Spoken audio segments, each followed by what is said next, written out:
The building collapsed. People are panicking and asking when the ambulance will arrive. Another person says that he is already calling them.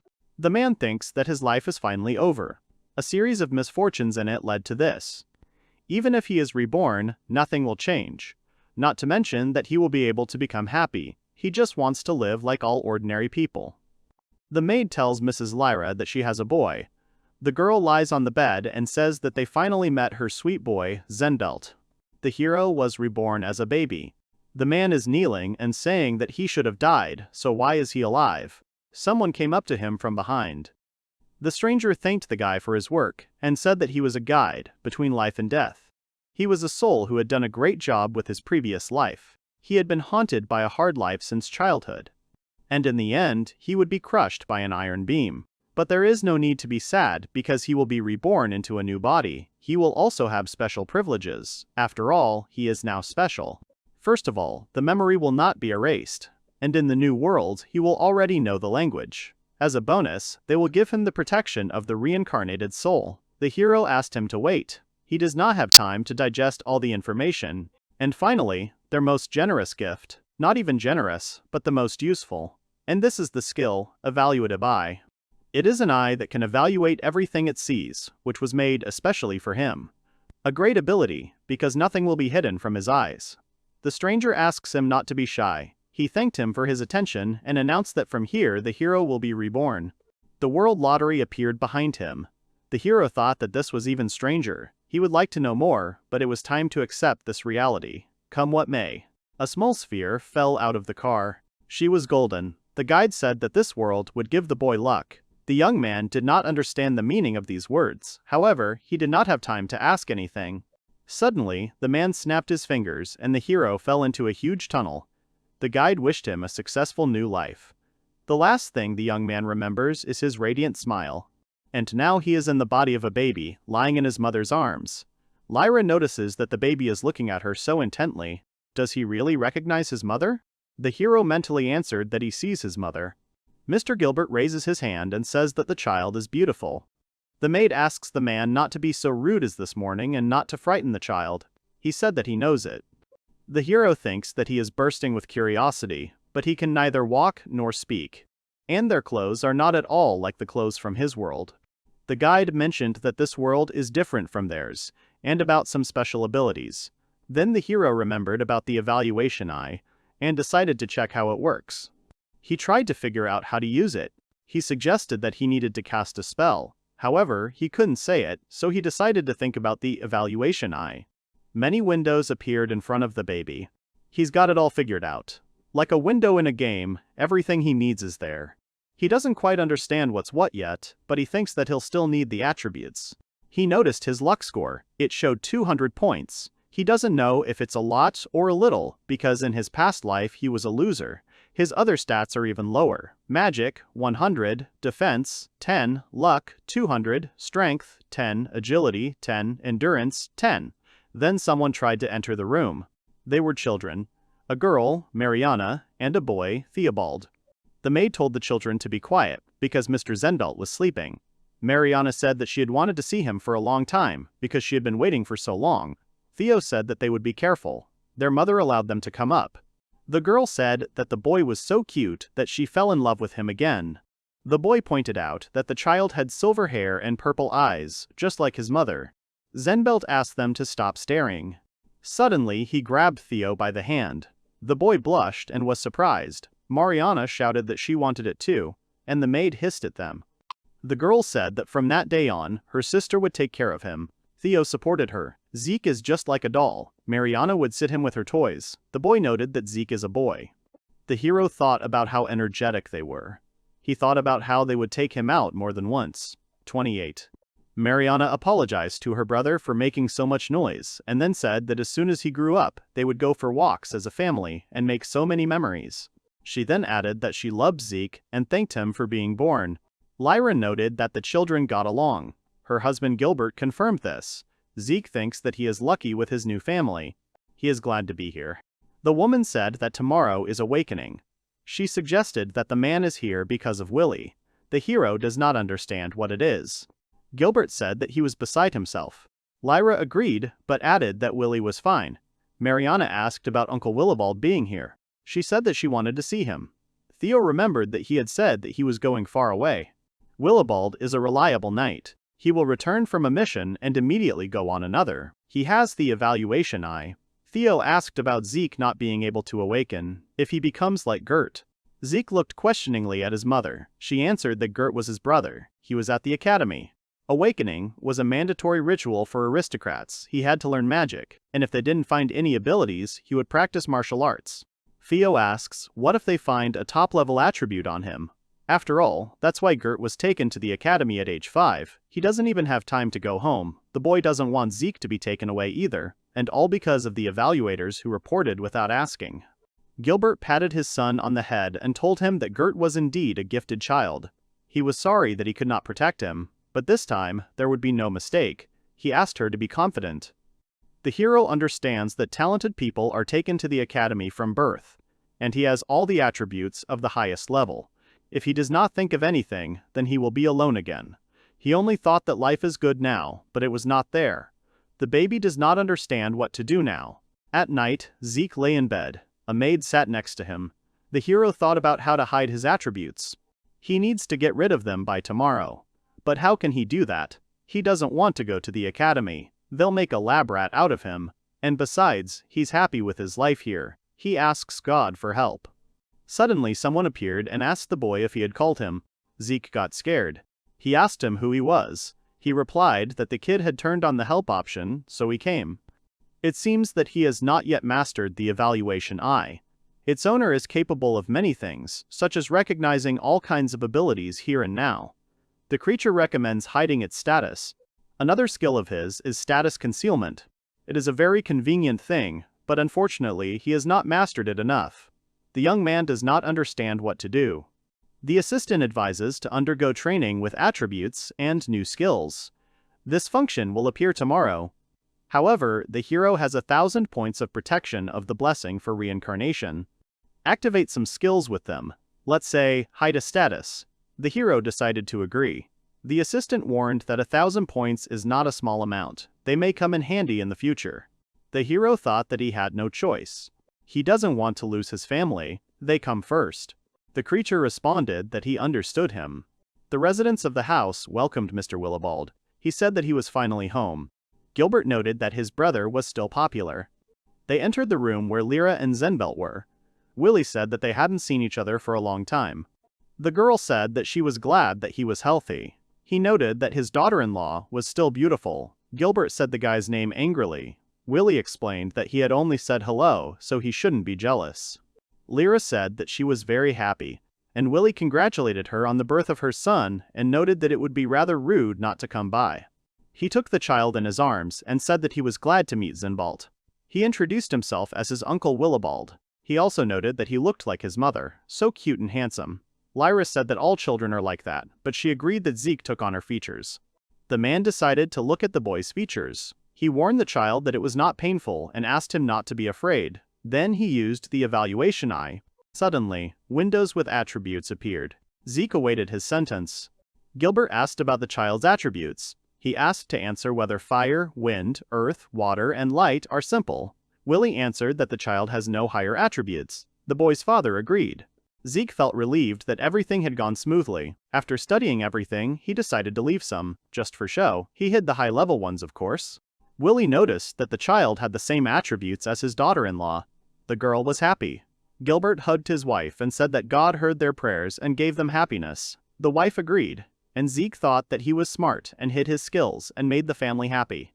Willie continued his assessment and said that the magical power was normal, stable. Zigbelt thought that now he could sleep peacefully. This was certainly better than his previous life. Suddenly, everything around the baby started to glow. Gilbert asked his brother what it was. He replied that their son was lucky. Father Zeke's face was filled with horror. The hero wondered if he had noticed anything. Willie has already seen his wings. Quite godlike. A lucky man, kissed by the gods, a special man. He has more magical power than the man himself. The hero understands that things are bad.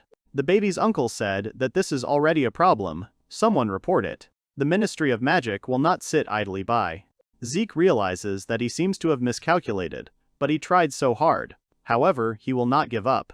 Willibald tells his brother that their child is definitely special. He has very strong magical powers. He is even stronger than he was born. Maybe he's a high-level kid. Zeke thought, this is too bad. His luck is not high at all. Is this the end? Willie tells that the boss gave them a special child. There is even a legend that such a person can become a god himself. They are called special or rare people. The man says that it would be better if he went to the academy. Gilbert refused. Zeke thinks that he does not want to part with them. Then Lyra intervenes in the conversation. She is also categorically against it. She says that she is happy. Her son is blessed by God himself, her special baby. Her husband looks at her with amazement. The girl is sure that her son will grow up to be a strong man. She took her husband's hand, smiled tenderly, and asked him to protect Zeke. The man looked surprised by his wife's words. But then, with a serious expression on his face, he said that he would protect their little Zigbelt. He noted that the problem was only in declaring the baby's power. Willie agreed with his brother. Otherwise, it would be impossible to hide his magical power. First, we need to come up with something about awakening. What attributes did he acquire and who is he? Gilbert asked about whether it is possible to hide magical power. Brother answered that it is not quite so. Just don't divulge everything about his power. Just hide it. It's a great idea. It will protect him from the government. Plus, everyone trusts him. Gilbert said it should work. After all, the baby won't be examined for attributes. They'll just say that there aren't any. The men found a solution to the problem. The hero felt needed for the first time. This feeling surprised him. Lyra said that it meant Zeke was staying with her. Willie confirmed it and said that it would be a secret of 5 people. Gilbert didn't understand why exactly 5 people, because there were 3 of them in the room. Willibald turned to the door and called someone. Mariana and Theobald appeared at the door. Gilbert was surprised that they had been there all this time. Willie asked them how long they had been eavesdropping and said that it was not nice to eavesdrop on adults' conversations. Mariana said that it was she who made Theo eavesdrop with her. Theo, on the contrary, said that it was not her sister's fault, it was she who suggested it. Willie noticed that they were protecting each other and asked if they were really worried about Zeke. Mariana said they were sorry. They just didn't want Zeke to be taken, so they were worried. Mom told them that even if it wasn't nice to behave like that. But she is glad that they care so much about their brother. Father and Willie will not let anyone hurt him. The brother and sister were happy.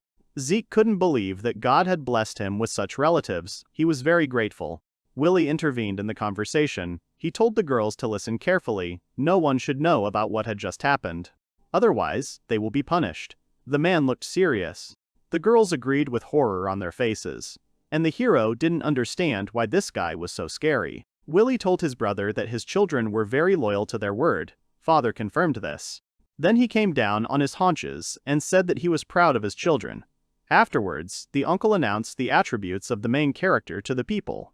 That's why the government didn't take him. He doesn't even know who to thank. He is so lucky with his current life. A few months later, in his past life, Zeke was a loser. Now he found true happiness. The creature agreed with him, and added that the hero was lucky that his memory from his past life was preserved. Depending on this, you achieved that you stayed home. However, his balance was -444. Zeke suggested that all this was built. In a past life, he died in an accident, and was reborn as a special person in another world. They were between life and death, and now he is perplexed. And there was no mistake, he was chosen by God. Zeke noticed that the creature had not told him anything new. He sarcastically thanked him for the information that he already knew. It turns out that he was special from the start. The hero assumed that this world would be against him. The creature agreed. The kid asked him not to yell so suddenly. He asked about what they were talking about yesterday, what it was. The assistant was silent. The guy knows that he won't tell him anything. The creature then asked what this huge number of books were. The hero replied that they were spell books for beginners. The maid was surprised that such a little boy would be interested in spell books, so she gave him some books to start with. And he likes it so much. He understands completely what is written. Now it remains to learn how to use magic. During the last, the hero learned a lot about magic.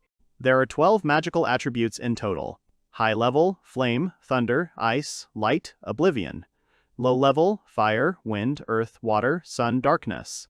In order to use magic, you must have at least several of the corresponding attributes. And even when combined, they give different power.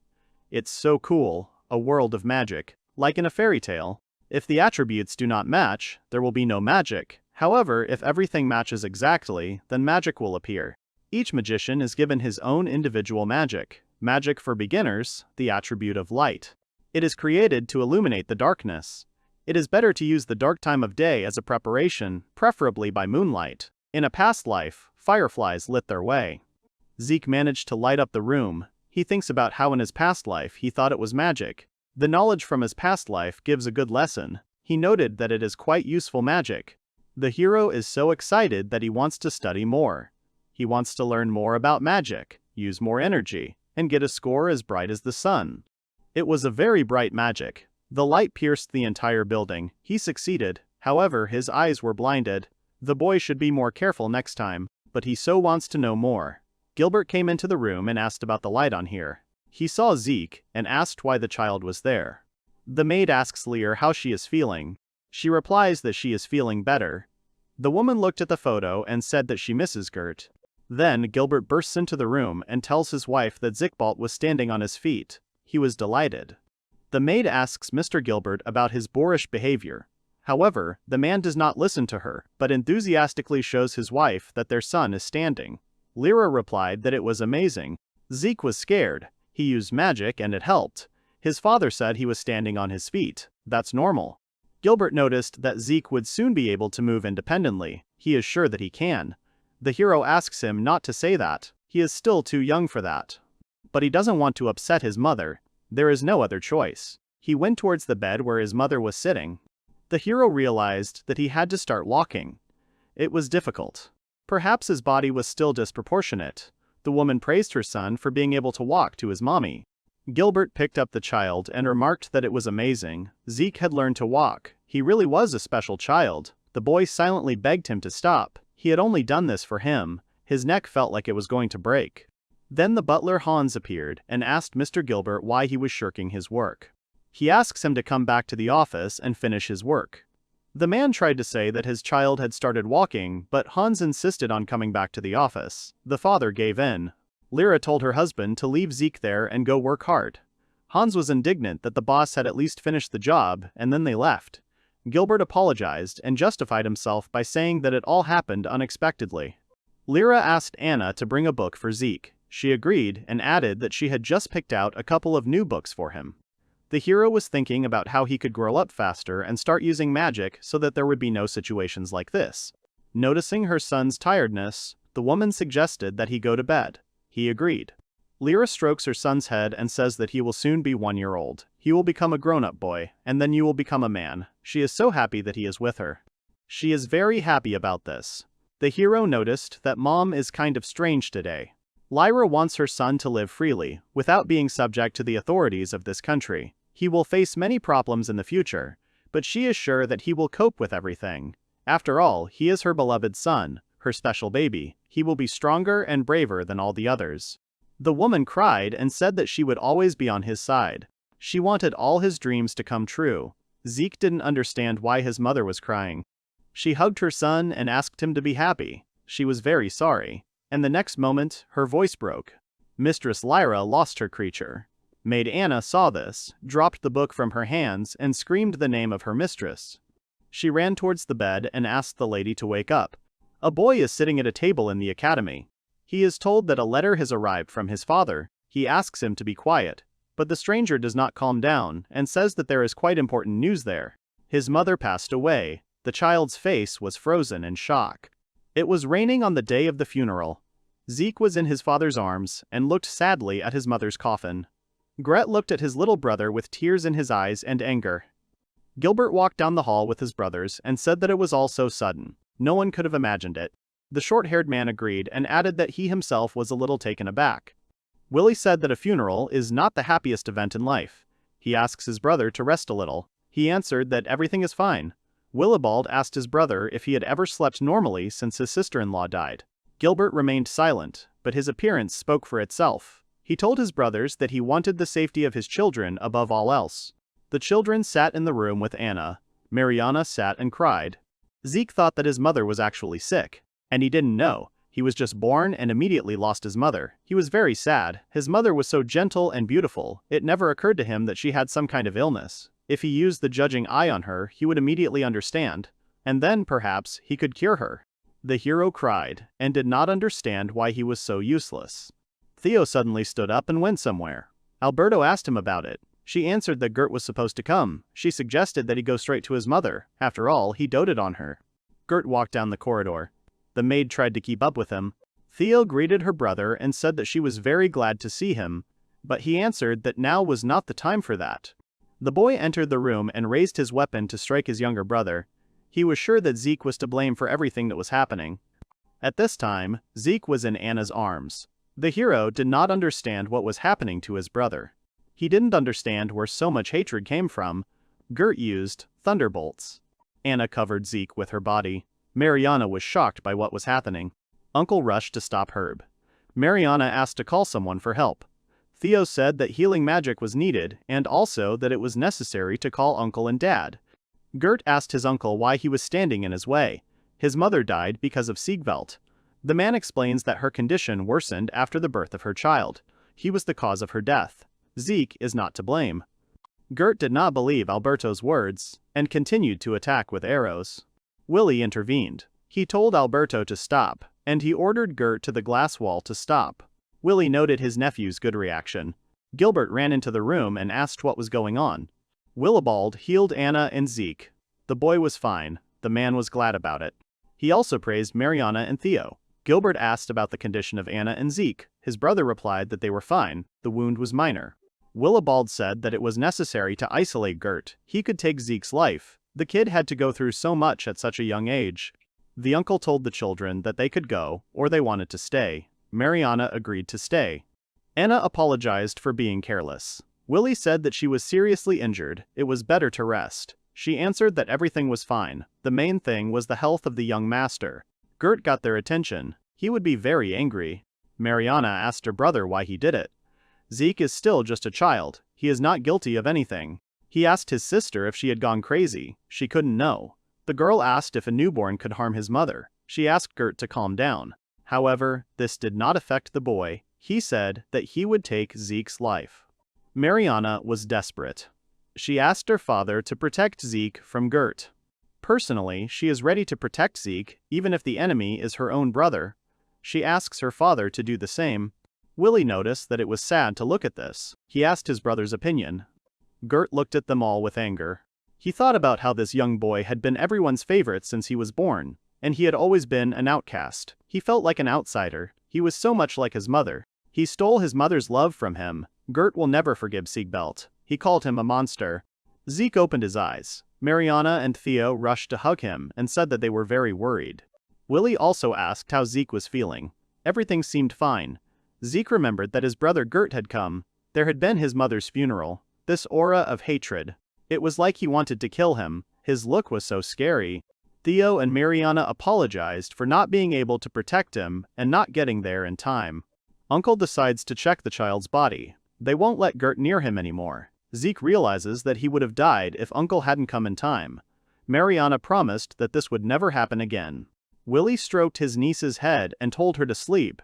She used all her powers to heal her brother. Theo needed to rest too. Theo says that Zeke is not guilty of anything.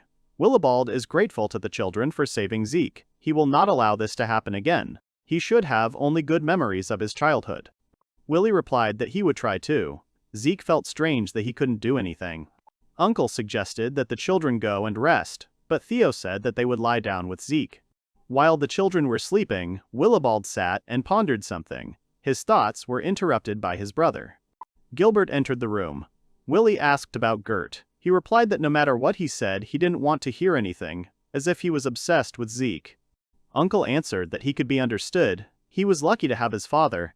Gilbert doesn't know what to do with him. He didn't think Gert had become like this. Willibald agreed, but he made a mess here. Besides, he wanted to take his own brother's life. There are some doubts about the academy. It's quite suspicious. Gilbert agreed. Gert became very strange when he started studying. Perhaps they teach them something forbidden. That's why they don't let parents in.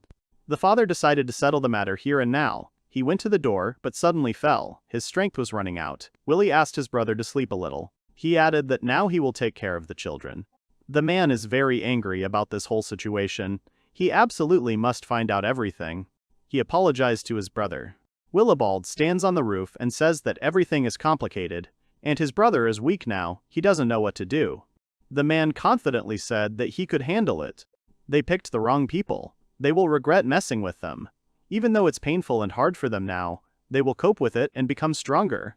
Theo and Marie, Alberto, brother Gilbert, father and uncle, all of them and even Zeke have been through a lot. Much has changed. The hero tried to become stronger and smarter, studied all the magics and their combinations from A to Z, to achieve high results, and also to please mom.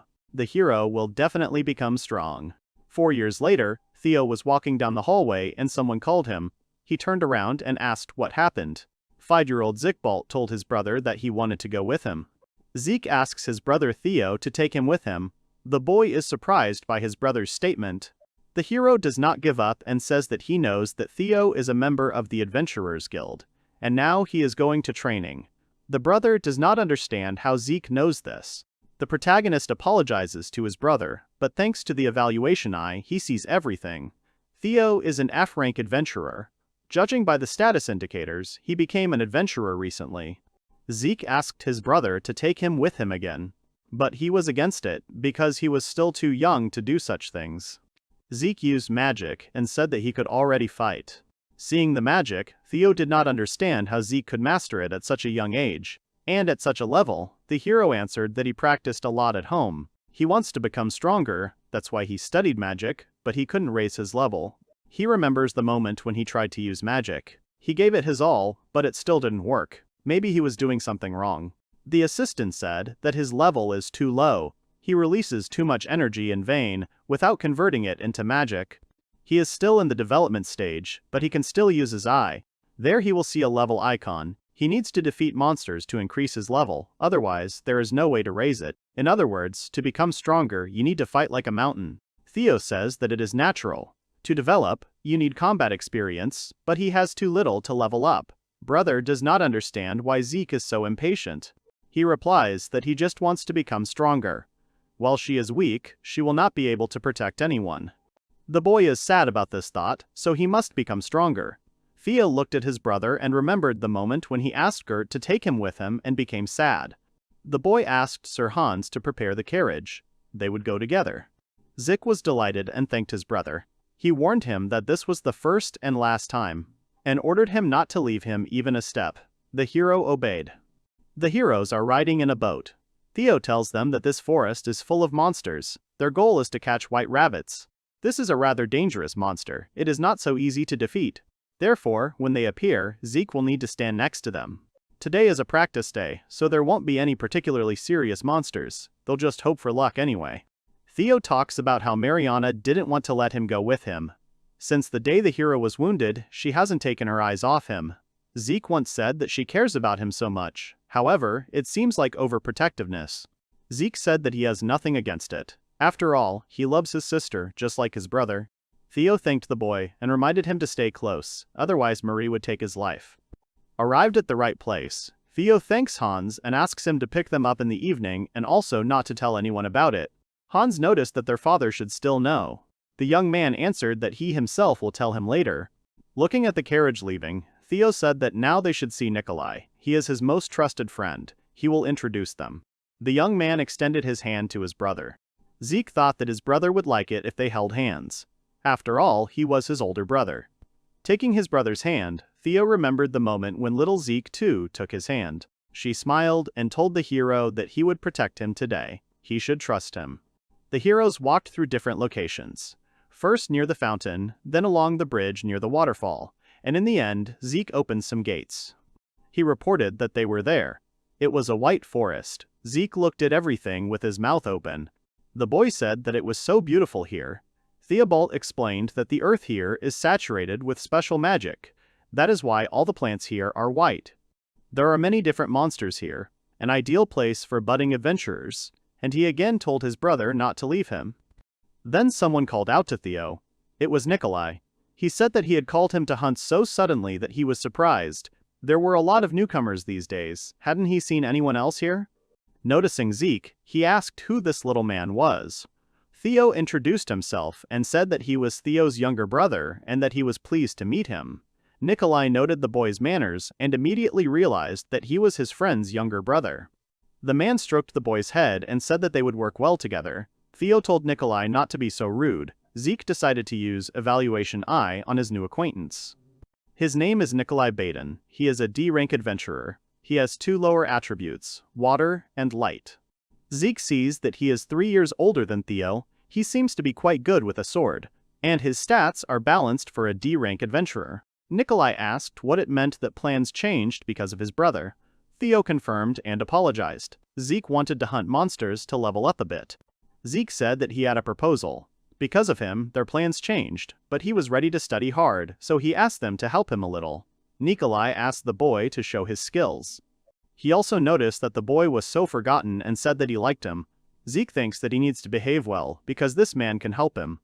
Nikolai put the child on his neck and said that it was time to move out for prey.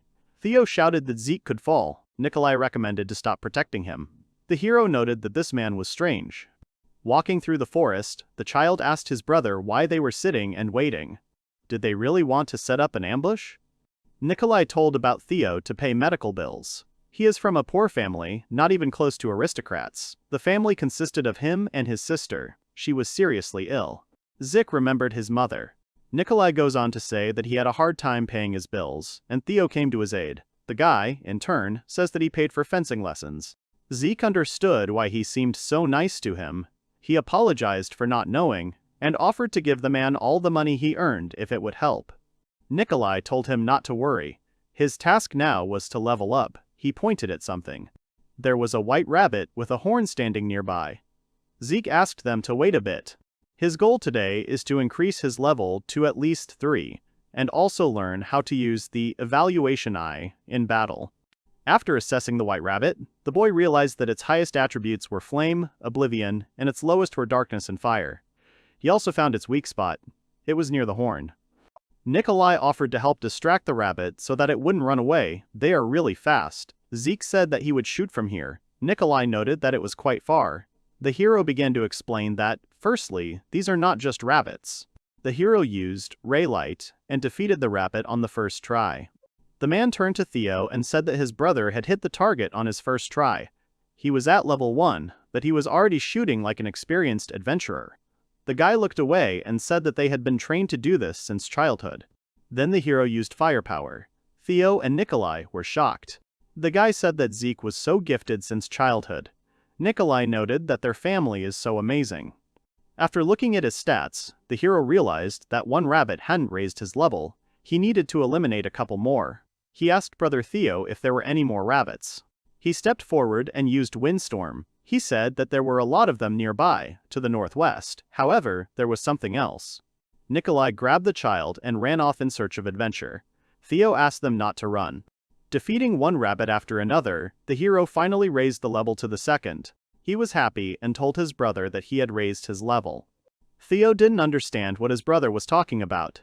Nikolai corrected the situation by explaining that the child wanted to say that he had already become stronger. Zeke forgot that only he had a level. The hero's stats had risen quite a bit. A little more, and he would become stronger than Nikolai. The man praised the boy.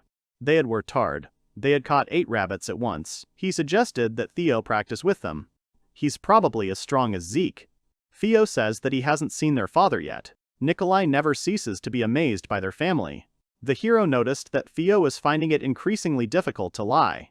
It would be necessary to change the subject.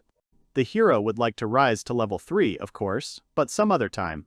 Zeke thanked Nikolai because he learned a lot today. Suddenly, a pack of goblins jumped out at them. Theo immediately told Zeke to step back. However, the goblins ran past them. Nikolai didn't understand what it was. They just ran past.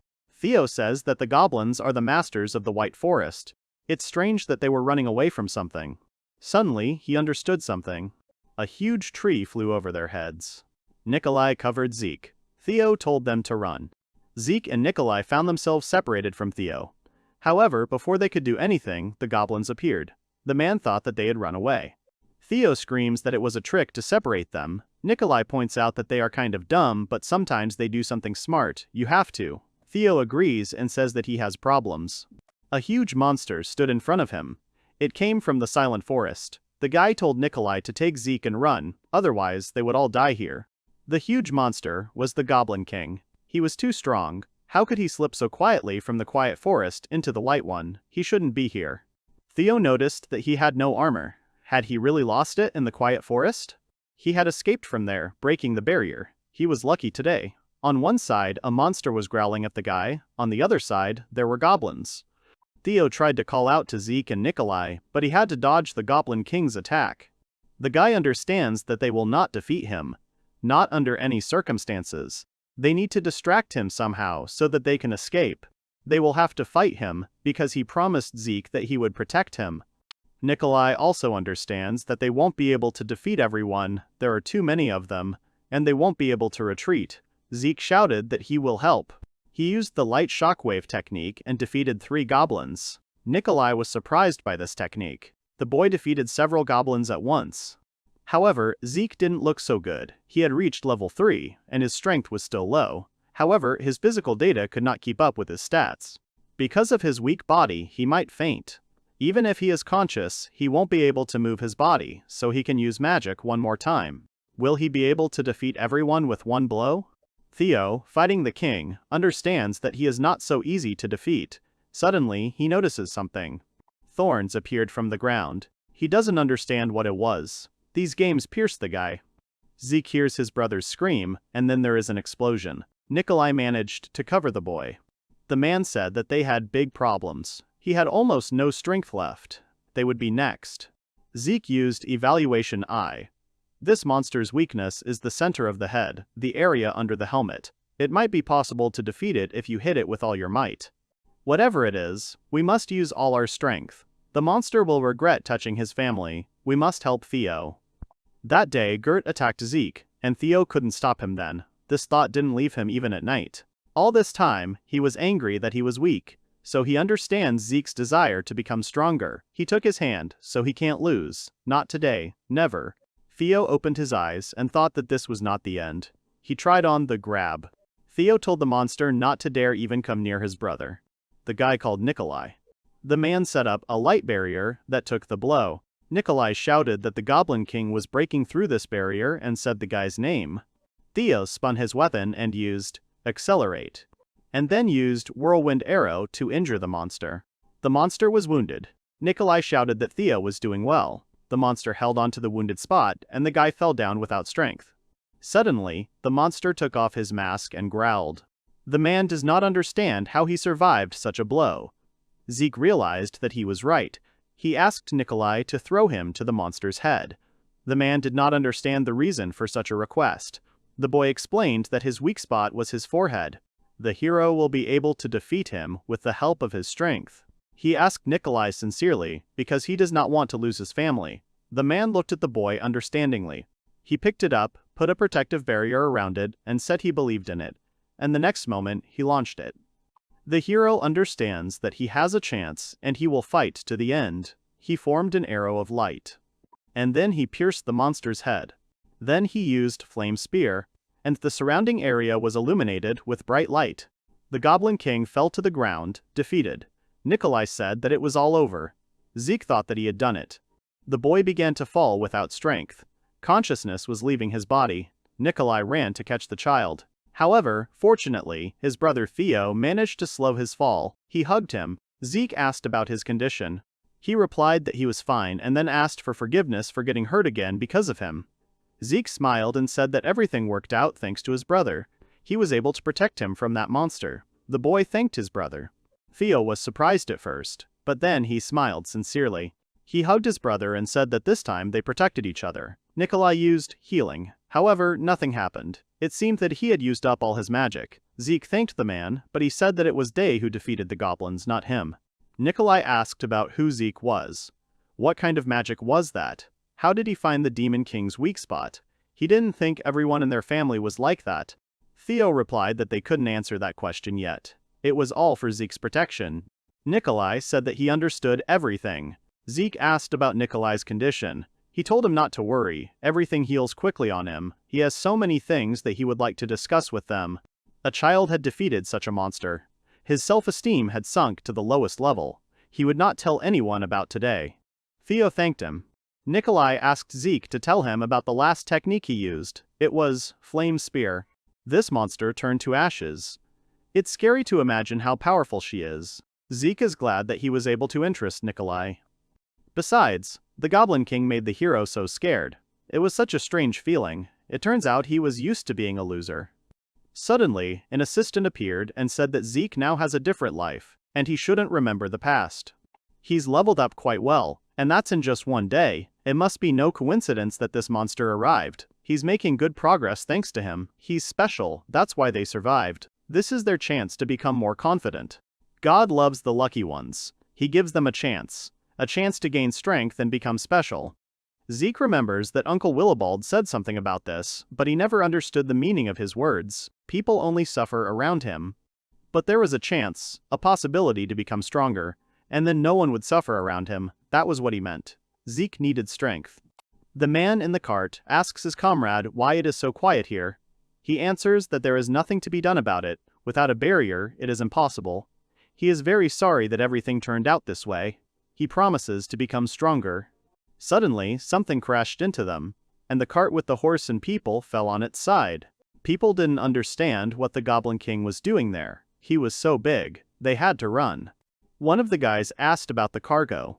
The other answered that their lives were more valuable, and they ran away. A wounded kitten fell out of these guys' cage. He opened his eyes, but when he saw the Goblin King, he started running. A few months later, Zeke and all his family members came to watch him catch white rabbits. The hero decided to gradually increase his level. He liked hunting white rabbits. It was interesting. Mariana rushed to hug the guy. She picked him up and told him how strong he had become. Just a little more, and he would become the strongest hero. She hugged him and called him her sweet brother, but he, on the contrary, said that she was sweeter. Gilbert, pleased with his son, asks Willie if he thinks Zeke is just like him. Willie replies that he controls magic perfectly, and this is only the beginning. The man thinks that he will be satisfied with ordinary magic. Zeke at this time thinks that his sister is very energetic. Gilbert was surprised when he learned about this. This is good progress. Theo thanked him. Mariana noticed that Zeke had also improved his skills. The Goblin King had been defeated, but no one knew about it. This had to be kept a secret. Gilbert says that he was informed about the remains of the monster. He does not know what happened there, but an investigation is underway. From now on, Alberto will keep an eye on them. The man hopes that there will be no problems. Zeke thought that his father had decided everything very quickly, and the monster was gone and no one knew anything. Mariana continued to hug and squeeze her younger brother, who, in turn, tried to stop her. Suddenly, the hero noticed something in the bushes. He found it interesting. He got off his sister's hands and ran in that direction. He said that he wanted to check something. Marie tried to stop him, but someone put a hand on his shoulder and told him to wait. It was the father. He explained to the girl that in the White Forest, the boy would have no problems and he could run around freely. But the girl's mind flashed with memories of when Gert rushed to attack little Zeke. The girl began to deny everything and said that she should not leave him alone. She decided to follow him. Gilbert realized that his daughter could not calm down, and Willie said that since the day Gert wanted to take Zeke's life, she has not left Zeke's side for a step. Then the uncle asked Theo about his condition. He answered that he was fine. He thinks that Zeke is living a good life. Even if he gets hurt, it's nothing at his age. He's learning about the world around him. All they can do is keep an eye on him. They can't lock him up in a room. Willibald pointed out the barrier to Theo. He said that Zeke should not go beyond it, otherwise they would have to search for him throughout the forest. Zeke continued to go where his instincts led him. He reached the right place. In front of him was the magical beast, Holy Tiger. Its status is endangered species, and it also has such supreme attributes as thunder and ice. Zeke asks the beast not to be afraid of him. The boy read that they are an endangered species. Shouldn't they be taken care of? Why is he here alone? Zeke assumes that he was hurt when the Goblin King burst in. He managed to escape, but his wounds are serious. He needs help. The young man began to approach the beast, but it bit him. The hero was in pain, but he decided to help. He used healing on the tiger. Afterwards, he stroked his head and said that he had cured him. The beast was surprised, and then began to lick the bite site. The hero told him that everything would be fine with him now. The animal had soft fur and behaved like a child. Zeke realized that the baby was scared and assumed that something bad had happened to him. Tiger remembered all the unpleasant moments. Tears appeared in his eyes. The hero noticed this and hugged the baby. She told him that everything was fine and that he was glad that he had met him. The tiger's eyes lit up. He told the hero that he was so good and that now he would always be faithful to him. A circle with patterns appeared on the ground, and the tiger rushed to hug the guy. He did not understand what was happening, and then an assistant appeared who said that a contract had been concluded. The hero does not understand what this means. The advisor explains that he has just made a blood contract with the sacred tiger. The words about blood surprised the child. The creature explains that they exchanged blood with the animal and tied it to themselves. That's how a contract is made. The hero doesn't understand anything. Could it be because he licked its blood? Suddenly, someone hugged Zeke from behind. It was Marie. She asked her brother not to go anywhere alone anymore, and then she noticed that he had become heavier. Then she saw the tiger in her brother's arms. She screamed that it was a monster. Gilbert asks if they brought a black cat. Zeke replies that it is not black, but white. They met in the White Forest. He was alone, so he took it with him. The father noticed that this was not the habitat of black cats. The hero explains that the magical barrier was broken, so he came here. The young man cannot say that this is a sacred tiger. Then the father will not allow him to take it. And they made a contract. The hero thought about how to convince his father. He needed to come up with something convincing. He asked his father to leave the cat. Marie said that it was dangerous to keep a monster at home. Zeke countered that when he found it, the animal was injured. He would be able to get along with it. The girl then said that it could bite him and give him an infection. Zeke responded that he would teach it to be obedient. Gilbert stood and listened with his eyes closed. On one side, his daughter was saying that she was against it, and his son was asking to leave him. The man turned to his son. He asked him about the awareness that they were in the report for those they had tamed. The hero confidently agreed. Seeing his son's sincere desire, the man gave the go-ahead to keep the kitten. Marie wanted to object, but her father told her to give Zeke a chance. The cat and the child thanked their father. The man asked where the wounds were on the tiger, but then he realized that the hero had used healing magic and praised his son. Suddenly, Mariana said her brother's name. She said that she is still against this beast. Therefore, since he is still small and his safety is above all else, she will look after them. The young man does not understand his sister's actions.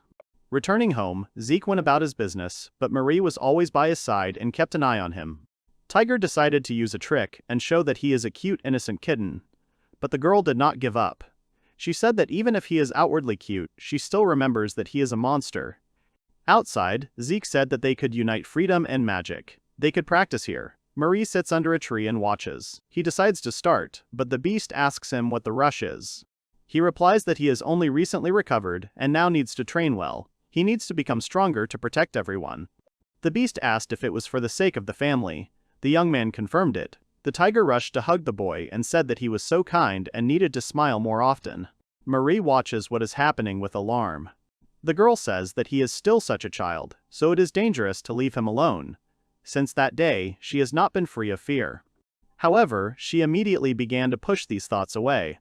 Everything would be fine. She didn't need to think about the bad. She needed to continue watching them. The beast ran to Marie when it saw her. Zeke tried to stop it. In the evening, sitting on his bed, the young man says that today went well. However, usually before going to bed, his sister came to him, but today she came. The hero did not move from his place. Suddenly, the door to the room opened. Marie came into the room. The hero asked her what had happened. He thought that she was sleeping. She answered that she had come to visit him. For the first time in a long time, she wants to sleep next to him. She asked her brother for permission, and he was surprised. Lying on the bed with his sister, the hero did not understand how this happened. In the White Forest, he saved a wounded tiger, and his father allowed him to keep it. At first, he was afraid that it could harm someone. However, his fears were justified. He never thought that he would sleep with them. He would never be able to improve his magical abilities. He asked God for strength and patience. If he can raise his level, he will become a monster hunter. Only by hunting them can he raise his level. However, his stats are still low. He needs to raise them a little more to practice magic spells. He asks his sister not to wake up. He uses speed boost and breaks free from his sister's embrace. It was his first time using this ability, but he didn't think he would succeed right away. So, the training in the White Forest had borne fruit. Someone came up to him from behind. He thought it was his sister, but it was the tiger. He said that if Marie woke up, he would be furious. The boy stroked his head and said that everything was fine. He would be here when she woke up. The tiger had recently recovered, so it was better for him to stay here. He told him to stay here and protect his little sister. He used accelerate again and disappeared. Tiger heard his sister say Zik's name. He walked up to the bed, spun around, and ran off somewhere. He opened the window and jumped out of it. The youth was already in the White Forest. His body is still weak to use acceleration several times. He will have to wait a little. But time is too short. He has been training desperately to become at least a little stronger. The amount of magic he can use has increased as he levels up. He should try it and find out his limit. The hero used the ice block ability. The young man was happy. This is another technique he can use. He decides to try again. The next skill he uses is Thunder Demon. A black silhouette appeared in front of him. He thought it was his brother. He didn't understand what was happening. This demon started to attack him. The hero asked him to stop. Zeke fired and the demon disappeared. The guy sank to the ground and didn't understand what it was. He almost died. The thunderbolt reminded him of that moment, and the feeling of fear filled his mind. The boy fell to the ground. He realized that using this magic was too risky. The assistant called the owner. He reported that his magic power was running low and his body was exhausted. That's why he fainted. He should regain his strength. Zeke begins to lose consciousness. He thinks about how he promised to come back before his sister woke up. What is he doing? It's his fault. He's so weak. He remembered the tiger asking him if he was afraid. Even when he was next to his mother, he realized that he had a special sweetheart. Besides, his brother Gert was furious because of him. He thinks that the hero is to blame for his mother's death. He still can't forget those eyes. He thinks that he is so pathetic and scared. White rabbits run towards a boy who is losing consciousness. He is very tired. However, someone familiar runs towards him. In the morning, everyone is running around looking for Mr. Zigbelt.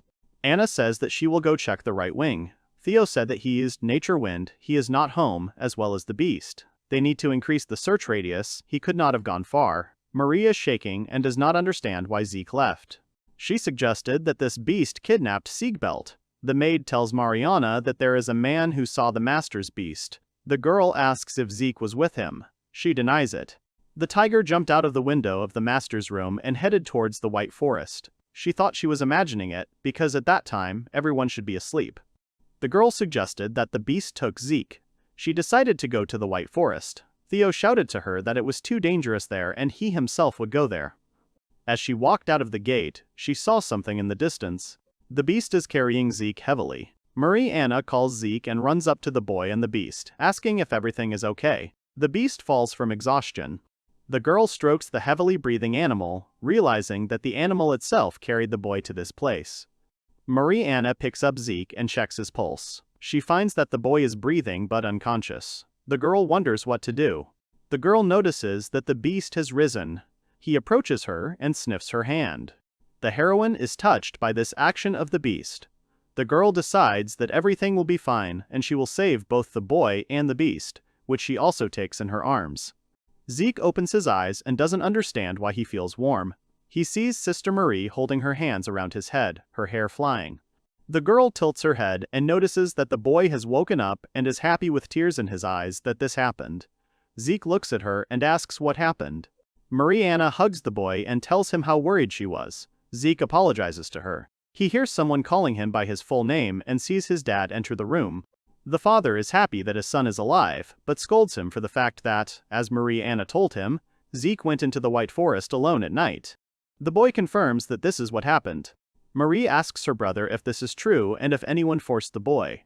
The hero replies that he went on his own. The sister asks Zeke why he went so far. The hero thinks about what to answer but realizes that he cannot tell his family that he can teleport and has higher magic, because then everyone will worry even more. The protagonist thinks even more about what to tell his family. The father silently awaits an answer and also thinks about the situation.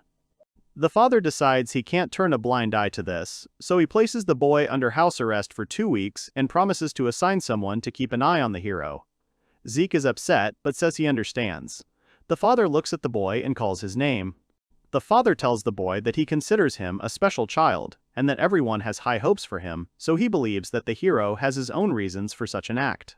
The father continues his instruction. He takes the hero's hand and says that even though Zeke has something to hide, he does not need to worry. The boy is surprised by his father's sincerity. The father assures the hero that everyone in their family is strong, and therefore there is no need to fight fears alone, because the boy can rely on them. Zeke is even more moved by his father's words. The protagonist recalls footage of his family members fighting. He realizes that everyone is really quite strong in body and spirit, as he has seen more than once, and even if he is not as strong as he wants, the family will still be fine. Tears come to the boy's eyes. Marianne notices the boy's tears. The hero can't stand it any longer and explains that he wanted to practice magic and thought that he would not be understood if he used strong magic. Zeke continues to cry and says that he was afraid that everything could happen again. The boy apologizes to everyone. His sister starts crying and his father is shocked and realizes that the hero remembers what happened to Lyra. Marie hugs Zeke and exclaims that she doesn't like what her brother is saying. She promises that that situation will never happen again. The hero continues to cry in his sister's arms. The father looks at the children guiltily. The father says that Marie is right and everyone will live. He kneels down, hugs the children, and promises never to give them to anyone for anything, ever.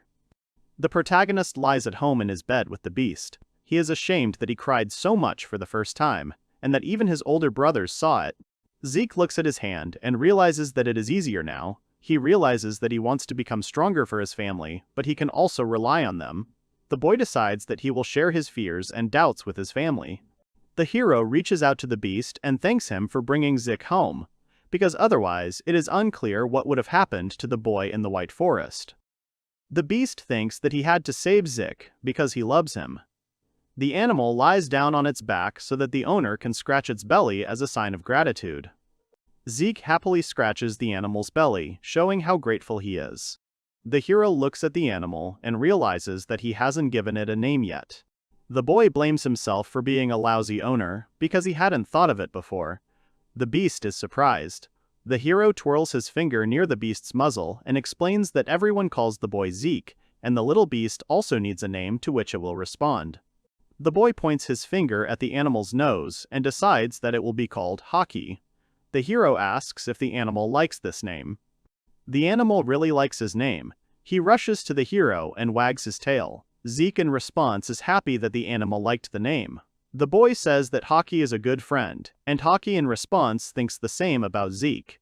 In the main building of the Abel family, the father of the family sits, turns to Lyra, and talks about how he had not noticed before that Zeke remembers the days he spent with the girl. He thinks that for the boy, these are both happy and sad memories at the same time. The man looks at the girl's photo and says that the boy is growing by leaps and bounds, and that there has never been such a gifted child in the entire history of the family. The father turns to Lyra and wants to share his assumption, but the man is interrupted and the eldest sons enter the office, saying that they have an important message about the White Forest. The father praises his son, asking about the results.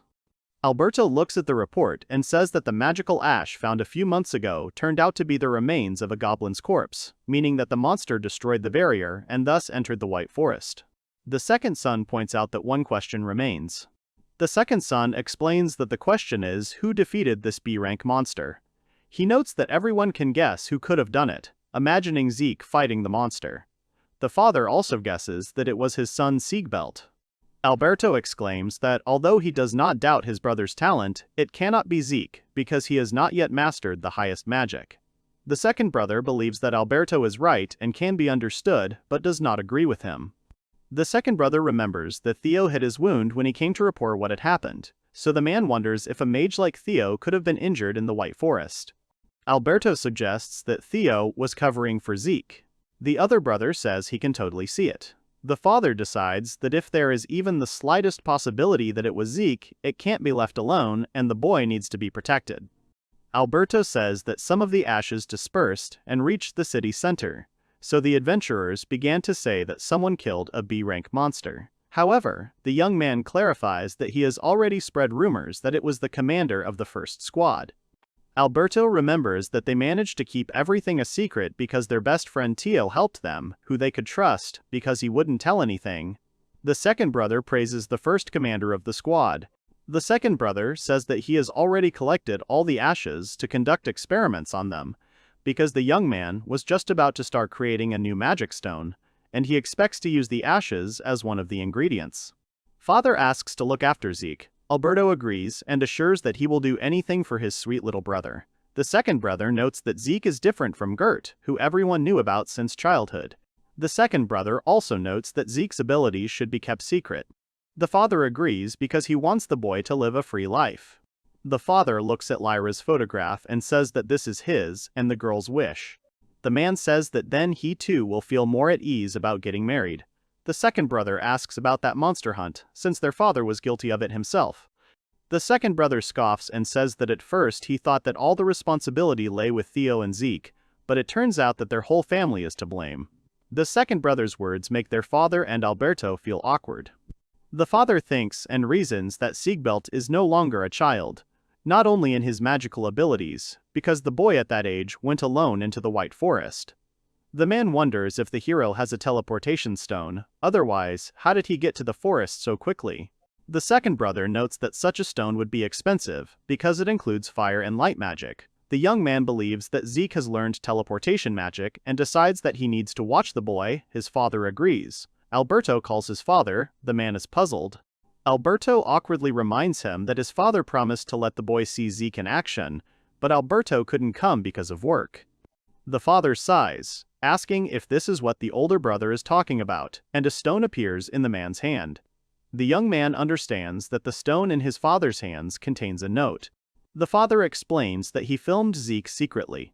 Alberto admires the man, but the second brother is dissatisfied and thinks that the brother and father are doing the wrong thing again. The father and brothers watch the recording. Alberto admires how cute his brother is. The father explains that the boy already knows healing magic and has patched up his pet. The older brother praises the main character, noting that it is not for nothing that he is his little brother. The second brother tries to watch from behind Alberto and his father and asks them to move away a little because he also wants to watch a little. The next day comes. Zeke looks at the second brother and asks if the boy will teach him magic.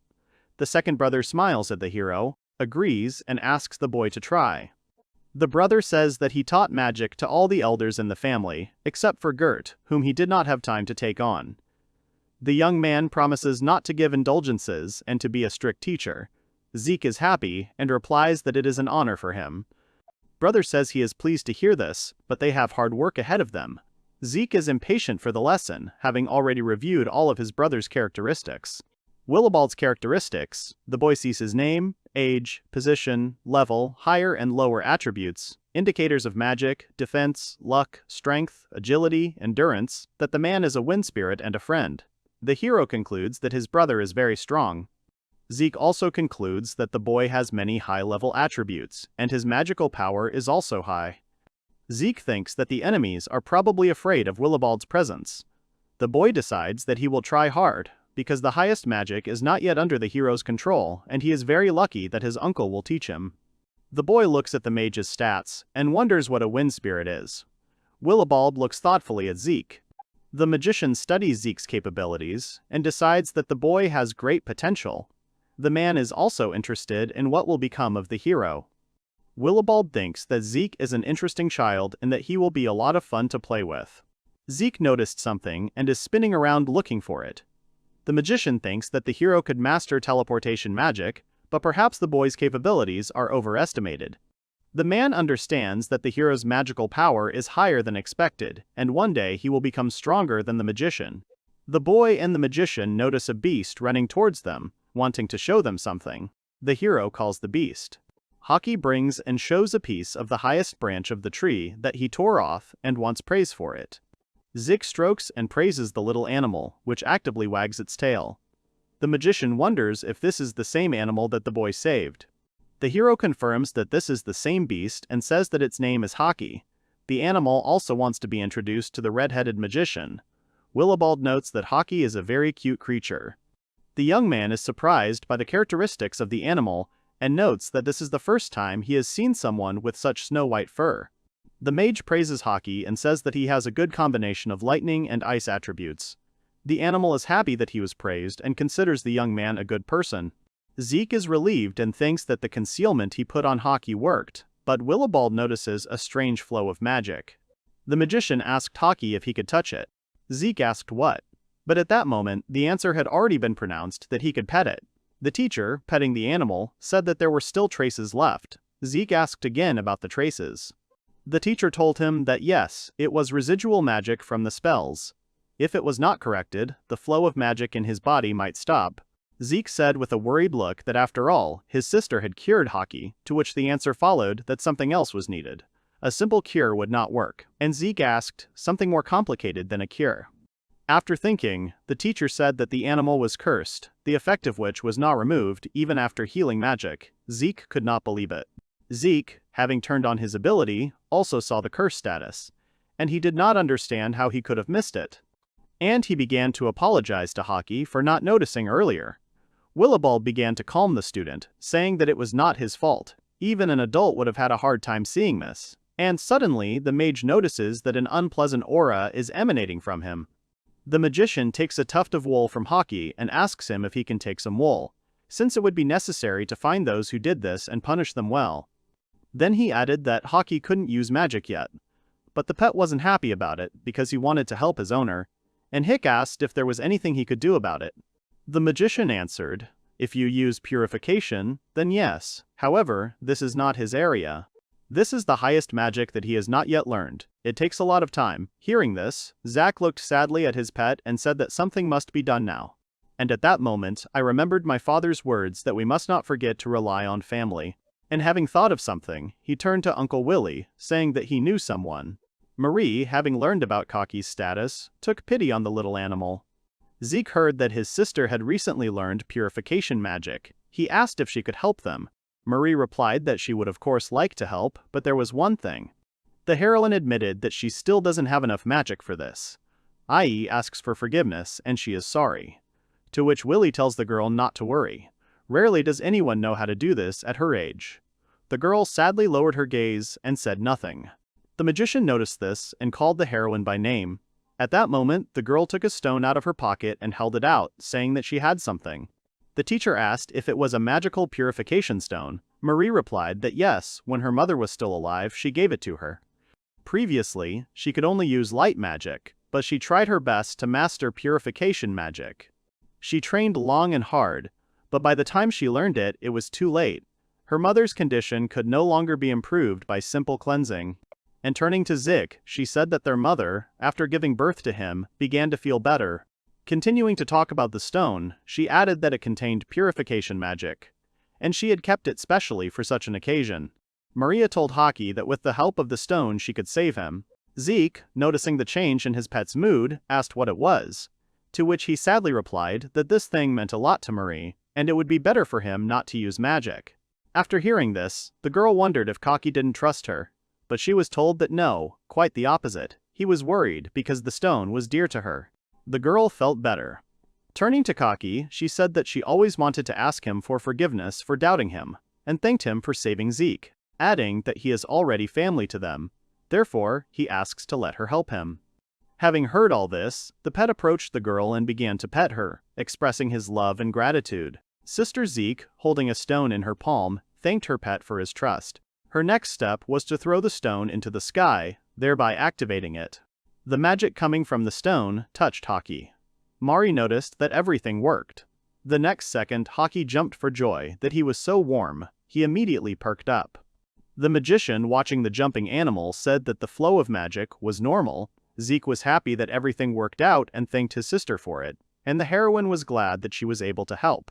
Willibald decided to try and told Haki to repeat after him. He suggested that he make it snow. Fluffy understood right away and agreed. Haki took a pose and used his paws to emit magic onto the ground, causing snow to fall. The boys looked at what was happening with admiration. The teacher said that it was wonderful. It was as if he had entered a white forest. The pet, playing in the snow, was glad that he could now help his owner. Zeke suggested making a snowman. Kaki asked again. The boy began to explain what needed to be done. Maria was worried that her brother would catch a cold, so she asked to take gloves. It was cold, but the boys continued to play happily. The magician, watching the children happily playing, said that he would postpone the lesson until next time. This is in honor of Haki's recovery. A girl appeared from the bushes, saw the boys making a snowman, and thought it looked funny. He also wants to play with Zeke as soon as possible. The boys were training. Zeke was glad that he was able to make a hole with fire without melting the ice. Kaki managed to do it too. The teacher praised them. He said that they handle fire well, and they get along well together. It seems that Haki has already gotten used to magic. Adding that they had completed their tasks perfectly for today, the boy happily picked up his pet, and both were happy with these words. Willie said he needed to talk to his brother, so they would go their separate ways for now. The boys could practice for the rest of the time. Zeke understood the teacher and thanked him. Willibald was sitting on the sofa drinking tea with dessert. Seeing his brother, he greeted him. His brother apologized for keeping him waiting. Willie said it was okay, he had just finished studying with Zeke. The brother asked about Zeke. The teacher replied that his student was doing great. The magician continued to work with Zeke for several months, and he noticed that he had a very developed desire. Even if he showed something difficult, he immediately tried to repeat it, especially with the skill of imagination. Zeke created a tall building. The magician did not understand where he got such pictures from. He glanced at his head once. His brother didn't like it and immediately told him to stop doing it. Zeke was not his type. Willie apologized and said he was joking. He continued to say that he had just given him a task to control magic. If the student did well, he could be released into the outside world. Brother repeated Willie's words. Having said, "That's how," it means he's trying. Willie started talking about hockey, which he also studied. A type of black cat, has elements of lightning and ice. His brother interrupted him, commenting that he should master the two highest elements. Willie also saw this for the first time. There is so much interesting going on around the box that it never gets boring.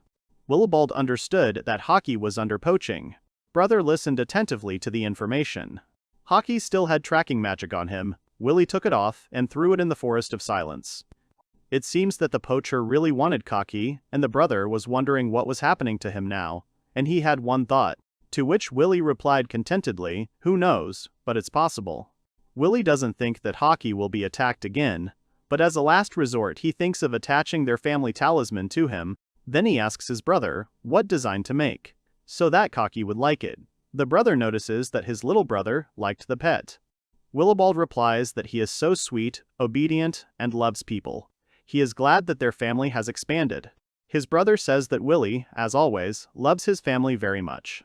Willie says that his brother also loves his family very much. He denies it, saying yes, not really, and he pours out a mountain of love letters in front of his brother, saying that they are all addressed to him. Willie is not surprised. It happens again. His brother, holding one letter in his hand, says, "It seems that Willie is quite popular." He does not accept, so they come to him. He asks if he will stop already, adding if he wants to be alone, so be it.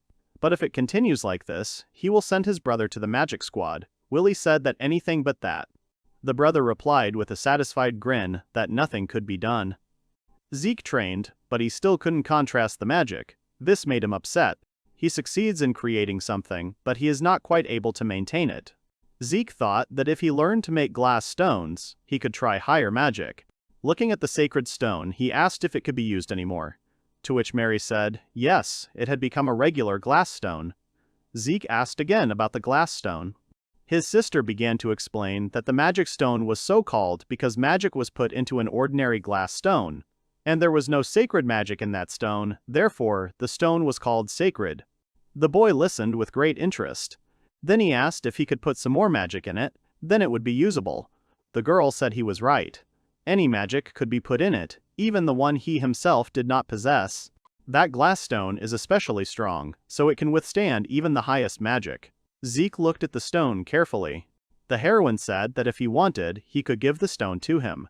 Zeke said that he understood that if he created more such stones, he would be able to use not only one higher magic, and then, when there is an urgent need, even if the body cannot withstand it, the stone can help. The boy decided that magic sand should also be added to this stone. And having tuned himself in, he carefully began to try to add sand to the stone with the help of magic. But he couldn't do it. At first the stone rose up under the magic, but then it fell, and the sand crumbled. Zeke was angry. Raising both hands up, he said that he thought this time it would definitely work, and he didn't understand what was wrong. Kaki was playing on the floor not far from him with other stones. The hero's evaluative eye chimed in and said that perhaps the magic sand was not suitable. The sand was given to him by his uncle, so the hero thinks that he must be good, since Uncle Willie, giving him juice, said that it was for training in magic control. The evaluative eye checked the sand for composition, confirmed that it is very good, level A. However, it does not match the stone. Since it is level S, I think that is why Zika does not work. It is necessary to find magic sand of S level and higher. The boy asked, but where will he find it? The eye suggested that it was possible to gather silence in the forest, and could offer him a kinder option. The hero asked about the offer. The judging eye said about the forest of spirits and showed it on the screen. Zeke asked again. The eye began to say that there was good magic sand in that forest. Also, many different materials could be found there. Zeke refused, because he did not know where all this was. His assistant replied that he should not worry and that he would be an excellent guide, and asked if they were leaving right away. The hero did not understand why so abruptly, but before he could finish his next sentence, he noticed that a wind had appeared in the room from nowhere.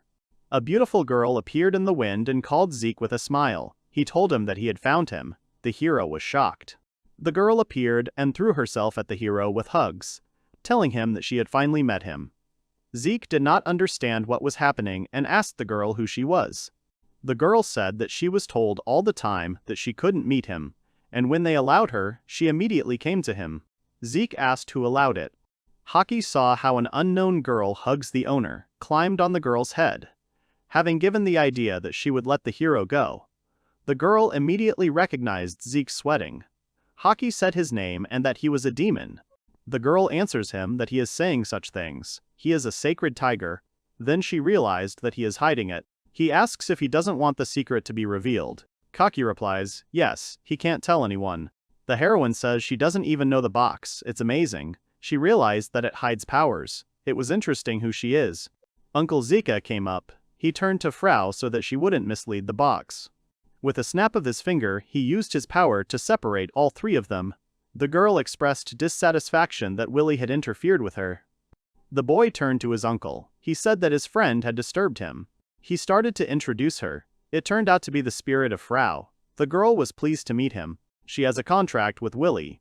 Zeke asked again about the spirit. He looked at the girl's screen, where the wind spirit was listed. It dawned on him that he didn't understand. The magician said not to be afraid of her. Before, there were hostile relations between people and spirits, and there are now. But she is kind to people. But then Frau said that only to those who interested her. Willie asked her not to say that. The girl said that she did not intend to offend. The boy understood. She saw the magic of concealment because she is a spirit. The magician learned that Zeke sees spirits an ordinary person would not see. He asked the student not to spread information about Frau to people. The boy said okay. Frau asked Zeke if he had never seen spirits. He answered that yes, he was the first. The girl happily repeated the words about her being the first. The hero became wary of this. The spirit hugged the boy and said that from now on she would protect him. Willibald cares for him, so she will too. Bringing her forehead to his, she added that Zeke was still so interesting. She wondered why her curiosity had flared up. The hero felt uncomfortable about it. She also asked, after all, he was an adult, but why was he a child? Zeke did not understand what Frau was talking about. Willibald approached them. He allowed the spirit to get acquainted, but not to pester him. Frau pouted and called Willie a meanie. She asked him to let her take a good look at Zeke. The guys went out into the city. The girl was delighted. She didn't even understand something, but they asked her to go somewhere with them. She hadn't been out into the city for so long. The magician noted that she would stand out. Zeke had already figured that out. He decided to tell the teacher something later. Here Frau turned to Zeke. In honor of her good mood, she would give him what he wanted. The hero's eyes lit up at this news and he asked what. The spirit asked, because he wants magic sand. Zeke asked if she had any. The heroine said that she didn't have any with her now, but she could give it to him. She asked him if he wanted the magic sand from the spirit forest. The teacher said that Zeke was too strong, that sand was not suitable for him. Frau replied that if it was for training, it would do. And Zeke wanted to make a beautiful glass stone. The boy confirmed that he wanted to make the same one as Marie. Willie understood and said that his student was right. He added that he wouldn't be able to give it to him right away. Zeke asked if he was busy. It turned out that yes, he has an important experiment coming up soon. She can't leave work for long. He should be back right now. That's why he can't train, by the way. Apologized while playing with Haki that it was happening. The hero said that there was no need to apologize. He thought to himself that his uncle had a lot of work. But where he works, There are so many interesting materials. At this point, Frau intervened in the conversation, saying that she would deliver it to him then. Willie immediately said no. If she does this, ordinary people will not understand and will be scared. She can't act alone even in human form, because she can't control herself. The spirit said offendedly that she knows. But she wanted to make Zeke happy. Zeke interrupted the conversation and attracted their attention with a question. Is it possible? Then he firmly said that he would then go to the magic group himself. The magician asked him if he would go. The boy said that it was his wish. He really wanted to see it with his own eyes. Frau said happily how great it was. The first trip there. Willie was also pleased, but thought about it a little. After all, he would certainly worry about the student. But he thinks that Zeke can handle it and allows him. The hero cheerfully thanked him. He was very happy. He was very happy. He had been curious all this time. Finally, this day had come. Kaki, clinging to his master, expressed a desire to go too, to which his uncle said that he shouldn't go. After all, he is a very original creature, and the lab technicians will not leave him alone. Adding that he did too, and the others did too. After these words, Kaki changed his mind and decided to stay home. Zeke agreed that it would be better. In the end, he praised his little friend. When saying goodbye, Willie said that he would tell his brother about it. He asked Zeke to be careful on the way and not to let him down. He would wait for him. The boy listened to his uncle completely. Frau asked if he could really handle it. The hero answered that he could, especially since he was riding in a cart, and his uncle would be there. The hero promised to definitely return this time. The spirit asked him to be careful. And Kaki, who was in Flo's hands, said that he would also wait for his master. Theo said that Zeke was a good boy and wished him a good trip. The boy listened to his brother too. Having said goodbye, the hero walked away from the boys. From the wagon, they shouted that everything was ready. Zigbelt thanked them. Running up to the cart, he waved his hand to his family and said that he was leaving. Zigbelt, sitting in the carriage, asked if the capital would soon be in sight. He was waiting impatiently.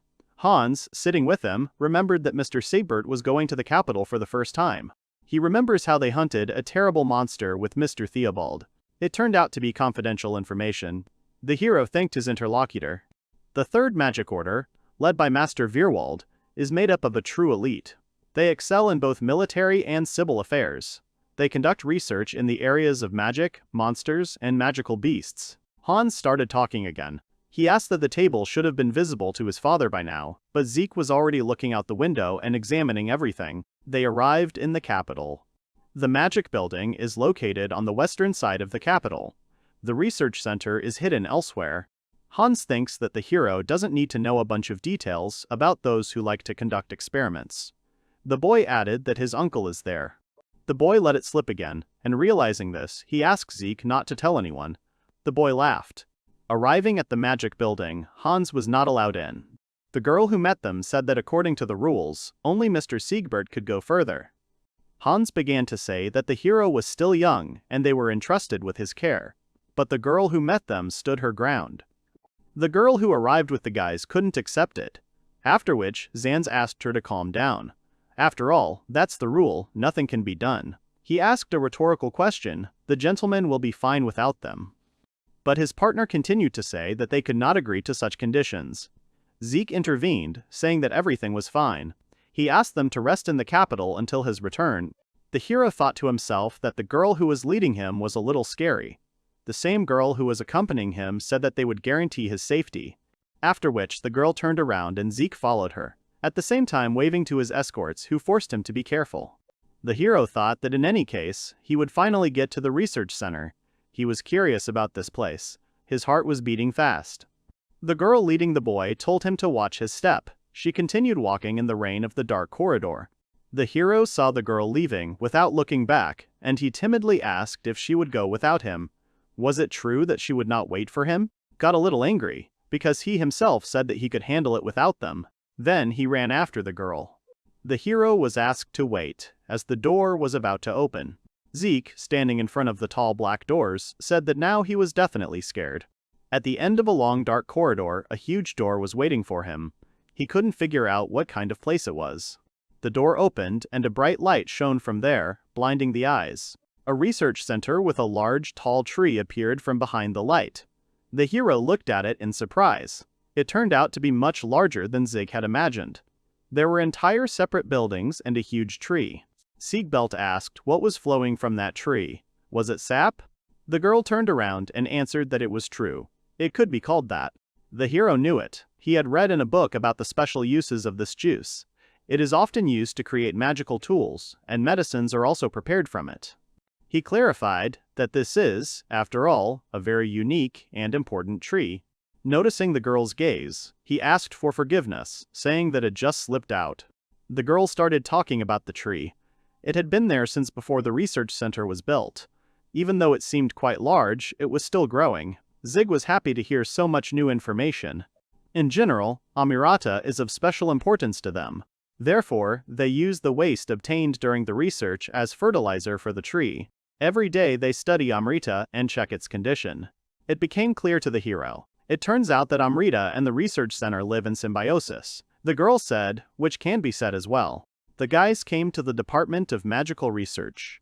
Zeke immediately noticed how beautiful it was inside. The girl said that the head was right behind the blue door.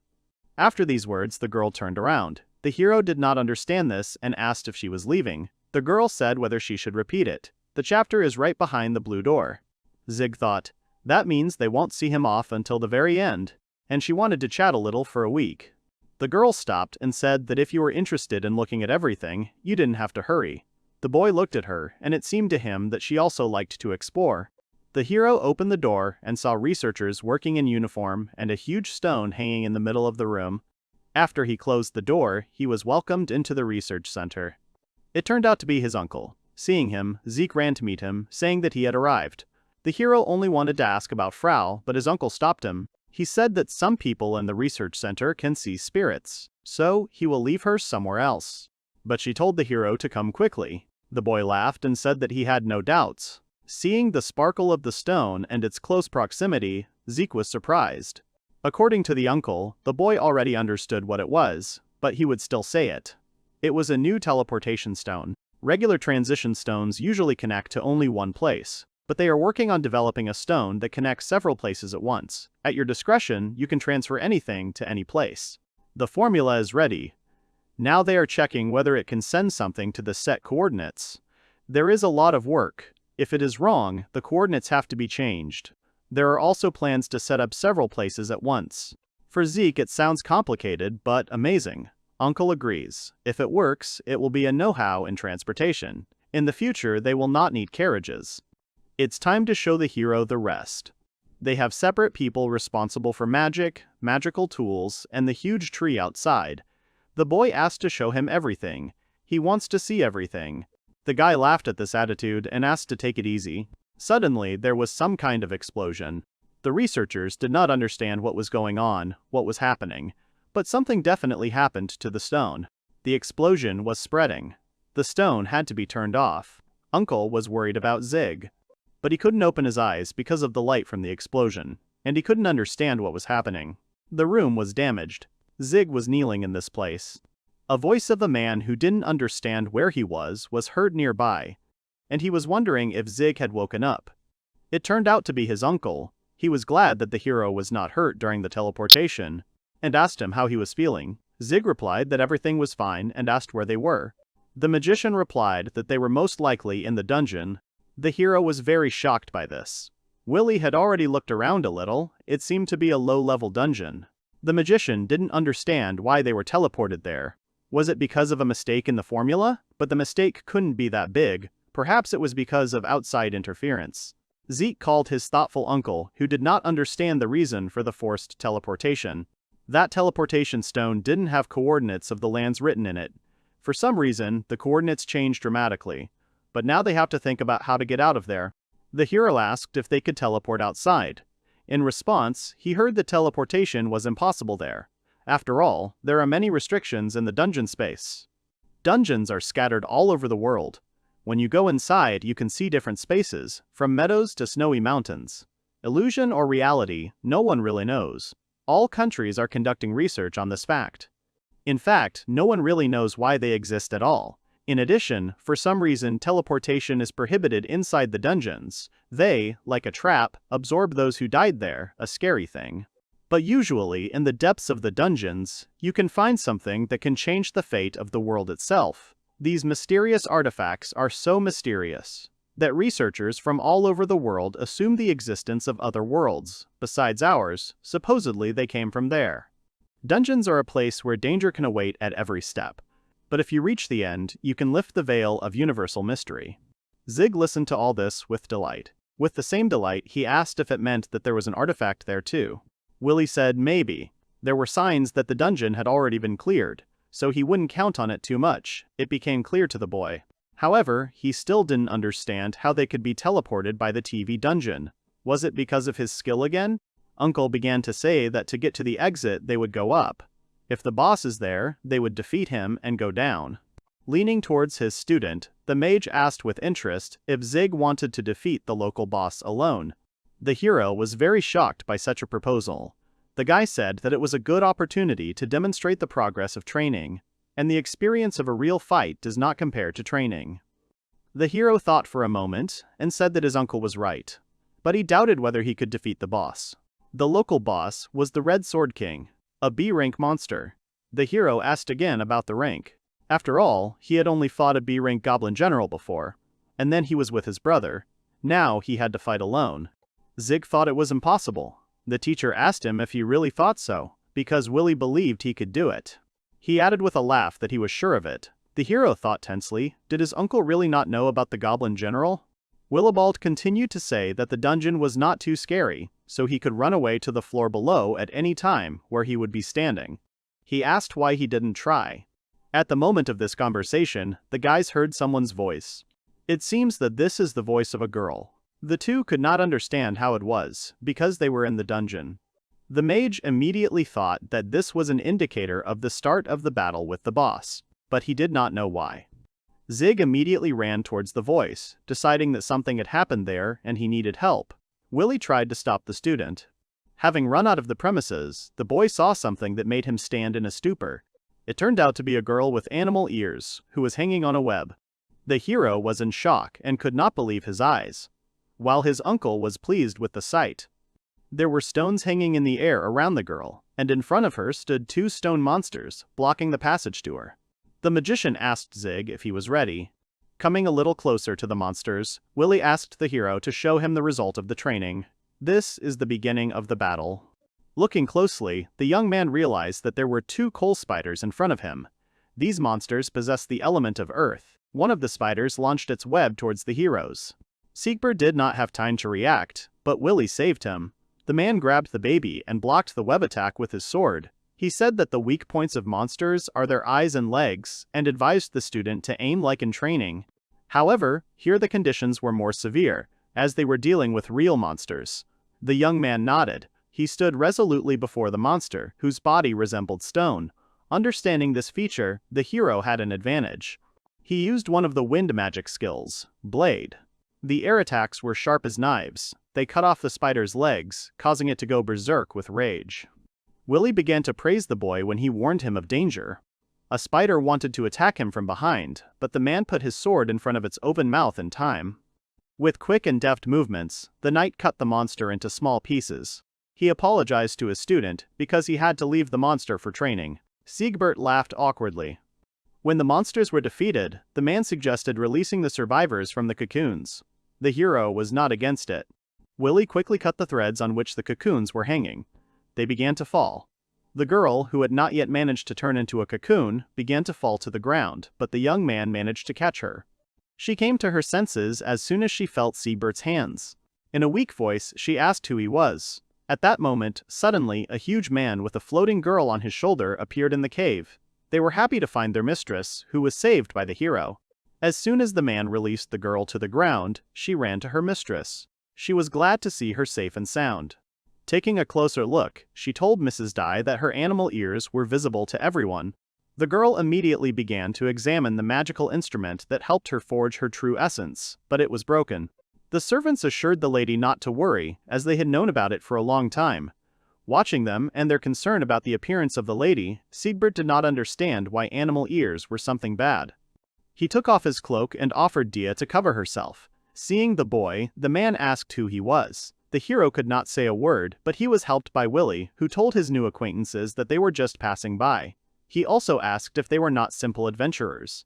The big man, by his clothes, Willy realized that he was from the Manjus group of magicians. The lady told her people that they had saved her. The man was grateful to Willy.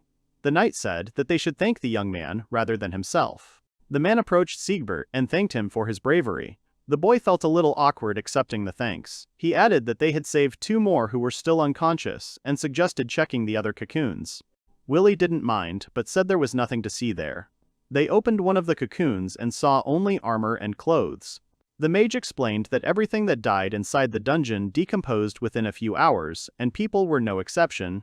In addition, the cocoons of the coal spiders sucked out the life force of the victim. As a result, those who were captured died almost immediately. It was terrible for the heroes to hear this. The big guy suggested taking the equipment of the dead and returning home. Willy agreed. The hero approached the rescued girl. Her assistant was sitting next to her. The beastman was sad about the situation. All her knights who had fallen to the spiders were loyal to their country, ready to give their lives. The young man regretted that he had come to the rescue too late. The girl said that it was not his fault. Although Diana tried to be calm, her body betrayed her. Zigbelt immediately began to look for something to calm the princess. He took out some sweet cookies and handed them to her. The young man explained that his cook had given them to him for the journey, and said that his sweets were so wonderful that you forgot all the bad things. He took a bite to show that there was no poison in them. Diana looked at the cookies with a bit of indifference, but took one to try. She bit into the sweetness and her face brightened. It was delicious and wonderful. Zig was glad that she liked it. He also offered Emma some treats, but she refused, saying that it was not worth spending such things on her. At that moment, Pal approached them. He said that he had collected the equipment of the dead knights, and the mage was setting up a magic tent. The man added that they should repeat the same with the rescued warriors when they came to their senses. Zig had no idea that his uncle even had tents in his arsenal.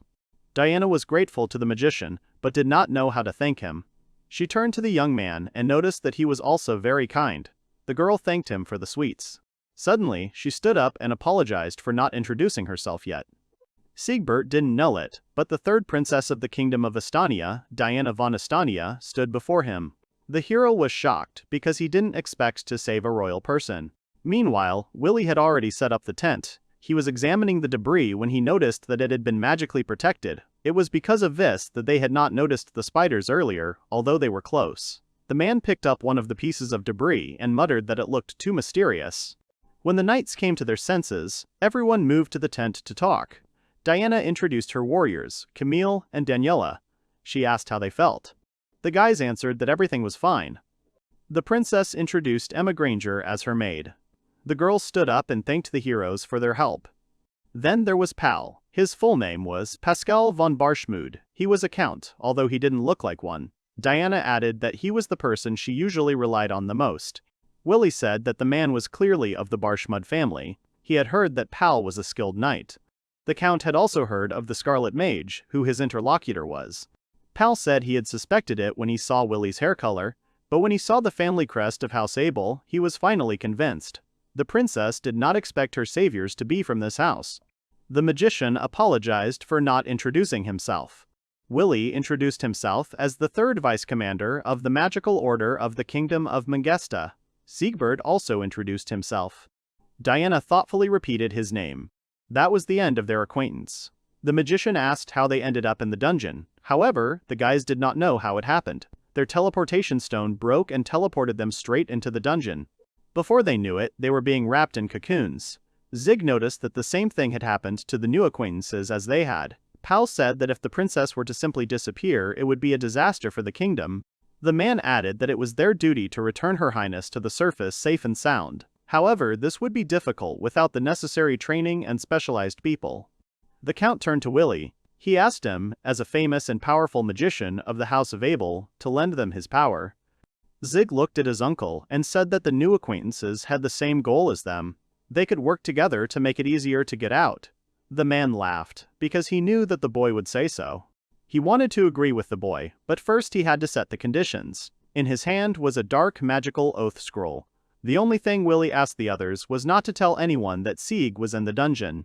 Camille was against it, because, among all the contracts, the oath scroll was the one that could not be broken under any circumstances. Through it, any punishment could be indicated for the violator without restrictions. The knight added that such a contract could even kill. He exclaimed that it was so frightening. Zig was completely unaware of this, so he was shocked. Camille said that the scroll would endanger the princess's life. Willie said that he understood his indignation, but if they did not accept his conditions, the magician would not be able to help them. The man had to make sure that no one else knew about Zigbelt, and he didn't care who stood before him. The princess replied that she understood him. The girl asked the magician if Zig was the gem of his generation. However, the surprised expression on the young man's face said that he himself did not know about it. Uncle said that now was a great opportunity to remind Zig that he was not as ordinary as he thought. He was very special and important to the Able household. The hero immediately realized that the man was not only talking about his talent and abilities. There was something else in him. Even so, he did not understand what Willie was talking about. Diana extended her hand and asked him to give her the contract. Zig asked her to stop because the terms were one-sided and unfair. He asked if the princess had anything they should keep secret. The boy was about to sign the oath scroll too. The magician exclaimed that there was no need for that. However, the young man was against them being the only ones who did not take responsibility, otherwise they would not become comrades. Diana was struck by such sincere words. Then she decided to take off her robe and show her beast form. The princess asked not to tell anyone about her ears. Camille and Daniel were amazed. The magician asked if the lady had ears from birth. The princess confirmed it. She said that such ears are found in people whose ancestors mix their blood. Sometimes, such families give birth to children like her. However, this was not a good thing, especially when the beastman was a member of the royal family. Zig realized that there was discrimination in this world too. The girl said that she usually hides her ears with a magical tool, but during the spider attack, it broke. It was important to her that no one find out that a half-breed is in power. Diana's condition was that no one present should reveal her secret until her public announcement. She asked if they would sign a contract. Zig responded positively and asked his uncle if he was going to do the same. It was obvious that the magician did not want the young man to do this. He asked if the hero would definitely not break the contract. Zig replied that he would never do anything that would upset the lady. The man sighed. The kind boy had not changed over the years. Mark had no choice but to change the punishment, death, to memory erasure. The princess thanked Zig. She placed the contract on the table for everyone to sign. After that, the scroll closed and flew into the air. It lit up and split. Each part of it dissolved into the bodies of the participants in the deal. Now they each have to keep each other's secrets. Camille grumbled that he would never have made such a contract if he were a princess. Pal asked the mage if he would help them. The man answered positively with a smile. Since the boys accepted such fabulous conditions, Willie promised to lead them out of the dungeon. He shook the big man's hand. The count said that they were relying on him. Zig approached the princess and said that they would definitely get out of here alive. The princess and the hero shook hands. Watching them, the magician thought. Before signing the contract, he did not tell his protege something. The man needed to be cruel to protect Zig from an unreliable ally. The covers of the magic stone he found earlier said that someone had deliberately set up a barrier so that no one could help the princess. If his guess was correct, then Willie was more than sure that there was definitely a traitor among them, but he didn't know who exactly. Willie continued to think that this situation had caused more problems, but it was okay. Zig was already able to fight and handle everything on his own. It was better to leave the investigation of what had happened in the Kingdom of Estonia to himself. And in the end, he remembered something else. As soon as Zigbelt opened his eyes, his uncle immediately wished him good morning. The hero asked who Willie was talking to.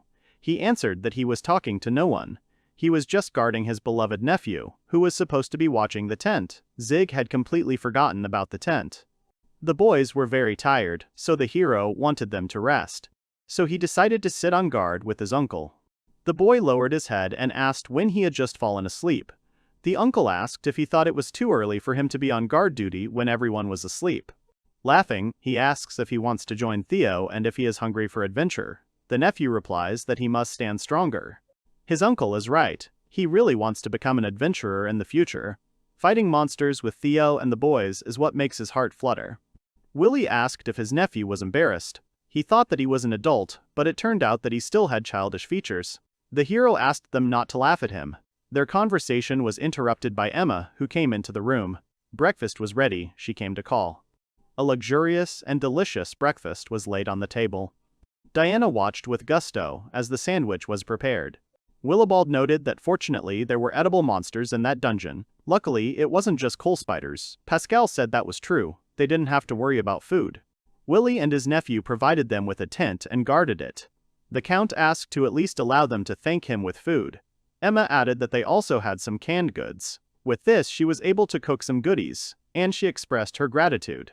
Zigbelt, handing the plate of sandwiches to the princess, said if she liked them, she could have his half. Diana, without taking her eyes off the sandwiches, asked if it was so obvious. The princess's tail rose. The hero noticed it and said that her tail was giving her away. Diana became worried. The princess, pressing her tail to herself, asked Zig if she didn't disgust him. The boy answered sweetly, why would he feel disgusted, adding that it suited her very well. Camille suddenly shouted furiously that Zig would not say that the demon's appearance suited Diana. He asked not to insult the princess. The hero, frightened by such a surprise, began to justify himself that he did not mean it.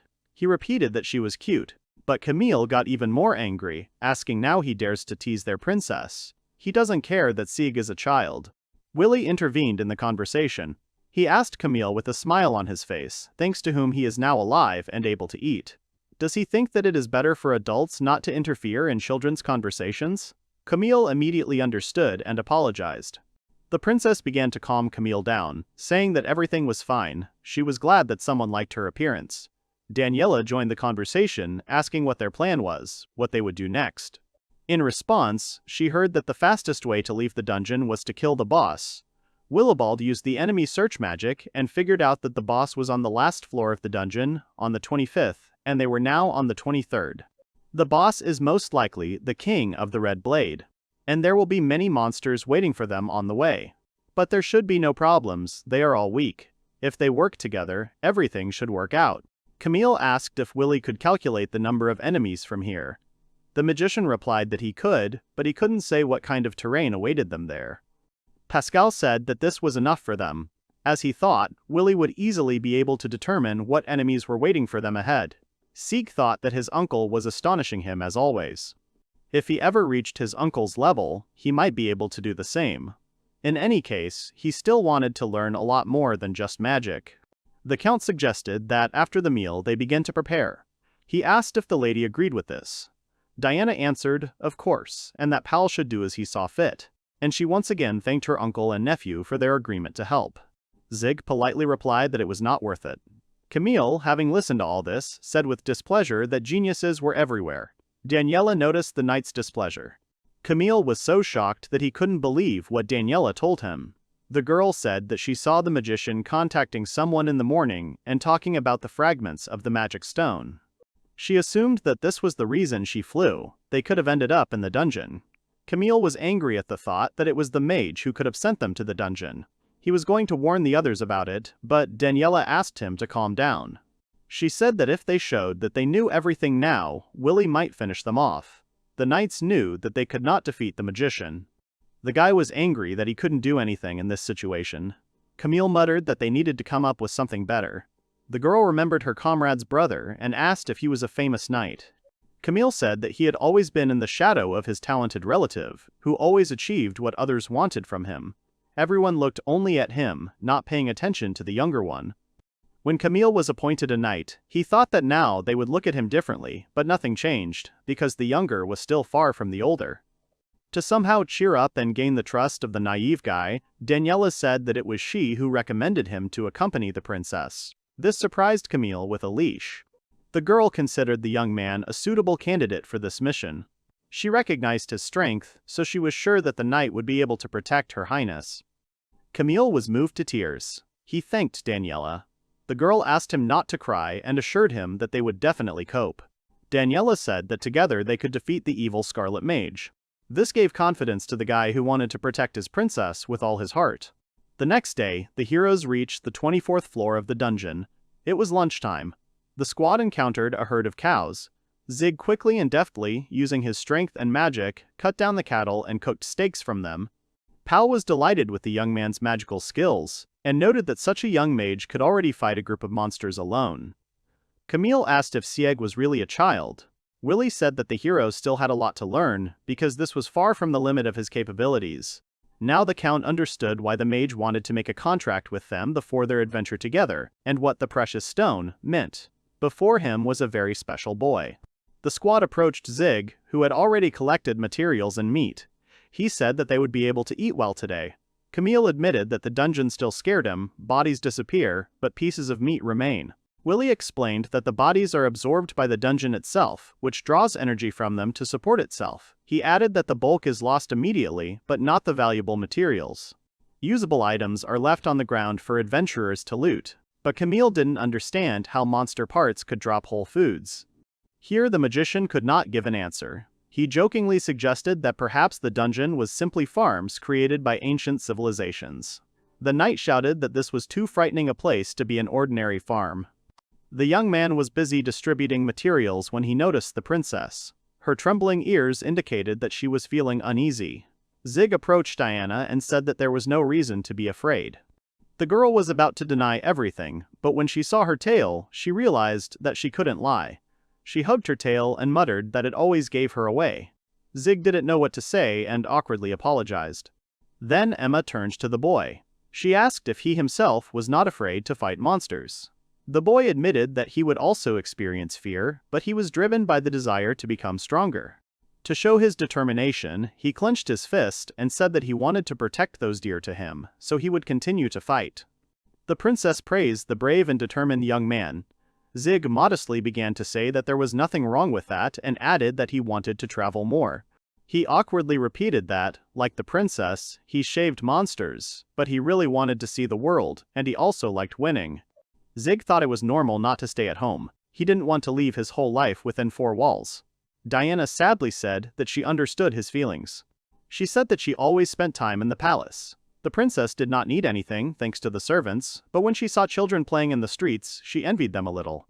The hero thought for a while. Zig decided that he and the princess would spend time together today and told her about it. He asked her to look around and notice how the place in the dungeon became beautiful and peaceful due to the monster's misfortune. The young man began to focus on the fruits on the trees, on the fountain that stood ahead. He asked if Diana would like to see it herself. The princess said she was not against it. Zig pulled her hand and asked her to go for a walk with him. He promised her that if the monsters came out, he would definitely protect her. Diana accepted his offer. Camille noticed that the young man was taking the princess away and wanted to stop him, but Willie assured him that there were no monsters ahead, so he shouldn't worry. Pal suggested that the boys not interfere with Diana and Zig, but he asked Emma to stay with the boys. The Count was pleased to see the princess so relaxed and interested. The man was happy that the hero and Her Majesty had become friends. The magician chuckled in response and said that he had no doubt about it. Zig and Diana looked like best friends. Their walk was incredibly rich and interesting.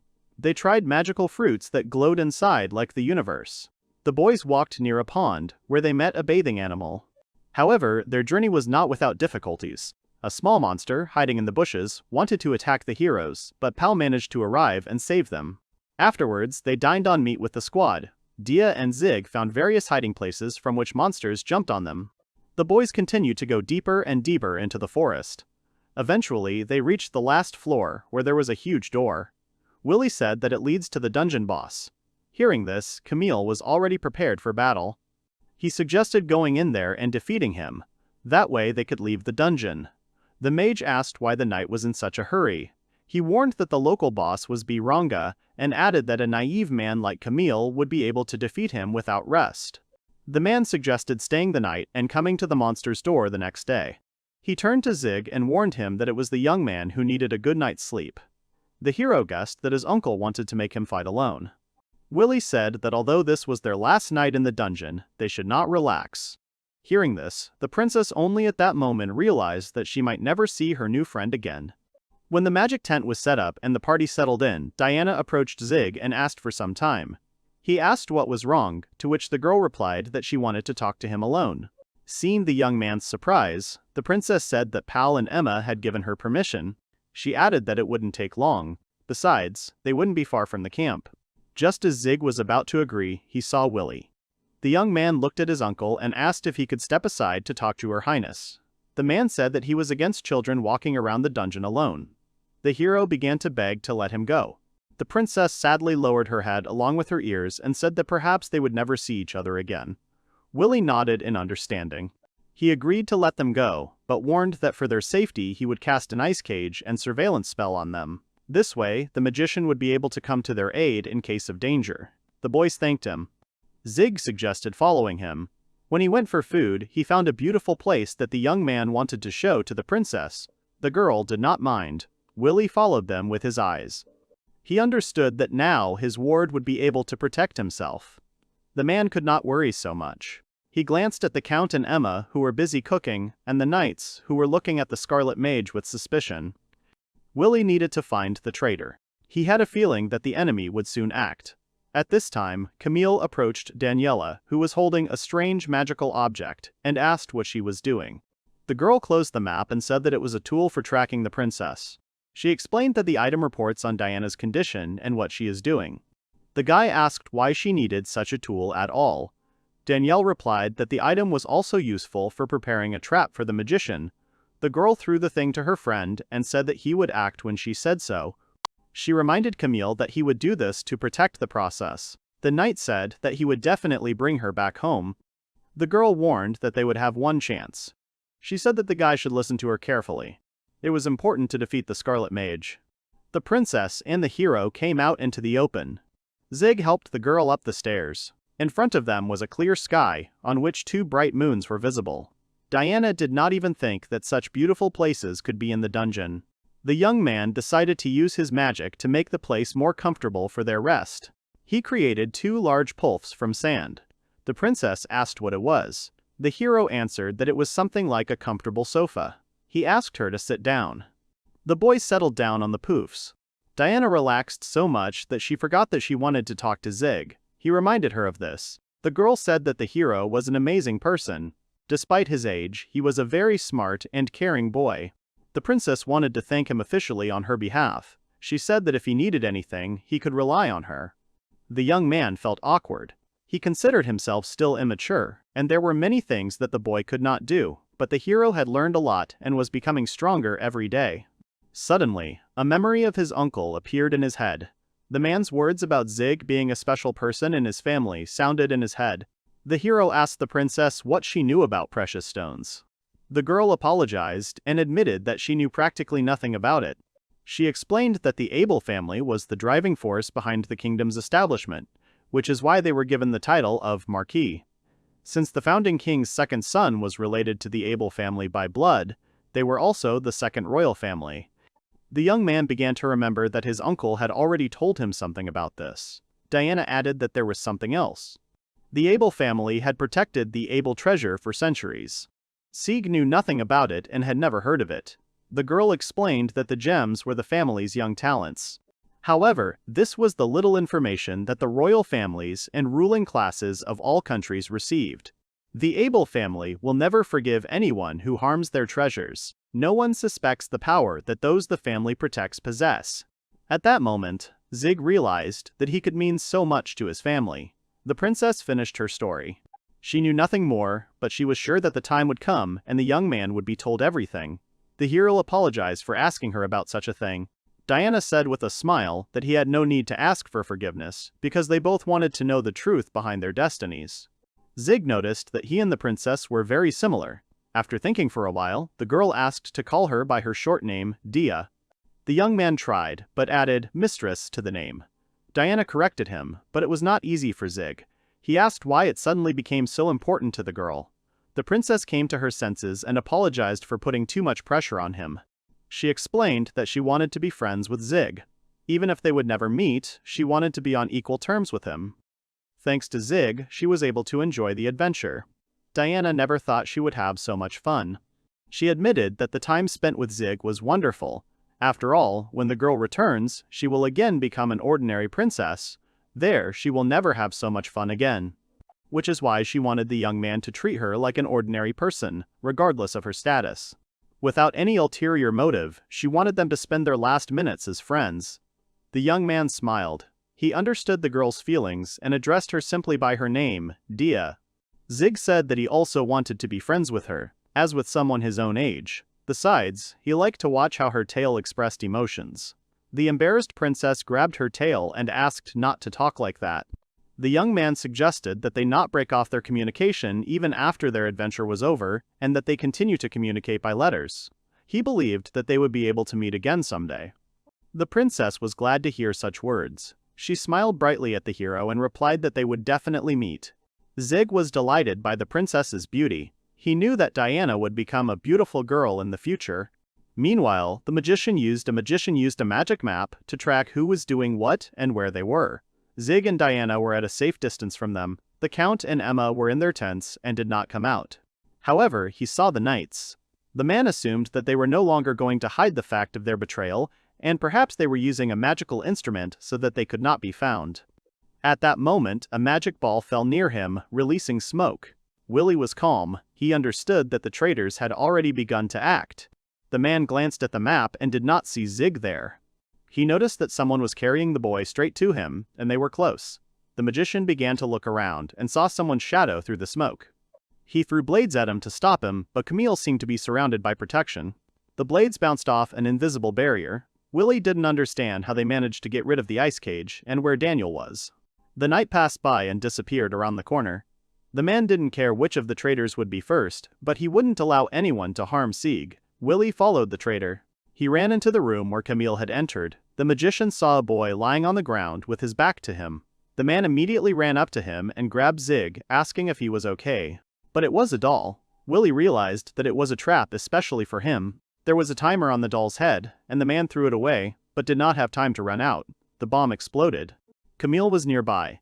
Seeing that the room was completely destroyed with the magician, he was glad that he managed to defeat Willie.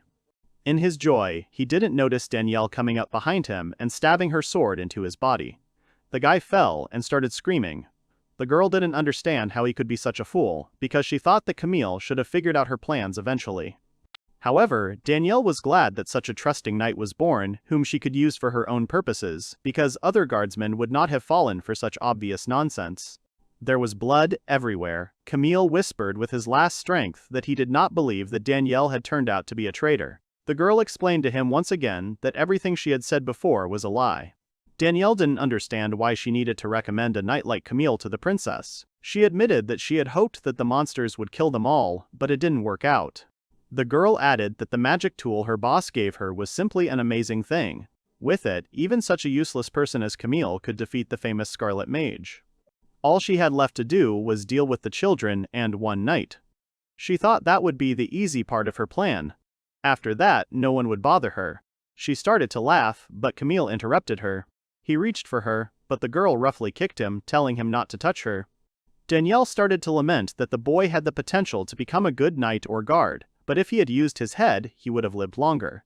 Now his role was over, as was his life. There would not even be a trace left of him, since the dungeon would deal with him. Finally, Dianiela said that no one was looking at Camille anyway, so no one would mourn. She left, leaving the young man to die. The princess and the hero were interrupted by a loud sound. They quickly returned to their squad, not understanding what had happened. When they turned the corner, they saw that the door to the boss was open. At that moment, Emma and Pal ran to Diana and Zig. They were very worried about them and asked if they were okay. The princess asked the count what was going on, to which the man replied that he himself did not understand. They were in the tent when they heard the sounds of battle, so they immediately gathered to see what had happened. Emma added that when they tried to leave, it turned out that the tent was blocked by some kind of barrier that prevented them from leaving. Only thanks to Pal's brute force, they were able to break through the protection. However, when they left, the sound stopped. The magic dome, which had been flying around the princess and the boy all this time, crashed. Uncle's magic crumbled into small fragments. Zig realized that something had happened to Willie. Dianiela ran out of the boss's door. She was shouting for the princess and the count. Diana noticed that the knight was covered in blood and asked what had happened. The girl said that someone had tried to attack them. She assumed that it was the one who was behind their teleportation to the dungeon. The count was surprised. Dianiela said that the criminal had disappeared behind the boss's door, and that Camille and Wilbald were already there. She added that they had to help the boys. The man agreed with her. The girl told Diana that she should go with them, because they did not know if the criminal had comrades, so it would be safer for her to be with them than alone. Siege promised the princess that he would also protect her. The heroes entered the boss's door. A huge hall opened up before them, with light coming through small cracks. The monster was kneeling, praying. The princess recognized him as the king of the Red Blade. Sieg did not see Camille and his uncle, and asked the knight about it. However, she did not answer. The girl laughed and muttered that it was all very funny. She let her hair down and asked ironically why people were such trusting creatures. At that moment, the door slammed shut. Dark branches blocked the only exit from the room. Dianiela's knightly armor changed into black robes. Her gaze darkened. The room began to fill with dark liquid, from which monsters arose. The girl promised that the heroes would die here. The count realized that everything that had happened to them was Daniela's doing. The girl did not deny it. She said that it was too late for them to do anything, especially since the Scarlet Mage and Camille were dead. Hearing this, Zig exclaimed that it was impossible. Danielle said that she didn't care if they believed her or not, and added that if they were alive, they would already be here. She took out a sharp splinter and threw it towards the monster. The girl thought that a normal boss fight would be boring, so she decided to make him stronger. She wanted Her Highness Diana to die in pain. The king of the Red Blade rose. He became much bigger and angrier. Daniela passionately wished that Madame Diana would die in agony. The uncle was puzzled as to what this girl had done. Zig activated a special skill, an appraising glance. The boy realized that it was this girl who had awakened the boss with some kind of spell. After her intervention, the exact value of the monster's power level became uncertain, and all key characteristics began to change dramatically from moment to moment, becoming completely unpredictable. The young man finally figured out that the monster's main weakness was the powerful element of lightning. She was worried and irritated by why the boys froze in place. She resolutely directed the huge monster straight towards her partners, forcing the giant to move inexorably and swiftly towards them. But the man reacted instantly, erecting a powerful barrier that protected him and his comrades from the deadly attack. Daniela insistently urged everyone to remain calm and wait until the princess left this world. She assured them that after the princess's death, their own deaths would soon follow. The uncle earnestly asked Mr. Gilbert to take the princess immediately and leave the dangerous place. The boy tried to object, but the man sternly warned that if they stayed, they would all inevitably die here.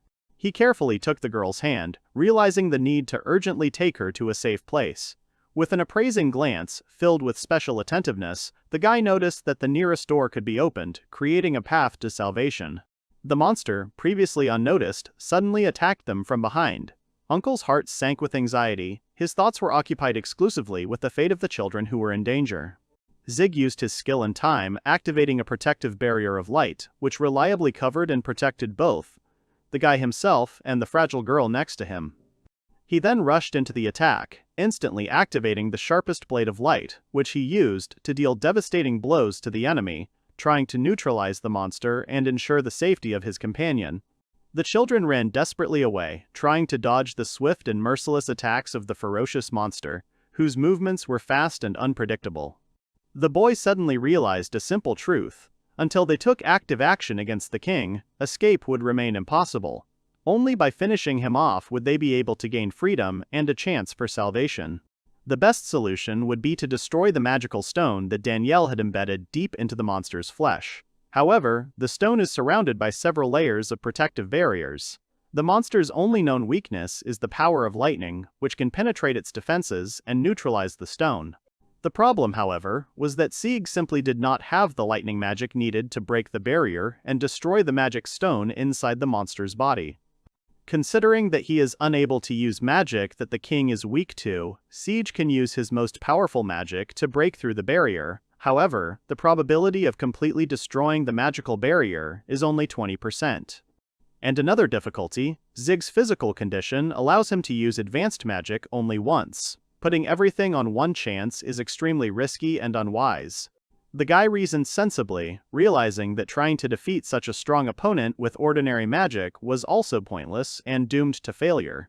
Sieg stubbornly held the protective barrier, realizing that defeat was inevitable if they continued to just defend themselves.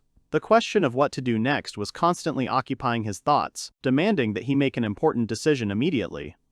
Diana quietly approached the boy and proposed a daring plan that she could become a living bait, distracting the monster's attention so that the others could sneak up on him and deliver the finishing blow.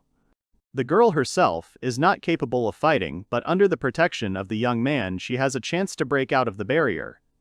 The girl's presence is important to Dianiela, so following her will attract the attention of the opponents. Other members of the group will take advantage of this, having the opportunity to successfully deal with the spiders. She said that if she was killed, the others should just run. Zig said that was too risky. The princess added that the guys should do everything possible to keep the number of casualties to a minimum. The companion was ready to go to extremes, putting her own life on the line for the sake of the common cause.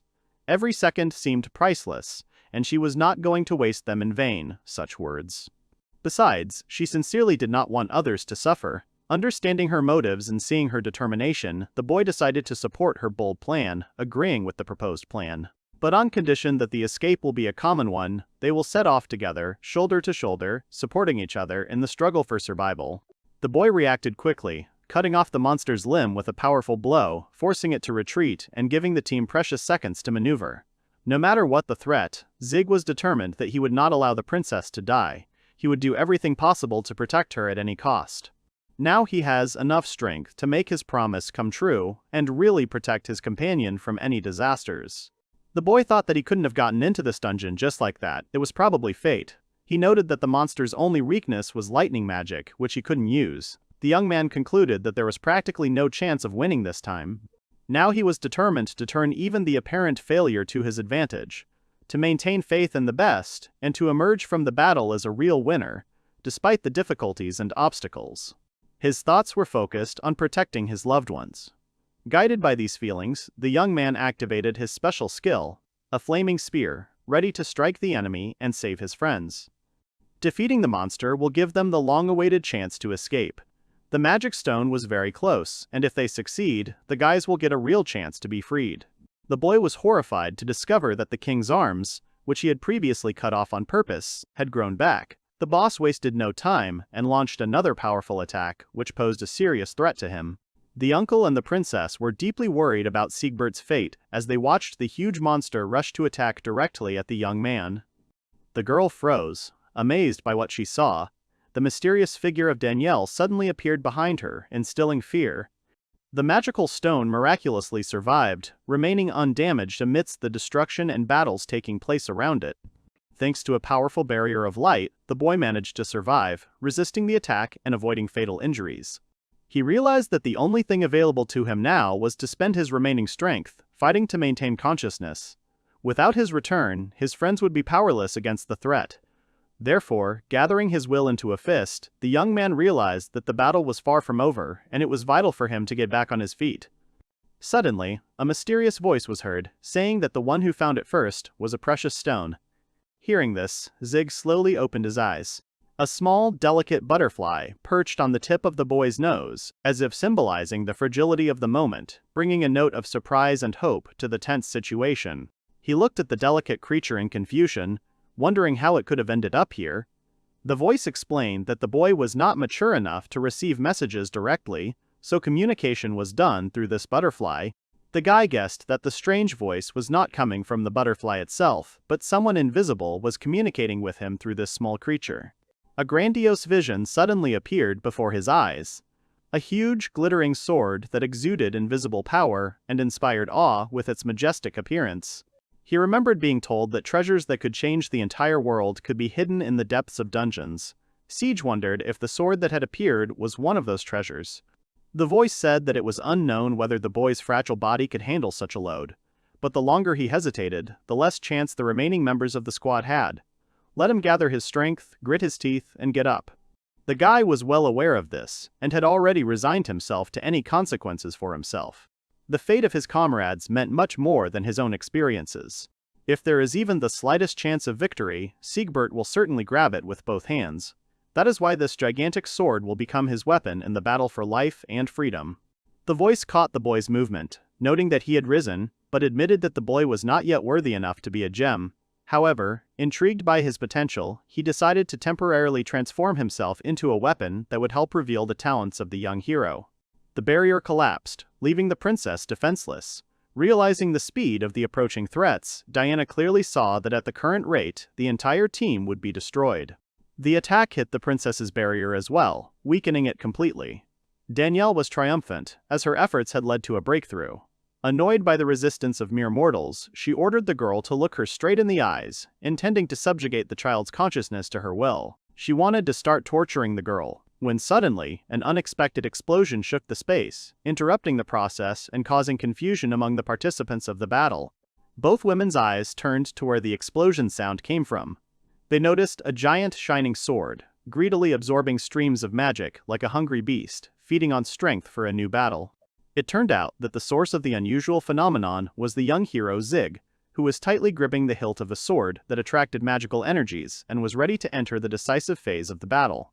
The girl looked at her protector with genuine concern, worried about his well-being, and Dianiela, noticing that the bulky sword had shrunk to the size of a light rapier, was completely amazed, not understanding how the guy managed to withstand the stress and stay alive. Outraged and furious at the lack of desired results, she cried out, calling on Zigbelt to stop resisting and accept defeat, demanding his death and surrender. Activating the unique skill Hurricane, the young man launched a swift strike, striking the boss and leaving Dianiela in a state of complete shock and awe. He suddenly realized that despite having used up all of his accumulated magical energy, he did not feel any sense of fatigue or weakness.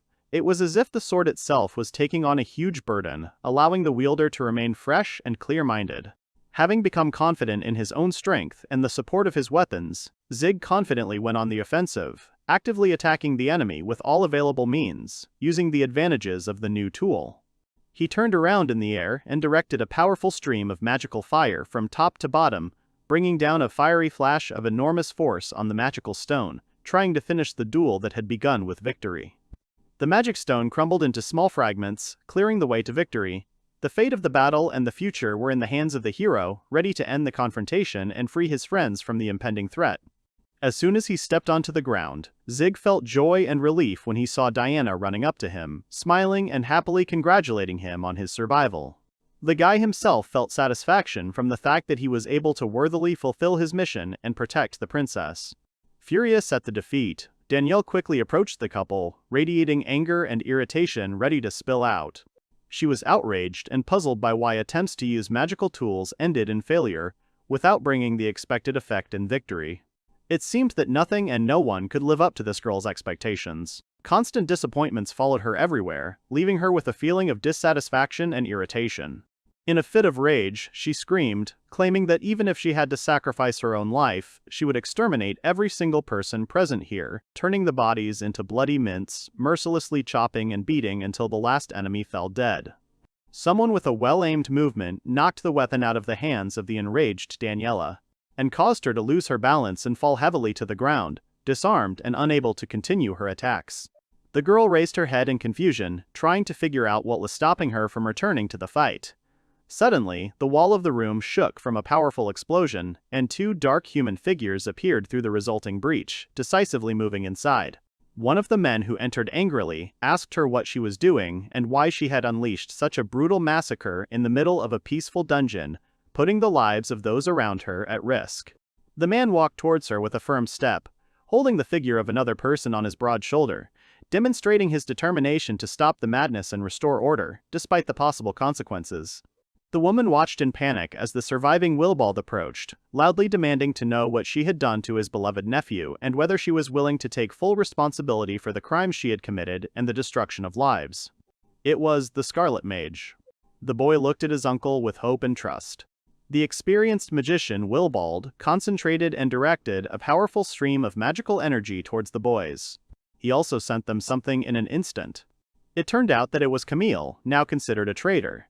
Despite the betrayal, the wise uncle treated his wounds, caring for his nephew's mental state, since his death would be a heavy blow to Sieg's sensitive heart. The man looked at his comrade and asked if the guy he was holding in his arms was also considered a traitor. Despite her depression and despair, Danielle tried to calm down and focus, realizing that her main rival was seriously injured. If she puts all her power into her next attack, she is guaranteed to destroy her opponent, leaving them no chance of survival. The enemy, realizing the threat, immediately went on the offensive. He began a series of powerful strikes aimed at neutralizing Danielle's aggressive actions and restoring order in the battle zone.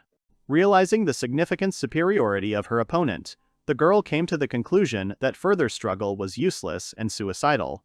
Having made a difficult decision, she quickly rushed to run, hoping to avoid inevitable defeat and save her life. Willibald cast a powerful protective spell, blocking Danielle's escape. Then he asked her harshly if she was planning to escape with impunity after committing evil and nearly killing his nephew Sieg, forgetting about her attempts to kill the magician himself with the help of a treacherous puppet toy. The magician proudly declared that no magical instruments, even created in his country, could lead him to death. Daniela cried out in indignation, asking if the terrifying monster that had recently terrorized the dungeon was an artificially created mechanism that came from the kingdom of Willibald. He confirmed that her guess was correct. The instruments clearly showed the signature seal of their kingdom. The strange thing about the situation was that she was a traitor from the state of Estania, and it was unclear how she got hold of instruments produced by their kingdom. The woman was overcome with doubts, but her interlocutor categorically declared that there was no point in continuing the conversation. According to him, it would be unlikely to extract the necessary information from her, and it would be necessary to sort out the possible knowledge and motivation of the criminal later. He decided that he did not want to listen to unpleasant speeches from the suspected woman. Another way to obtain important information would be much more effective, to directly extract information from the culprit's consciousness. Daniela, acting quickly and decisively, activated the hidden device, causing a massive explosion designed to create chaos and buy her some time to escape. After analyzing what happened, Willibald realized that she managed to disappear by using the portal that appeared after defeating the dungeon boss, leading back to the surface of the earth. Daniela shouted that she would always remember today's humiliation, promising to repay her offenders 100-fold one day. Uncle tried in vain to block her way. The Scarlet Mage realized that the girl had escaped from the ice prison using a teleportation stone that allowed movement within the dungeon. If he had remained calm and cool, he would have prevented her escape. Uncle realized that excessive excitement had interfered with his sober assessment of the situation, leading to rash actions and loss of concentration.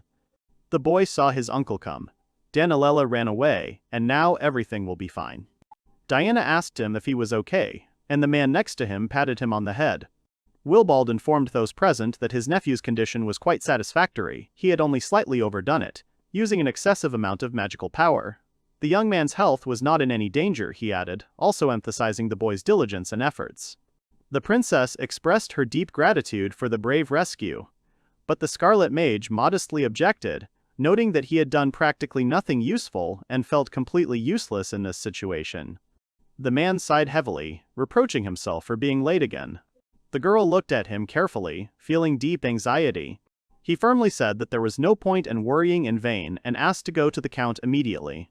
He reported that the other members of the expedition were also injured and needed urgent help. As soon as they finished treating all the injured, the group would return to the surface. He added that this is a great opportunity for Zig to rest a little and gain strength. The boy suddenly felt that he was being called by a soft, warm voice of a loved one. He slowly opened his eyes. It turned out to be his mother. A gentle smile lit up her face, and her gaze radiated love and care.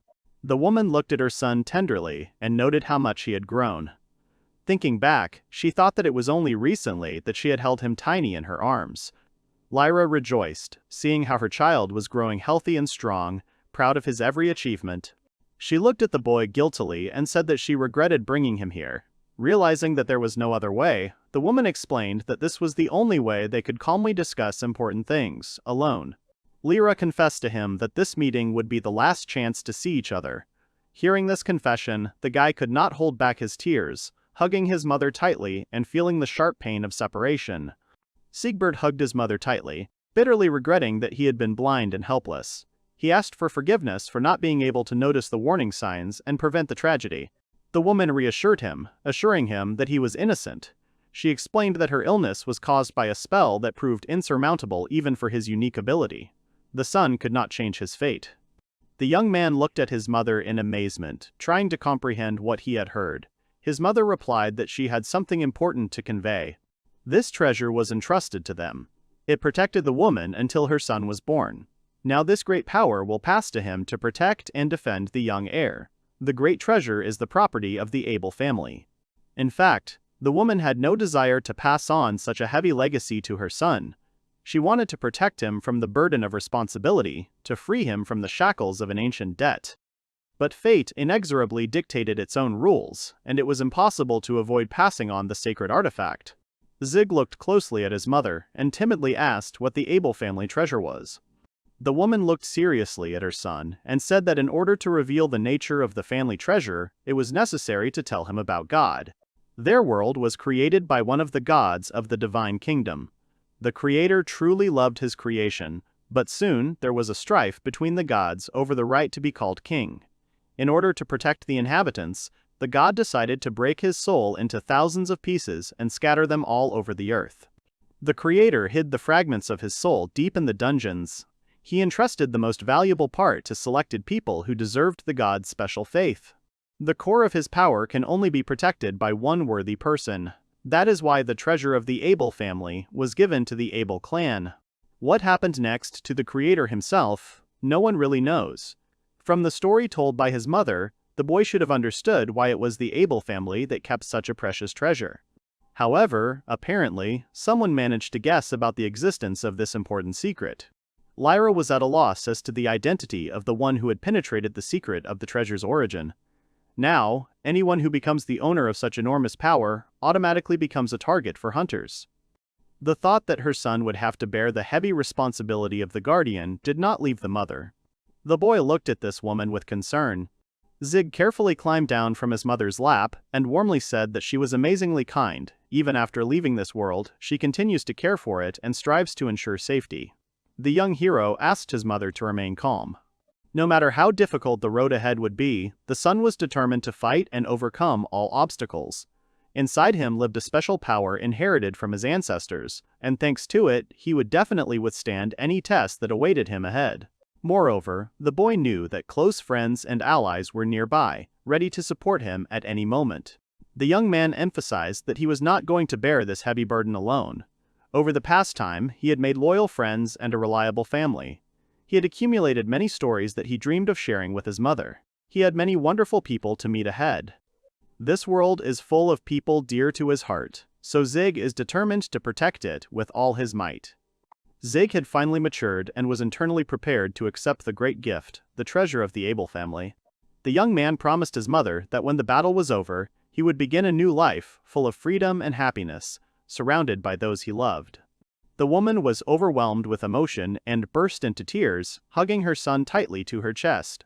She was proud that he had become strong enough to cope with the coming trials. However, his mother warned him not to get carried away with his duty beyond measure and not to sacrifice his personal well-being. The most important thing is to live life close to those who are dear to your heart. Lyra passionately dreamed of her son living happily ever after. The boy declared that he would live a bright and full life, as if he were fulfilling the woman's own life path. The wish granter announced that the allotted time was coming to an end and it was time for her to go back. She addressed the wish granter cordially, sincerely grateful for the fulfillment of her personal, albeit slightly selfish, desire. Having said goodbye to her beloved son, Lyra deeply regretted that she had to leave him. Her soul was eager to stay close forever, but the harsh laws of the afterlife did not allow her to do so. His mother reassured him, saying that she would always invisibly watch over him and support him. Zig could not contain his feelings and cried bitterly, reliving the loss of his mother. Tears rolled down his cheeks, reflecting the depth of his grief and loneliness. Before saying goodbye, Lyra asked her son to remember that when he suddenly saw a snow-white butterfly flying by, let him remember her. The woman whispered that she would always be there, invisible, but real support and strength in difficult times. The young man raised his head to the sky and loudly called his mother, tears streaming down his face. His heart was breaking from the unbearable pain of loss, desperately trying to return the lost warmth of his native voice. Waking up and slowly opening his eyelids, he discovered a snow-white butterfly right in front of him. The insect's wings shimmered with a gentle light, evoking memories of his mother's last words. The butterfly circled smoothly in the air, as if symbolizing her invisible presence nearby.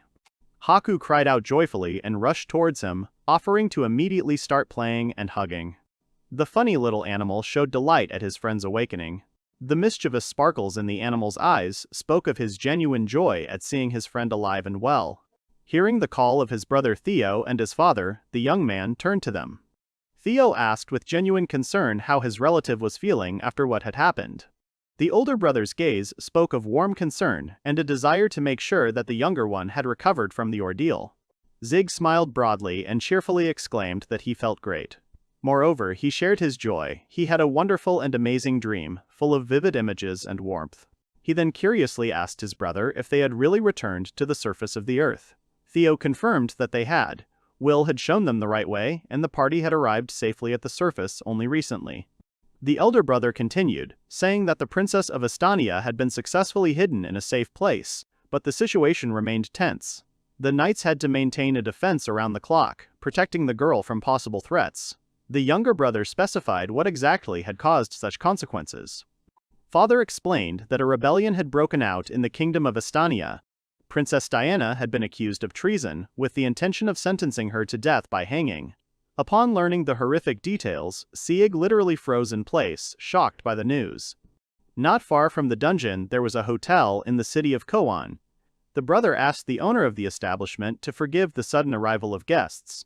He told the owner that their group had to urgently evacuate due to difficult circumstances. He offered to rent the entire hotel for 3 days, introducing himself as the Abel family.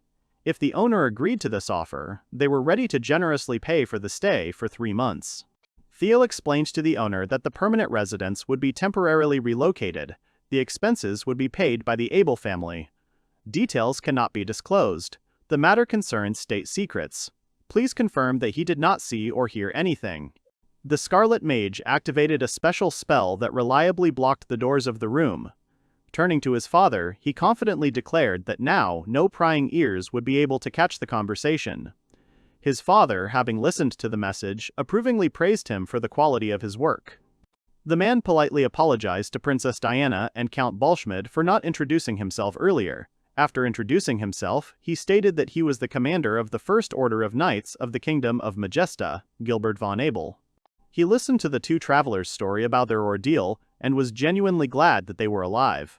Princess Diana thanked him for his concern and explained that Sieg and Wilbald had helped them get out. Count Balschmid asked what the information about the uprising in their country meant, and wondered how it was possible that the princess led the rebellion. The commander reported that the uprising was small in scale and had almost been suppressed, but the supporters of the coup intended to imprison Princess Diana. In addition, the rebel troops managed to break into the capital of the state. Looking at the commander, the girl asked with concern how many people had been harmed as a result of the conflict that had begun. Her heart trembled with worry for the ordinary citizens who had been drawn into the bloody events. He quickly reassured her that the amount of destruction was minimal and there were virtually no human casualties.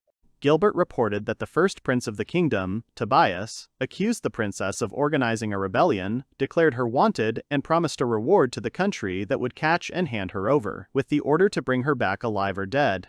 She thought back to her older brother Tobias with a heavy sigh, feeling hurt and disappointed by his actions. Count Balschmid expressed doubt, noting that, being in the dungeon, the princess could not possibly lead the rebels.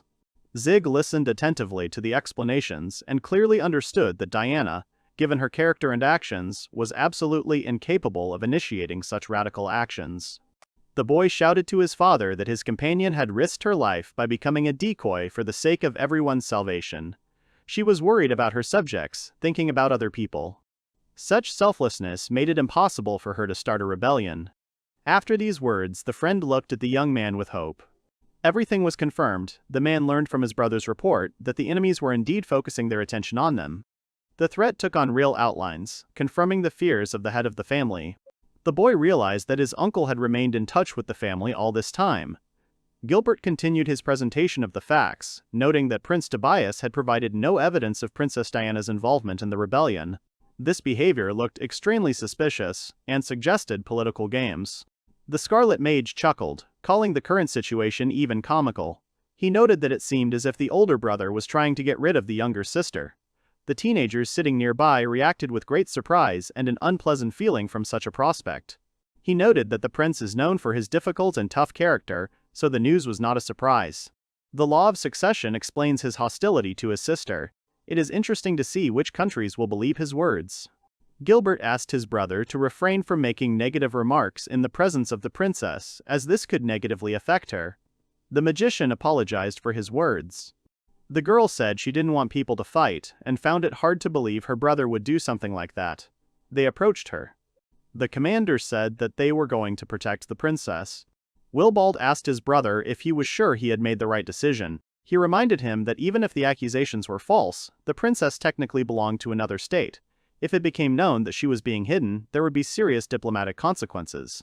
The man spoke passionately, declaring that his conscience would not allow him to sleep peacefully if he realized that with his own hands he had sent an unjustly convicted little girl to a terrible execution by hanging. Willibald admitted that if his brother insisted, he would not object. Moreover, he admitted that he personally would also be in favor of protecting the princess. In fact, they are investigating a certain incident that may be related to the kingdom of Estania.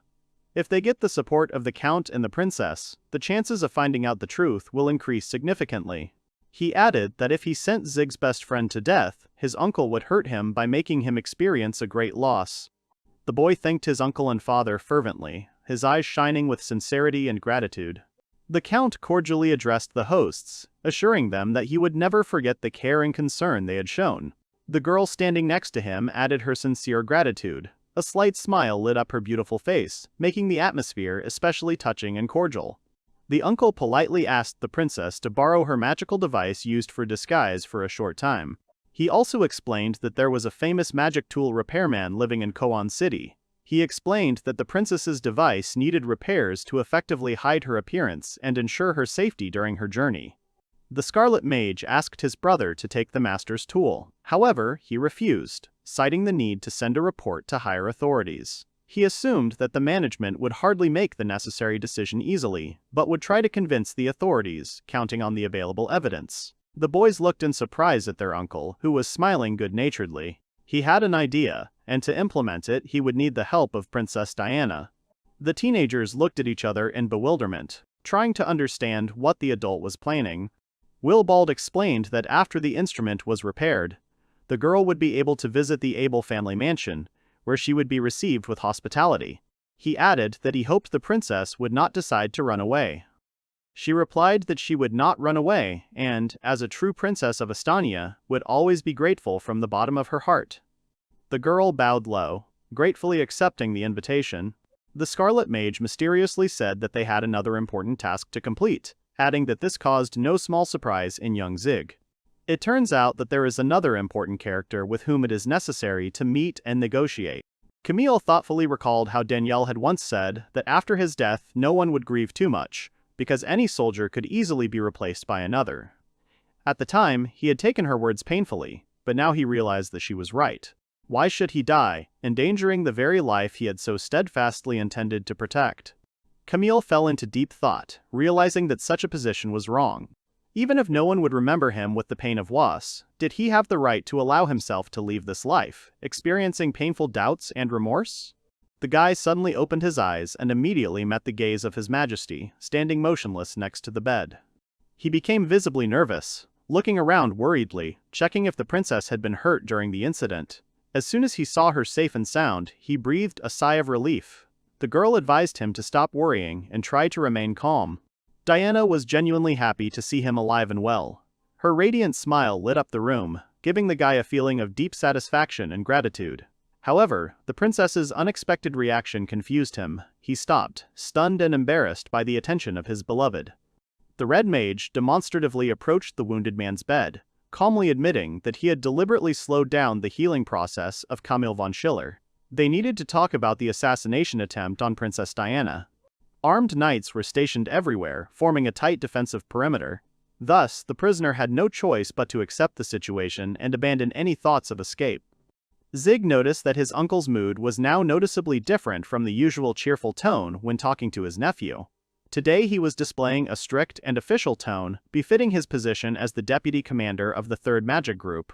Camille listened attentively to the arguments of the Scarlet Mage, immersed in his own thoughts.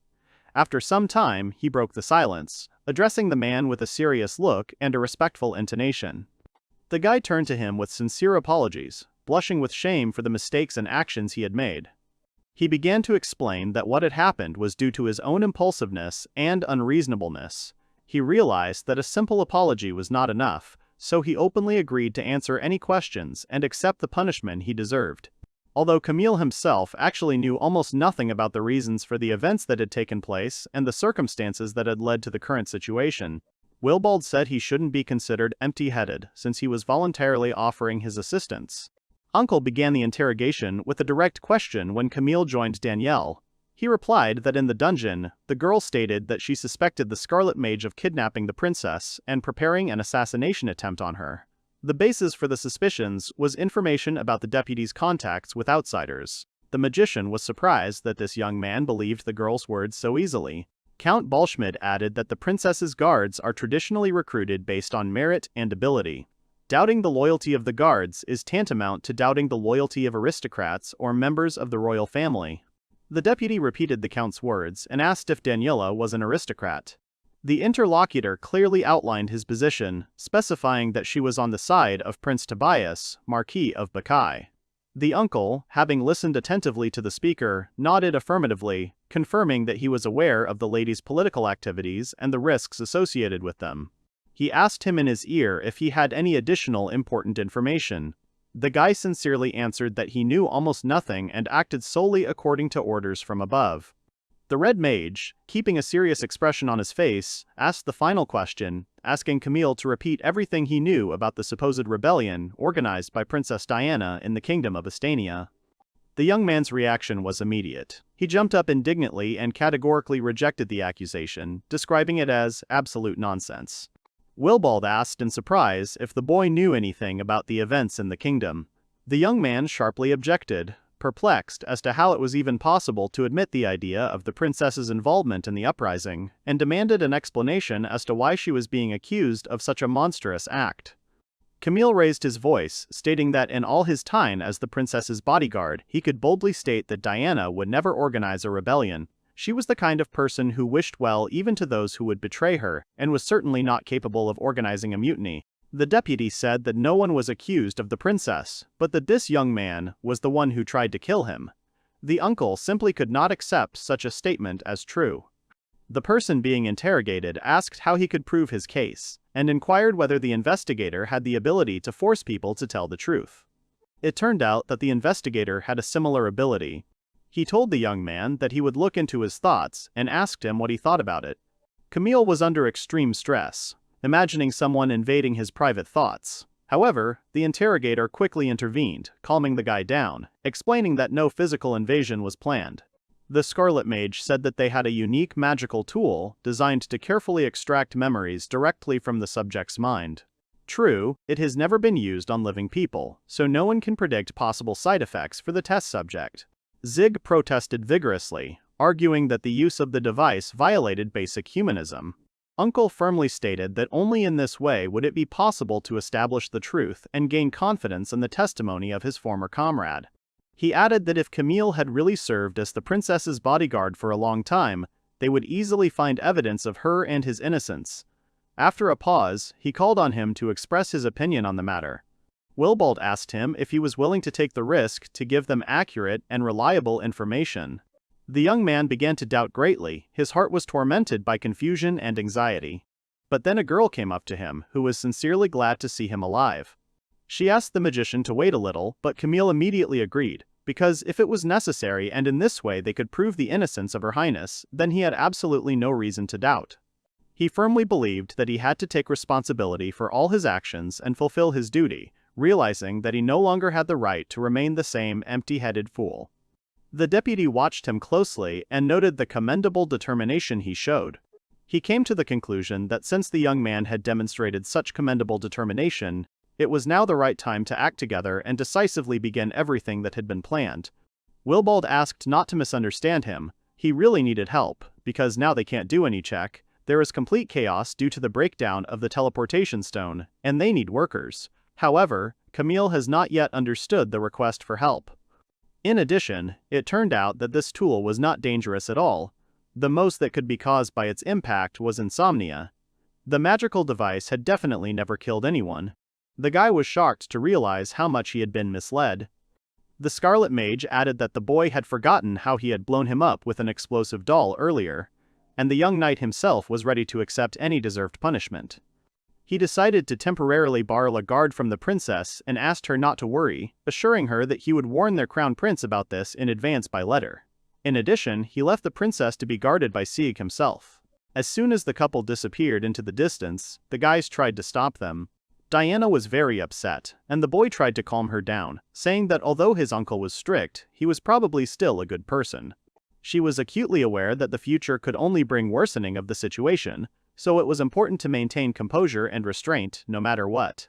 The young man suddenly thought back, remembering how desperately and tearfully he tried to save her then, and now he again addressed her with sincerity and warmth in his voice.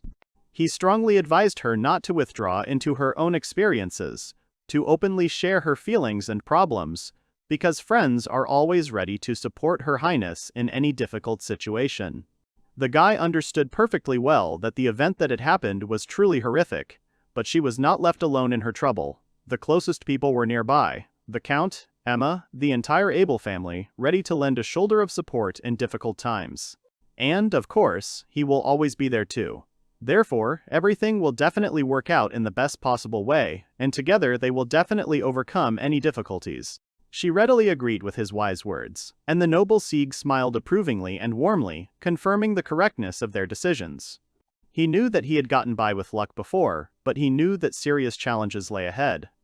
After all, the power of the Abel family treasure is so great that it is capable of turning the whole world upside down, and the young man is absolutely sure that after gaining such power, there is no need to expect simple trials. However, Zigbelt firmly promised himself that he would not allow his loved ones to die, and for this he would do everything possible to become even stronger, protect those who are dear to him, and overcome any obstacles. A few days later, in the majestic castle of Majesta, the anxious cries of a frightened servant suddenly rang out, filling the space with a resounding echo of anxiety. The puzzled young man respectfully asked His Majesty Julius the reason for such unusual behavior. He quickly apologized, explaining that his friend Wilbald had long since stopped writing letters, but invariably, masterfully found ways to cheer him up with unexpected surprises. It turned out to be quite funny how everything turned out in such a surprising way. The Abel family has always been distinguished by unusually curious ideas. And it is not surprising that even the legendary family treasure found itself involved in such incredible events. He calmly ordered his servant to make an entry in his official schedule for an audience with the Abel family, and the loyal assistant promptly carried out his master's order. Julius instantly realized that his deputy was literally demanding that he do something absurd and highly unacceptable. After all, the sender of the letter wanted a very interesting service. The family was overjoyed at the return of their beloved brother, feeling deep gratitude to fate for his safe return. All these days they were terribly worried and prayed that nothing terrible would happen to him. Al was terribly frightened when he learned that the younger one had disappeared into the mysterious dungeons. Now, as soon as he saw him safe and sound, he rushed to hug him tightly, as if he was afraid to let go again. The hugs were so tight that breathing became difficult. He joyfully announced that now that Zig had safely returned home, it was time to have a real celebration. Moreover, he had prepared a special gift that would surely please and surprise the young hero. They presented the boy with an elegant silk headband, decorated with delicate patterns. And Marie slyly added that now he looks even more charming and resembles a real little angel, causing general laughter and affection. The guy tried to object, saying that he was a man after all. The older one cheerfully replied that beauty was above gender, and a handsome guy should look attractive regardless of stereotypes. The younger one thought to himself that gender was of great importance. Theo turned to his brother Al and his beloved sister Marie. He asked them to stop making noise, because the boy was very tired from the journey, and besides, they had an important guest, Princess Diana. Brother Al said that the father had left for the capital and asked him to accompany the girl. Then he politely apologized to Her Highness. The princess replied that she had no need to apologize, because such a warm relationship between brother and sister touched her soul and made her heart happy.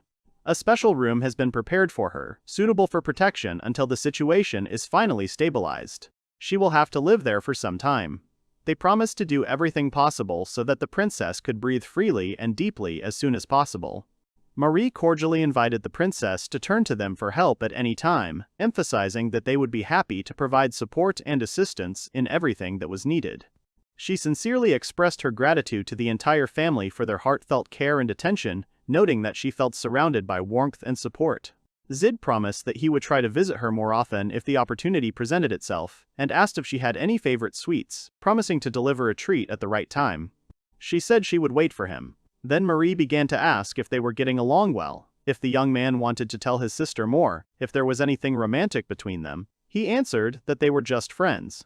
The guy fell onto the bed with relief, smiling happily because he was finally home.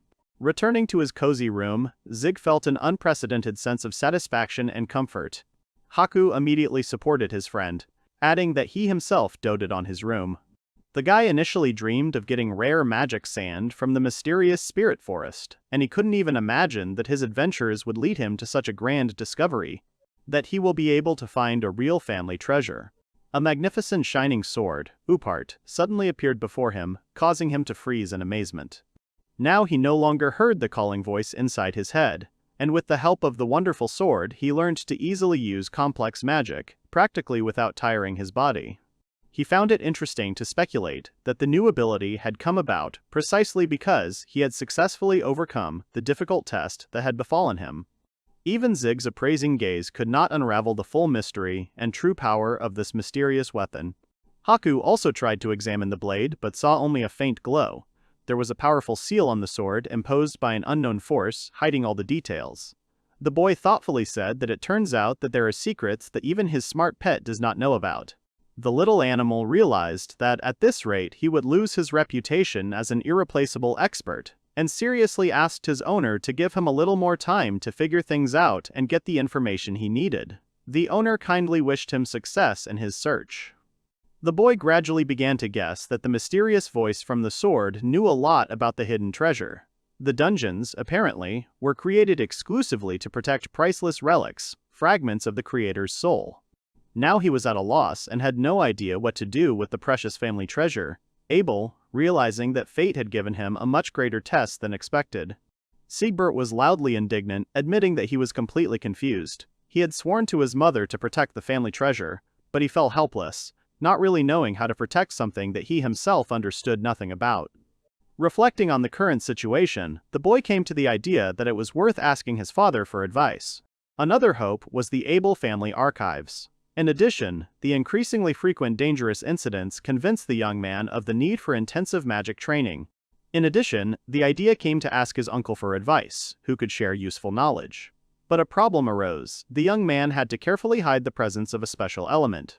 This internal conflict tormented him, and he thought about what to do next. There was a sense of secrecy and mystery everywhere. He seemed to be afraid to touch these secrets in case he accidentally upset the balance and discovered something forbidden.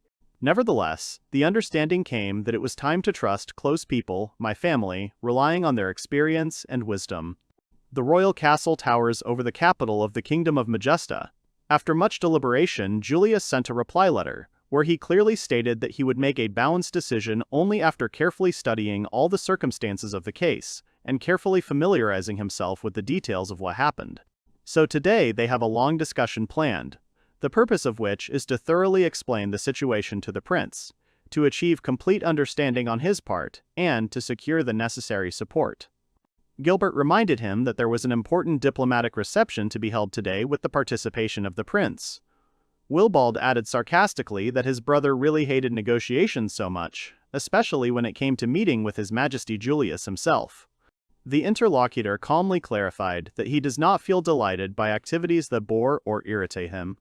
The first prince of the great kingdom of Majesta, Julius von Majesta, greeted the arriving visitors with courtesy.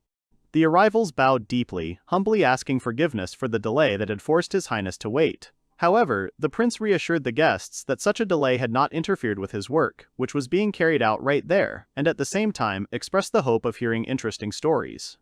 While reading the message from the message room, the prince's eyes began to shine suspiciously, and his lips involuntarily stretched into a smile. Julius tried his best to refrain from laughing out loud, maintaining the dignified appearance and respectability of a monarch. He couldn't help but laugh. The Scarlet Mage looked at him in bewilderment and carefully noted that he didn't seem to remember anything particularly funny in his message. The first prince explained that the message had turned out to be surprisingly comical, despite the lack of intentional humor. The young man had collected many questions regarding the guest's visit, but decided to first find out the main purpose of the delegation's arrival, trying to approach the matter consistently and carefully. His Highness the Prince inquired with interest why the delegation had decided to defend the honor of Princess Diana, deliberately setting itself against the influential Estonia, whose interests could be affected by such an act. The monarch then made a small amendment to his own words, clarifying that the main question remains: why spend so much effort and resources trying to please her, whose support is far from guaranteed and whose value is questionable? Or perhaps her country has some advantages that could attract their attention and influence their decision. Willibald added respectfully, noting that he had not at all expected to find in such a young man the ability to draw important conclusions from a short letter, demonstrating maturity of mind and foresight. Their real goal was to obtain valuable information about the activities of a unique magical school. Julius clarified that they were talking about his own magic school. What does Estonia have to do with it? The Scarlet Mage explained that the criminal from Estonia who attacked the group in the dungeon used magic tools produced within the walls of their magic school. Besides, he was sure that His Highness was already aware of everything. The magic school is an institution that has the status of immunity even for representatives of the royal house. The building is a fortress from which a person is not able to steal tools. This means that there is a traitor inside the school itself who is handing over the necessary tools to the attackers, and the visitors need any information about this person. Previously, someone deliberately used a curse against the Abel family. For several years now, the family has been searching for the culprit and has no intention of stopping the investigation. Many people died because of that curse. It was after these incidents that they had reason to suspect that the student of the magic school might be involved in the curse. Julius, frowning, added that, among other things, it was possible that there was a connection between the curse and the Abel family treasure, hinting at the possible motives of the criminal. He said that it was precisely because it was the famous Abel dynasty that the authorities categorically refused them access to the territory of the prestigious magic school, the influence of this powerful family. The prince continued, emphasizing that the leadership of the magical school was traditionally hostile to both the royal family and the Abel family. The so-called Shadow Ministry of Magic was responsible for the internal affairs of the institution, an excellent hiding place for behind-the-scenes intrigue. Despite the royal family's strong desire to find out what is happening inside the school, it is forbidden. The heirs of noble families study there. Any interference could turn the students into hostages. Therefore, every step must be carefully planned. Willibald emphasized that the ability to obtain information directly from the school is limited, so the only way out is to gather information from outside. Even a magic school, no matter how hermetic it may seem, inevitably leaks information. Julius concluded with interest that this was why the Abel family had decided to take advantage of Princess Diana's support by taking a roundabout route, which was quite unusual for the Abel family's straightforward methods. The Scarlet Mage emotionally confirmed that the family was ready to choose a difficult and unusual path of action, because the protection of the family heirloom was above any difficulties. No one had the right to endanger the legacy of Abel, which preserved the memory of generations and a symbol of their pride. He confirmed that everyone involved in the plot against the Abel family would be found and severely punished. The prince listened attentively to the explanations and clearly understood their common goal: to restore justice and protect their family's treasure. However, the young man frankly admitted that he does not yet see any direct benefit for the Majestic Kingdom in this matter. The Abel family treasure is a valuable but specific thing, and it is not yet clear what benefit their family will receive from assisting in finding the culprits. Willibald insisted that knowledge of the magical school would bring the family some benefit. However, Julius noted that the usefulness of information depended on its content, and he did not intend to start a war for the sake of hypothetically valuable information that might not exist at all. Their families have a long history of working together, but defending a man accused of inciting an uprising carries enormous political risks. It seems clear to him that his interlocutors understand the complexity and delicacy of such a mission. He read the message and, having heard some lines, could not help but laugh cheerfully.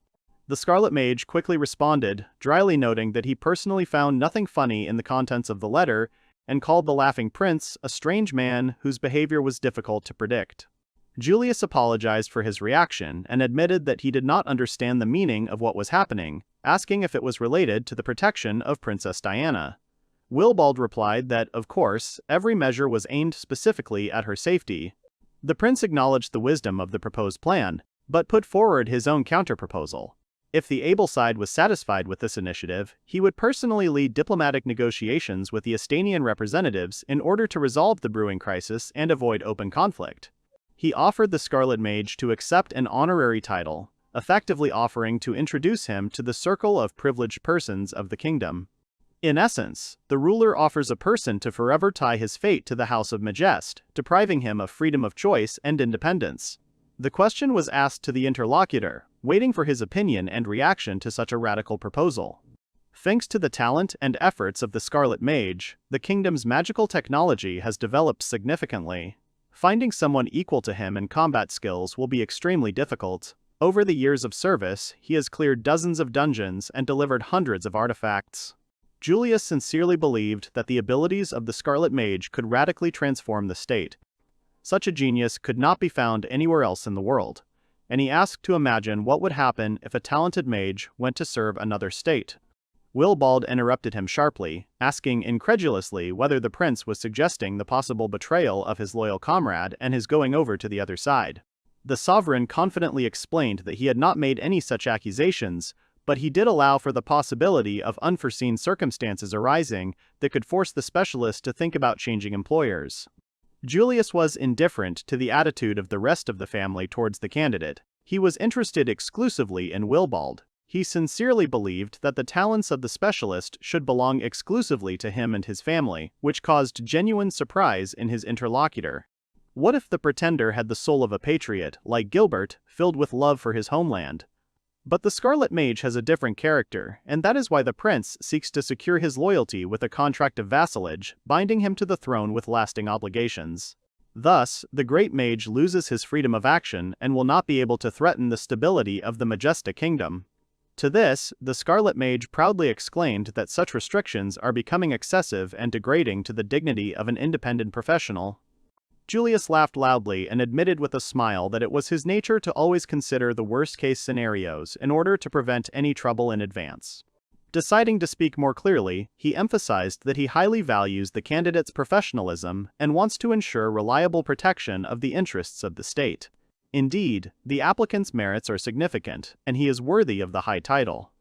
The magician repeatedly rejected the offer of the title. The prince added that he would be completely immersed in various state affairs, and saw only advantages in this.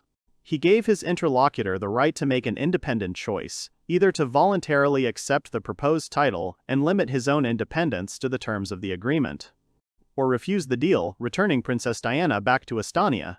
The decision depended solely on his will. Willibald felt the tension of the moment, trying to assess the consequences of any outcome. He solemnly agreed to accept the title, causing genuine joy to the Slen of the Majestic family, who was pleased to hear the consent of his best strategist and ally. The prince ordered him to prepare a luxurious mansion and a small staff of servants, because without the necessary comfort the ceremony will not take place.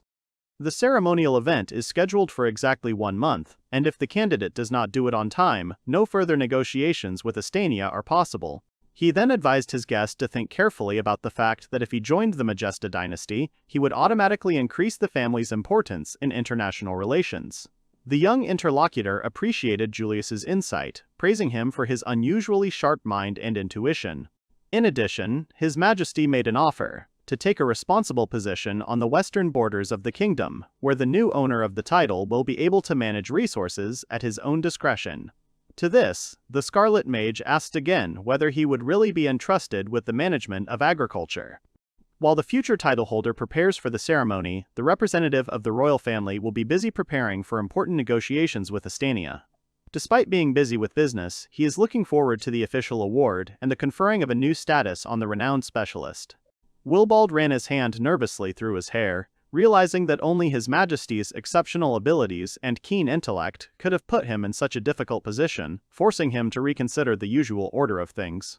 Gilbert remarked admiringly that receiving a title from the royal family was a great honor, and in his place he would be happy, not expressed dissatisfaction with His Highness. The young man irritably said that he had always been indifferent to social status, and now there was even more work. He consciously set aside personal ambitions and concerns, making a firm decision to sacrifice his freedom for the well-being of his own nephew, realizing that duty is above personal preferences. After defeating the evil forces hidden in the depths of the dungeon, the treasure opened and revealed itself in Zig.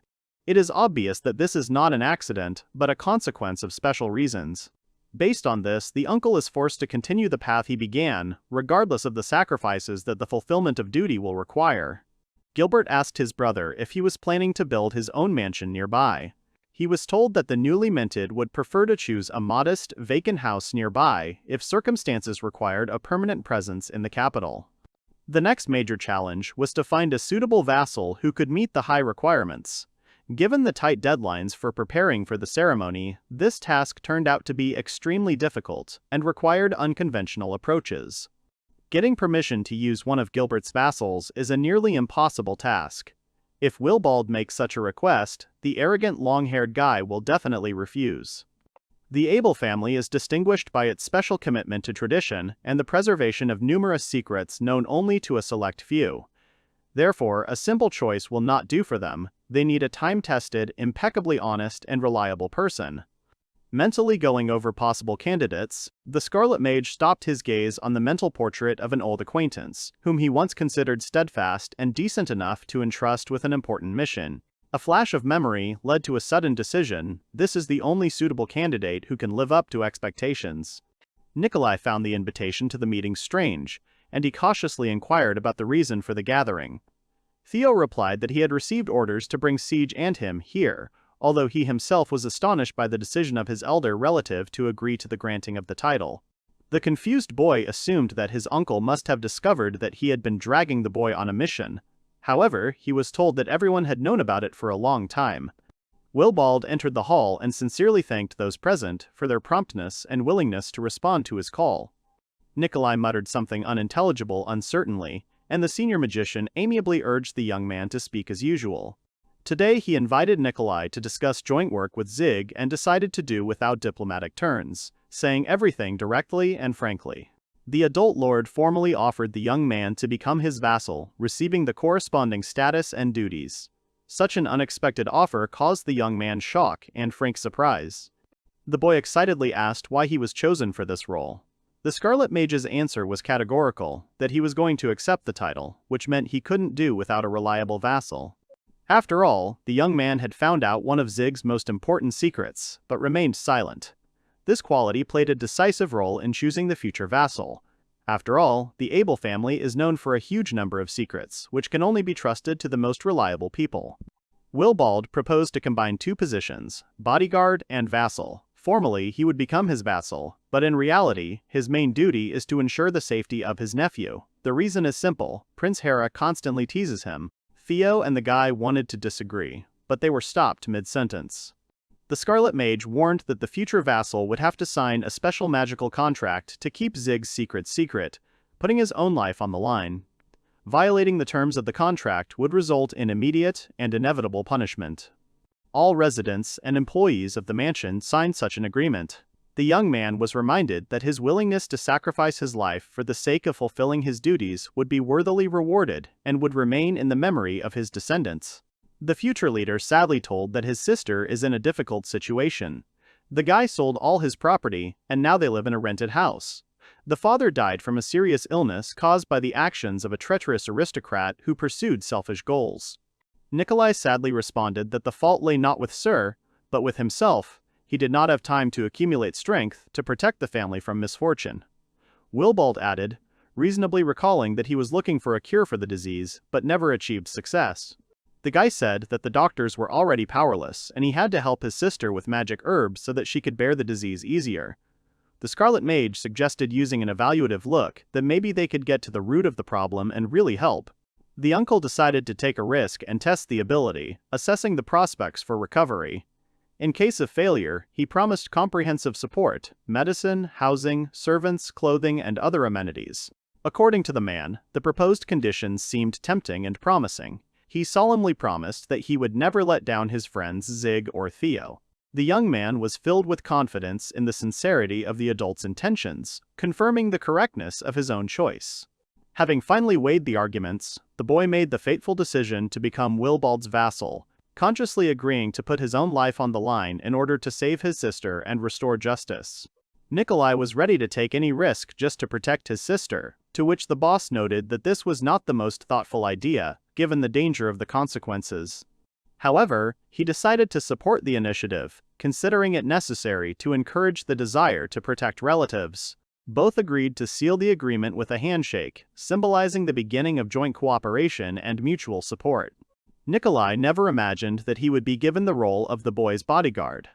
The boy, in turn, was extremely surprised to discover that this very character had been appointed his new protector.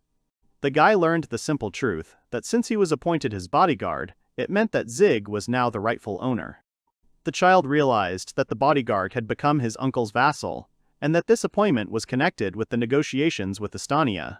Nikolai decided to return home and report everything in detail to Sarah, and realized that now he would have to convince all members of the family to move to the new home. Then someone called out to him. Theo had an unpleasant conversation with him. It turned out that he had sold the family mansion without telling him, and, in addition, had kept silent about the critical deterioration of his sister's health. The young man replied that the gentleman was already providing great support. It would be inappropriate to ask him for money. The only close person from the Abel family was Theobald. He did not want to burden them with additional worries and financial issues. He angrily shouted that he had the strength to help his comrade, and if he couldn't cope on his own, he would introduce him to his uncle, who was capable of solving any problems. There was no point in taking all the responsibility on oneself. It was absurd and dangerous.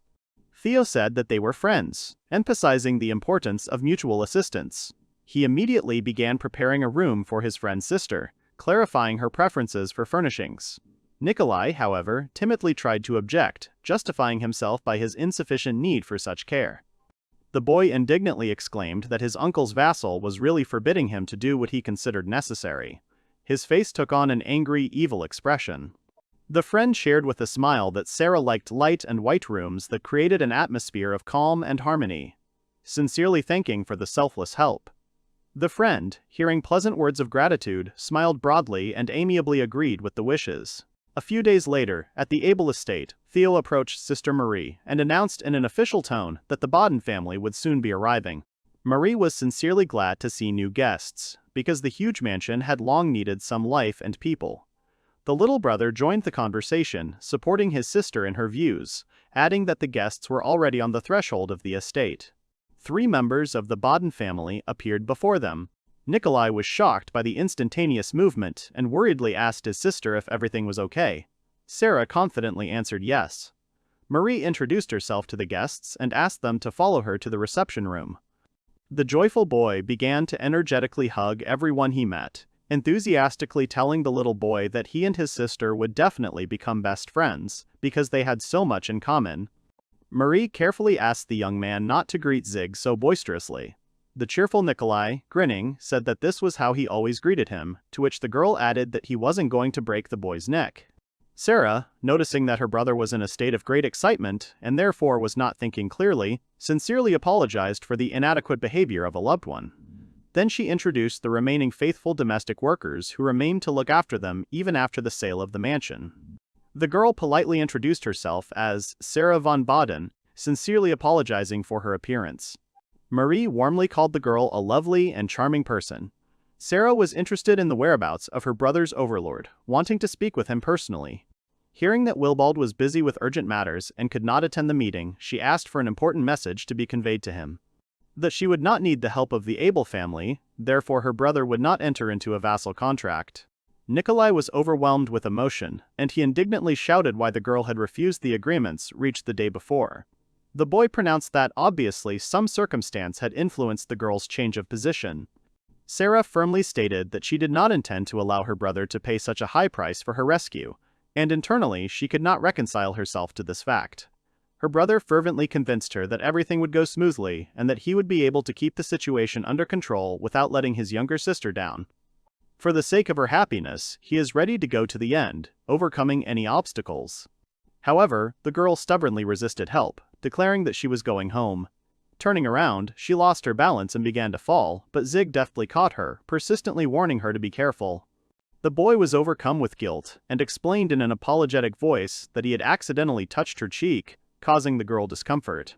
The servants noted that the patient's body temperature had risen again, and they immediately went to escort the girl to the designated room.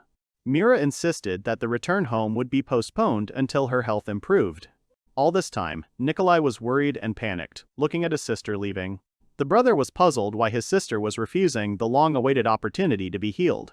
Theo carefully asked if his brother had said that his own life was at stake when signing the contract. It turned out that the guy had remained silent, and the sister herself had intuitively guessed the grim consequences of the agreement.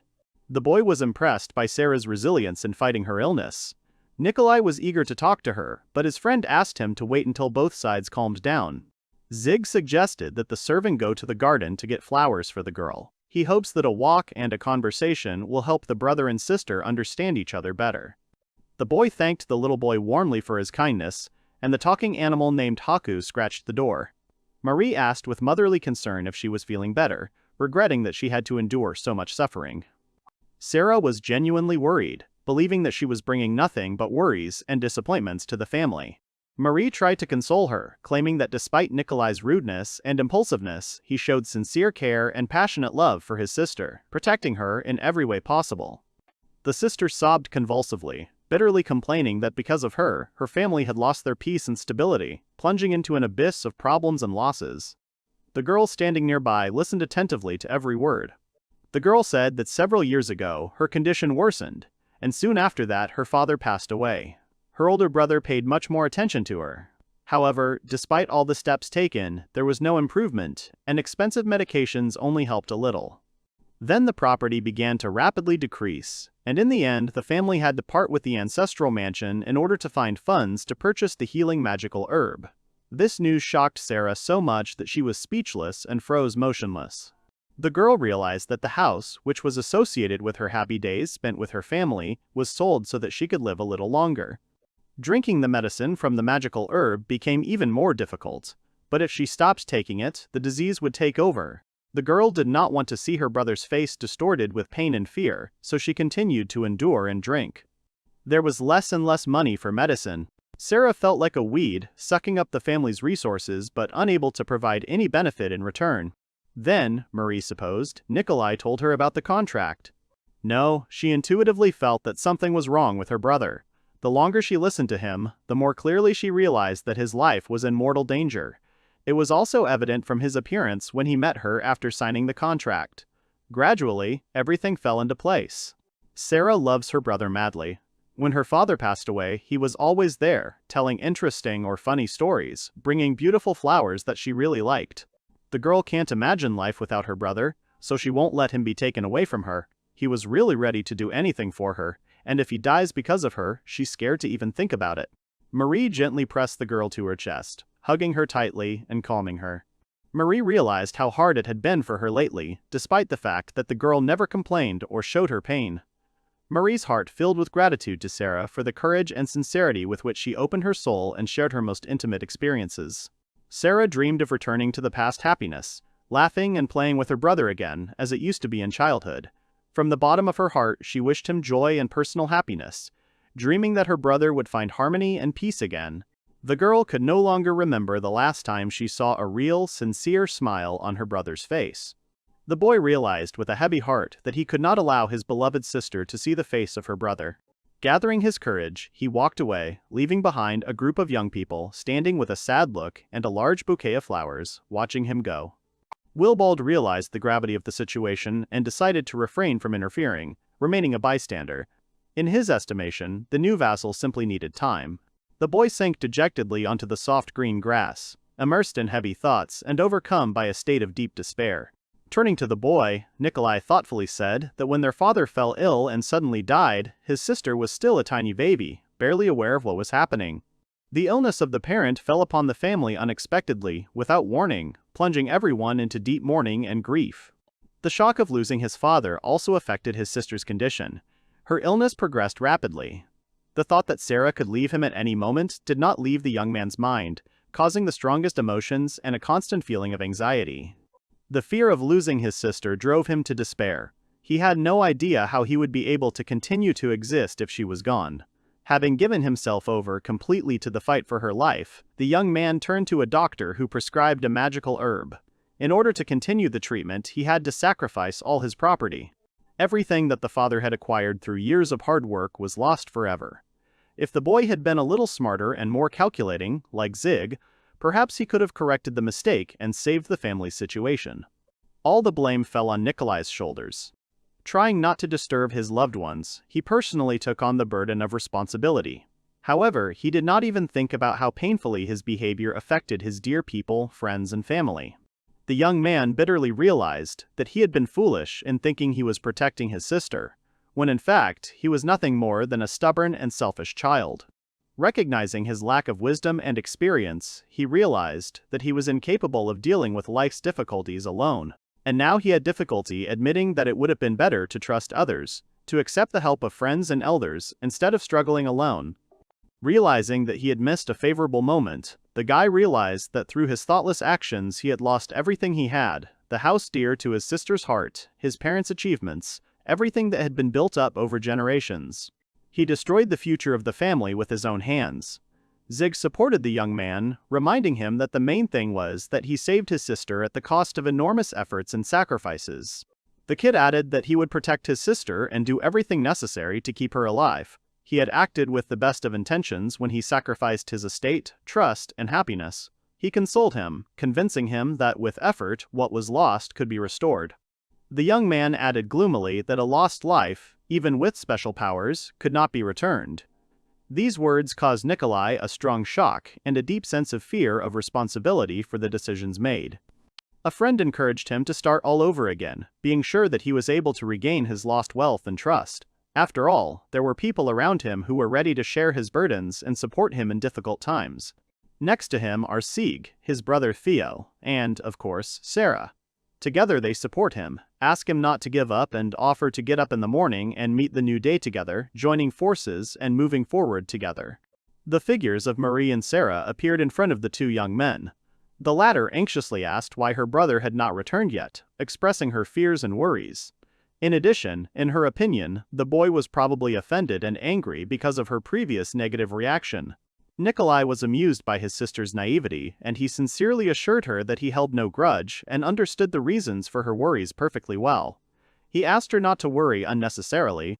He also acknowledged the validity of her arguments, that indeed, he should have discussed his plans with her first before trying to protect her alone, creating additional complications.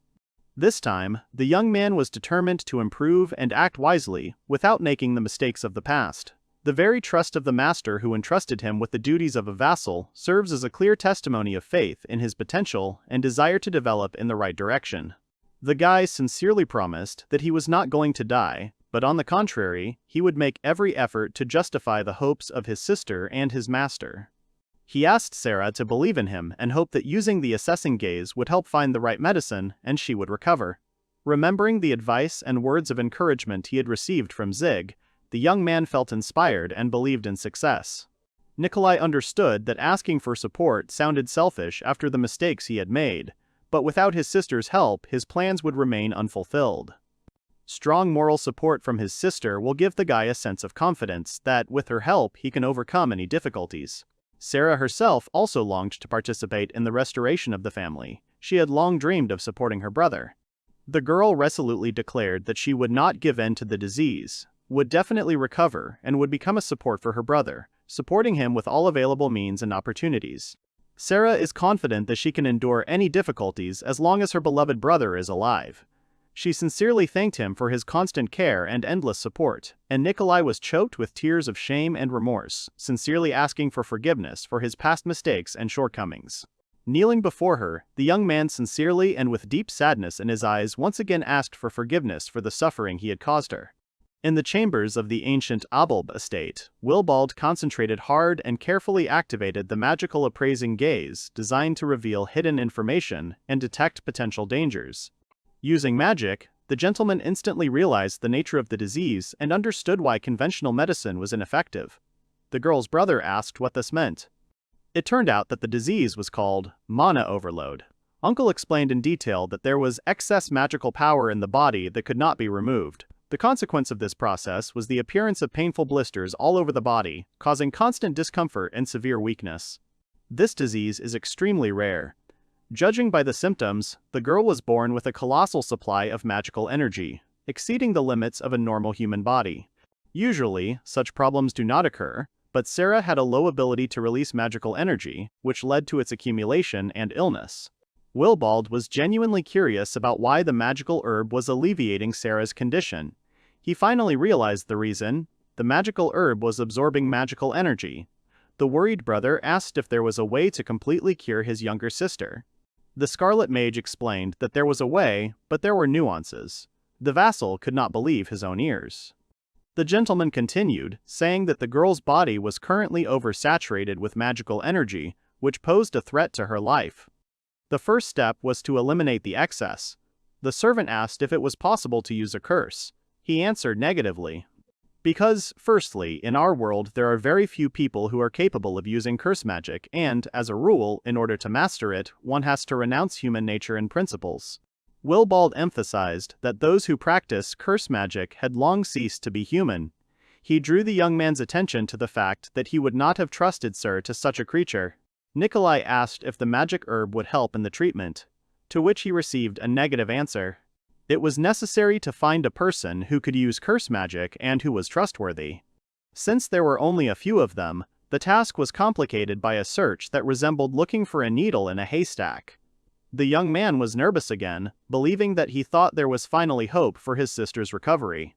Zieg encouraged Nikolai, assuring him that there really was a ray of hope, and they would not stop searching until they found the right mage.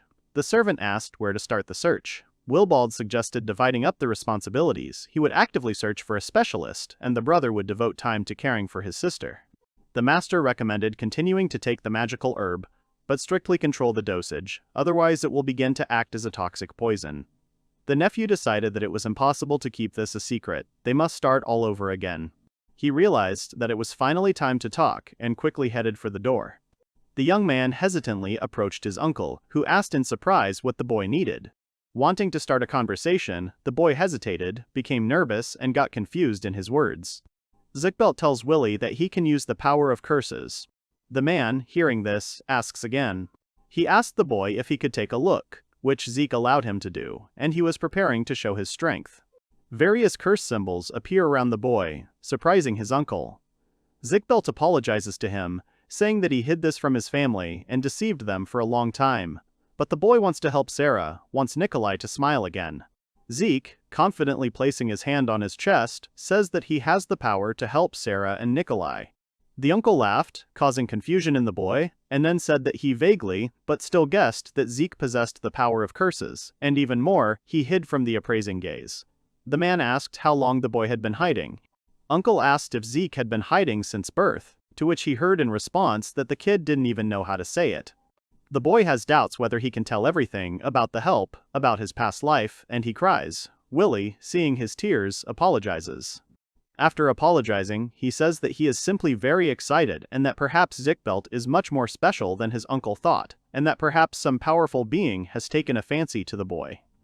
Uncle says that the boy is just like himself, because he also has a secret that cannot be revealed to the family, and that he cannot even imagine how hard it was for Zik to collect his thoughts. He praises Zigbelt and promises that sooner or later he will tell him about himself. However, the man says that now is not the time. The boy thinks that his uncle is just like him, and that he also has a special secret. Willie said that it was good that the young man confessed, and now they need to understand whether he can use the sucking curse or whether he needs to learn it, to which Zeke asks to teach him this curse, and sooner or later he will be able to use it. The man asks the boy not to be so impatient, and that Ziki will work with curses, but warns that one mistake and he will have to pay dearly. He would not like the boy to study this magic. However, the young man adds, if he does not teach the boy will learn on his own without anyone's knowledge. The guy said that he would teach the young man a safe way to use curses, for which Zeke thanks him. Willie suggests starting quickly, but warns that it won't be as easy as before, and asks if the boy can handle it, to which he received the answer that his ward will try. Zigbelt is damn glad that he will be able to learn curses. He was afraid to speak, but he did it.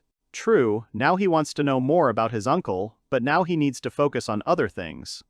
Zeke, having left his uncle, no longer wants to feel regret for using his power, but this time he will definitely be able to help. The young man, left alone, received a letter from the Majesta family, which said that negotiations with Estonia had been arranged. Uncle was interested in how Estonia would react. At the same time, the kingdom of Estonia, in the royal palace, Count Tobias is angry, shouting that they are laughing and wondering what kind of letter this is. His servant asks him to calm down. Tobias demands that the servant shut up and orders him to tell them to hand Diana over to Estony. and continues to be angry that the Abel family has interfered. The Count thinks this is nonsense. Count Toby is indignant that the rest of the royal family invited the princess and the people from Majesta to Estania and think that they should be listened to. The servant reminds him that there is no need to heat up the situation because the tournament is coming soon and it is better to listen to them. The Count has a dark, evil idea with thoughts that he shares with his servant. If the tournament is coming soon, and they all come to Estonia, then both the Abel family and Princess Diana, Tobias will be able to bury them all at once. A few days later, one of the Abel family dresses up Sarah and says that the girl looks beautiful in her new clothes, to which Sarah shyly thanks the assistant. The girl asks for forgiveness for having to spend such clothes on her, and hears in response a request not to worry, because the girl did not have a younger sister and she had no one to dress, so Sarah fulfilled her dream. The girl shares with Sarah that she used to compensate for this by dressing Zeke in cute clothes, but lately the boy has been doing everything he can to escape from her. The beauty continues the thought that now, it seems like she has a younger sister, and says that she is happy about it, and hears from Sarah that the girl is also happy. And when she asks again, the girl claims that there is nothing like that. Willie's niece is glad that this day has finally come. She had no doubt that her uncle would be able to arrange everything so quickly and asks Sarah if she is ready. The girl tells her that everything will be fine and that she is sure that it will work. She asks Sarah to be a strong girl who always supports her brother. As for the dress, the niece says that it will become a symbol of Sarah's new life if she makes the necessary efforts, to which the girl replies that now everything will definitely change. Sarah stands with Nikolai and other members of the Abel family in front of her uncle's office. They discuss the final preparations, as only one girl is to go through. When one of the escort girls asks where Zeke is, she hears that he hasn't been seen since morning. The brother assures Sarah that everything will be fine and if anything happens, he will immediately run to her, for which the girl thanks him. The brother, very worried, continues to say that everything will be fine and asks Sarah if it is true that everything will be fine, and hears from the woman a question why he is shaking, how he is going to help her. Sarah calms him down, claiming that everything will be fine. Sarah enters her uncle's office, and the escorts support the girl. To her surprise, Zeke is already there, greeting her. The man blocked the door and turned to the girl, saying that it was necessary and that he would like her to sign a contract, the same one they had concluded with Zigbelt. Seeing the confusion in her eyes, her uncle explains that this is so that she won't tell anyone about how the boy will cure her. She asks Zeke, and he answers that he can cure this curse. The young man assures her that the young man, his student, is also a talented mage, and he tells her this as the vice chief of the third squad of mages. He asked Sarah if she would trust Zeke. The girl agreed to trust the boy. Their whole family is so kind to her, so she trusts him. Zeke thanked her, and Uncle began to explain that the contract required her blood, and if she broke it, her life would end, which was best not to tell Nikolai. Sarah assured them that she would never break it. Besides, the girl adds, her brother also made a contract without her permission, and this will be her revenge.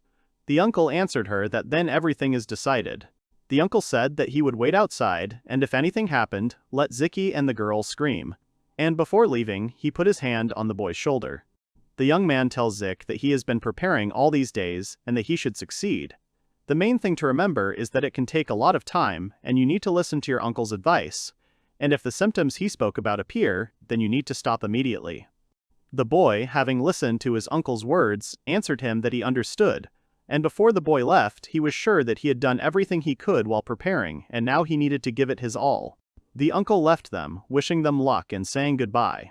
Left alone with Sarah, the boy suggested they begin and asked the girl to give him her hand, to which she hesitated a little and became nervous. Zeke reassured her by telling her that he understood that she didn't want him to see her skin, but he needed it for healing. Still nervous, the girl held out her curse-scarred palm to him. The boy, at first frightened, nevertheless got his bearings and confidently took her hand and told her that she and her brother would definitely be able to start all over again because he would give them this opportunity. Holding her palm now with both hands, Zeke used his powers, trying to force Sarah's curse to be lifted. Zeke continues the ritual of getting rid of the curse, continuing to hold her hand and imagining how all the bad things begin to leave the girl's body. He is sure that if he continues in the same spirit, he will be able to save her, he just has to do it. But suddenly he hears a voice in his head asking who he is going to save when he could not save his own mother, Lyra. Hearing this question, the boy opens his eyes and sees a black shadow behind Sarah and looking straight at him.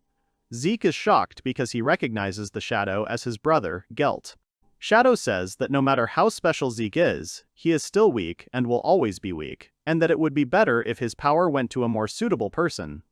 And it is because of this that the shadow continues to intimidate him. He will kill Zeke and take his power for himself. The treasure would be better off in his hands, because he can even return a lost life. The hallucination grabbed the boy with its hands and ordered him to give up his power and his life. Zigbelt is overcome by thoughts. He understands that this is just an illusion. He tries to pull himself together, but he cannot breathe.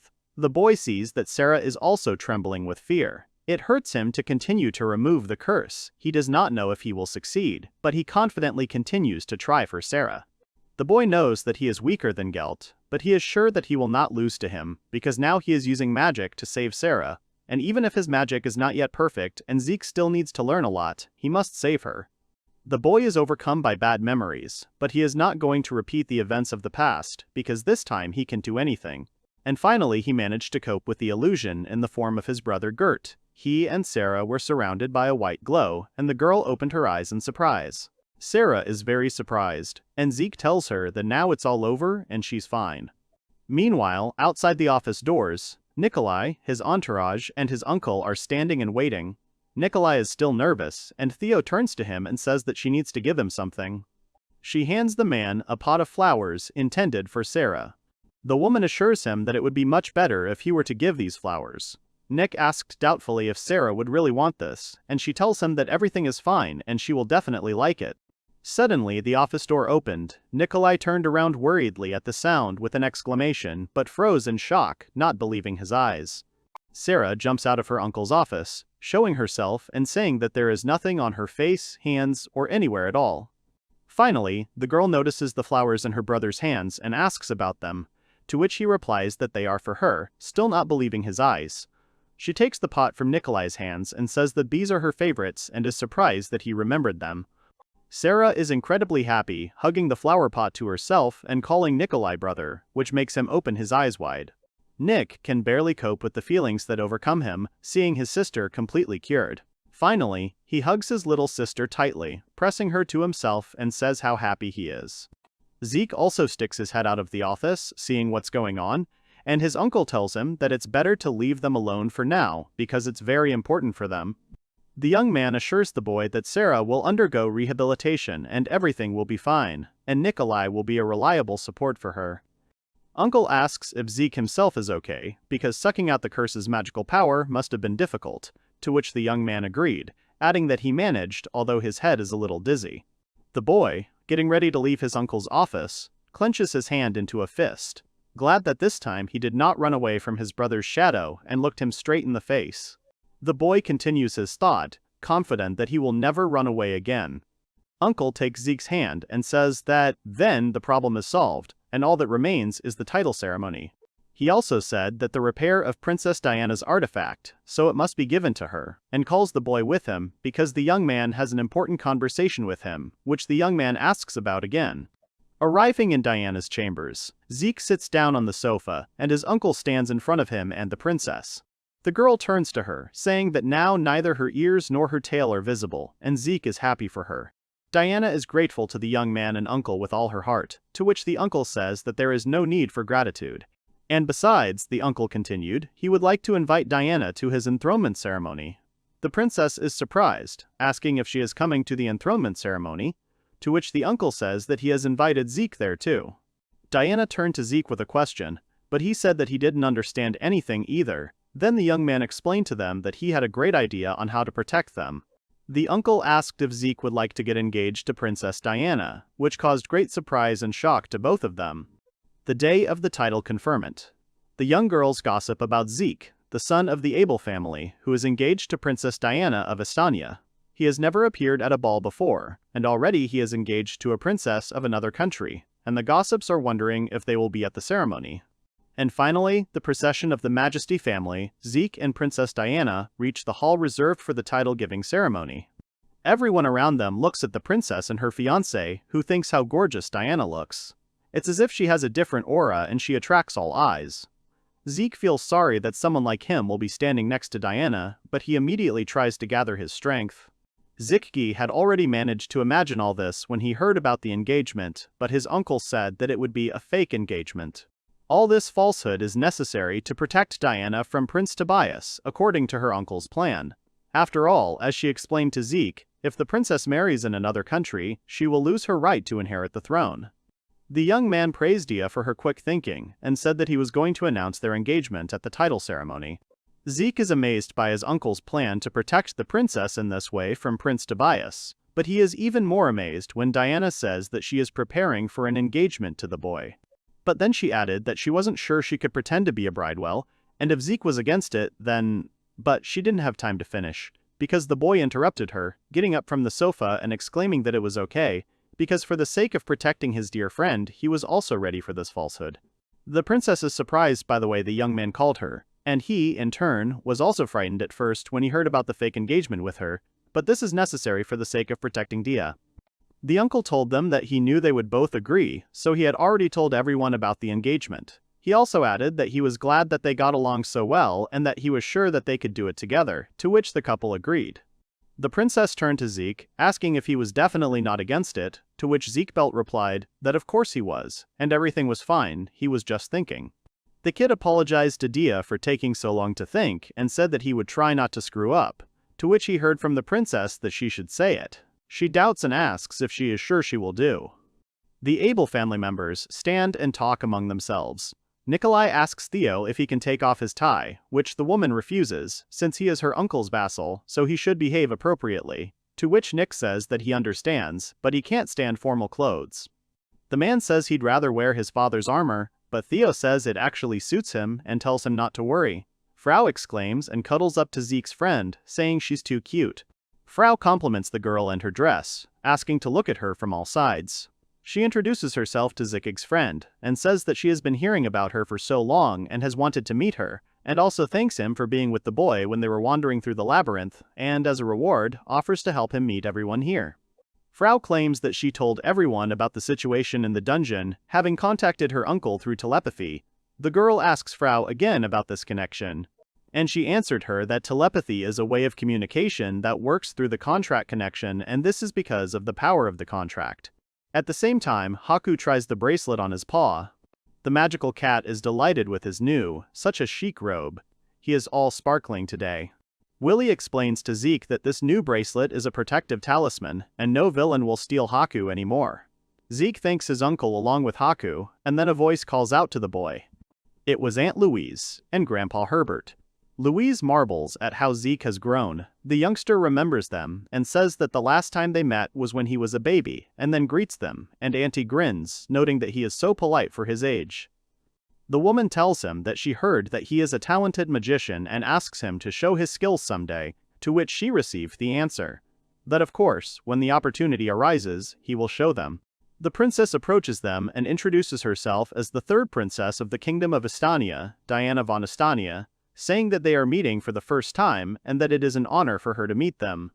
Diana asks them for forgiveness for the fact that the uprising in her country brought them so much trouble, adding that she is truly very sorry.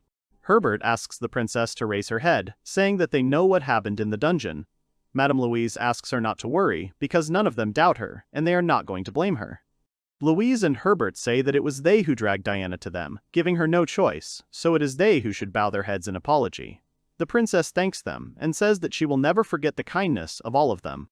The man standing next to his father asked him if Gelt had come, to which his father replied that he had, although he had sent Gelt a letter, he had not received any reply. He replied to his father that he had also sent him several letters, but had not received any reply either. Willie, perplexed, asks, are they keeping him locked up in the Magic Academy? And continues to say that even while Leah was alive, Gil tried many times to arrange a meeting between Leah and Gelt, but the Academy considered that this would interfere with his studies. The father says no, it seems that this time it was the boy's own decision, and after Leah's funeral he said only one thing, that he would never return home again. Theo says that she and her sister have never managed to meet the discussed brother Gelt. They couldn't even find him with magic. The sister added that he was separated from the regular students, considering him a special student. Willie says that this magic academy is definitely hiding something, so he thinks they are damn bookworms. But then the Crown Prince Majesta comes in, saying that unfortunately, for those with a talent for magic, admission is mandatory. The prince also says that Zeke will have to go there in the future, and maybe then, everyone will find out what is going on inside. Zeke greeted the heir, and he greeted him back, adding that he had heard so much about the young man, and in particular, Willibald had told him about Zeke, which surprised the boy. And seeing the look of the Crown Prince Majest, Zeke was frightened that the guy really knew more about the boy than the youth thought. But the prince admitted that he loves to look at children like that, because their facial expressions change before his eyes, in response to which Willie asks him not to bully Zeke. The Crown Prince says that, in any case, there is no point in discussing the Magic Academy in public, and turns back to Willie saying that the king is already here, and now it is his turn, calling Willie the main character. Uncle says he is ready and hears from the prince that he likes this answer. Majest's heir suggests starting the ceremony while Zeke is thinking about everyone worrying about his brother Gelt and what is happening at the Magic Academy. Willie approaches the throne where the king sits, and the ruler begins a speech saying that today, Willibald von Abel, kneeling before the throne, will receive the title of Count. The king blesses his uncle for his work for the benefit of the people of Majesta and asks him to direct the potential in the right direction. Willie, in turn, gives the king his oath. After Willie has taken his oath to the king, dancing begins in the palace. Zeke stands next to Princess Diana, thinking about how his family is very prestigious in the eyes of the aristocracy, something he himself did not realize. As a participant in the ceremony, he would not like to fall flat on his face, but he has no experience and does not understand what he needs to do. The princess approached him and asked if he would dance with her. She also asked him if he remembered that they were there for a reason and said that dancing in public was perfect for their purpose, to which Zeke agreed, admitting that she was right. The boy confessed to her that he was just a lousy dancer, and doubted that he would put Diana in an awkward position, to which the princess replied that everything was fine, because they were still children, so many mistakes would be forgiven, and besides, she had already gotten used to the local atmosphere. Moreover, Diana reminded him that he saved her in the dungeon, so today it was her turn to help him, and the young man agreed to her help. Now Zeke asked the princess to dance with slight embarrassment, receiving in response that she would be happy to dance with him. She placed her palm on top of the young man's palm and they began their dance. The prince and his dance partner noticed the young couple, and the others turned their gazes towards them as well. During the dance, Diana continued to talk to Zeke, prompting him to stand up straighter and be more confident. The boy responded by saying that she outshone everyone in the room in that dress, receiving a big thank you from her. Zeke continued his compliment, adding that her previous appearance suited her much better as it seemed to him, and that back then, in the dungeon, he could not take his eyes off the princess. That look of hers seemed so sweet to him and he liked it very much. His words made Diana lose her balance, a little scared and rushing to apologize to the boy, and he was glad that the old Dia had returned, and added that now he felt even calmer. The princess told him that up until that moment, everyone had always felt nothing but disgust towards her previous appearance, to which Zeke responded by reminding her that he had said that he liked her. The boy smiled and told her that when she was real, she was only better, hearing in response from her quiet gratitude and a satisfied smile. At the same time, two gossips were discussing them behind their backs. One of them said that she did not think that a child could start a rebellion. The second one echoed her, saying that she somehow did not believe that this girl was the leader of the rebellion. The first one agreed, saying that Prince Tobias had slandered the girl. Meanwhile, Willie, in the company of Nikolai and Crown Prince Majesta, stood by the balcony. Willie said that that was it, he had taken an oath and could do nothing more. Nikolai asked if he was sure that he should say such a thing in front of His Highness, and His Highness himself noted that Willibald had played the role of an obedient knight perfectly. The heir also said that since Willie was now an earl, he couldn't wait to keep the newly minted earl busy, and that he would probably do it after they dealt with Estonia. Willie asked to take pity on him. The count said that, in any case, he kept his promise, and asked Julius if he could come to an agreement with Estonia, to which he received the answer that, of course, they had already clarified the possibility of negotiations in writing. And according to the answer from Estonia, the prince continued, Diana and her companions from Majesta are invited to negotiate in Estonia, but only with one condition, which the count asked about. The heir of Majesta said that the Abel family, according to this very condition for negotiations with Estonia, would have to take part in the upcoming tournament that would take place there. Willie and Nikolai doubted whether this was necessary. Julius said that someone from the Abel family would have to take part in the tournament. He also added that they were only willing to negotiate if that condition was met. Nikolai asked Julius why Estonia was setting such conditions at all, to which the Crown Prince of Majesta responded that if you think about it, the Abel family should already be familiar with this tournament. Willie told the prince that yes, the family is familiar with this traditional tournament, which is held once every 3 years, and that masters from different countries participate in it, and also added that the heirs of the Abel family from generation to generation have shown their strength and skills there. Nick said that they had planned to send Albert to participate this time too, but due to recent events they decided to withdraw. The Count said that for the same reason many other countries also refused to participate in the tournament, and asked the prince about Linny and the Empire. The heir said that it was actually obvious what they were trying to achieve, and that he would not want Al to participate, and continued the thought by saying that he would still be going to another country, so he would like to have a reliable escort. Willie was surprised and said, "Wow, how unexpected," because Albert became the bodyguard of the heir to Majesta just a few years ago, and he became so attached to him. The Count also added to this that he would never have thought that the prince would be able to make a friend, to which he received from the interlocutor in response that it was not for him to talk about it. Nikolai intervened in the conversation between the prince and the Count, saying that he would have to go, which caused Willibald to give him a questioning look, to which he replied that they had originally planned for him to protect Princess Diana, but it would be better if he took part in the tournament and maybe at the same time he would be able to find out about Prince Tobias's plans. Their conversation was interrupted by Albert, who came onto their balcony and said that this should not be done, which he said to his father. Albert told them that he had heard what they were talking about and asked them to leave the tournament to him. Willie told him that he was not often so proactive, to which Al stated that it was to protect Zeke's fiancée. He asked the trio if they had seen how Zeke and Diana looked together as a couple and how Dia glowed next to him, adding that his heart fluttered when he looked at them. Albert had previously left all the difficult work to his father, but this time he could not stand aside, and now he had to protect their future together. Willie asked Nikolai and the prince if they had told him that the engagement of this couple was fictitious. Julius asked Al if he understood that this year's tournament could be very different, and added that this time it could possibly be life-threatening, to which he heard in response that of course, because they were the protectors of the treasure and there would be no better chance to show the strength of their family. The prince exhaled loudly, saying that it would be impossible to dissuade Al, and agreed to send him away, and Gilbert would be left with another job, since the heir wanted him to stay in Majest, to which Gil reluctantly agreed, saying that although it was offensive, it was good, he understood. Nikolai left the tournament to his son, Albert, who told him that they had nothing to fear and that he would definitely win. Later, in the Abel family's house, in the conference room, Diana says that they are preparing to travel with Prince Julius and go to Estonia. She also adds that they need to prepare carefully.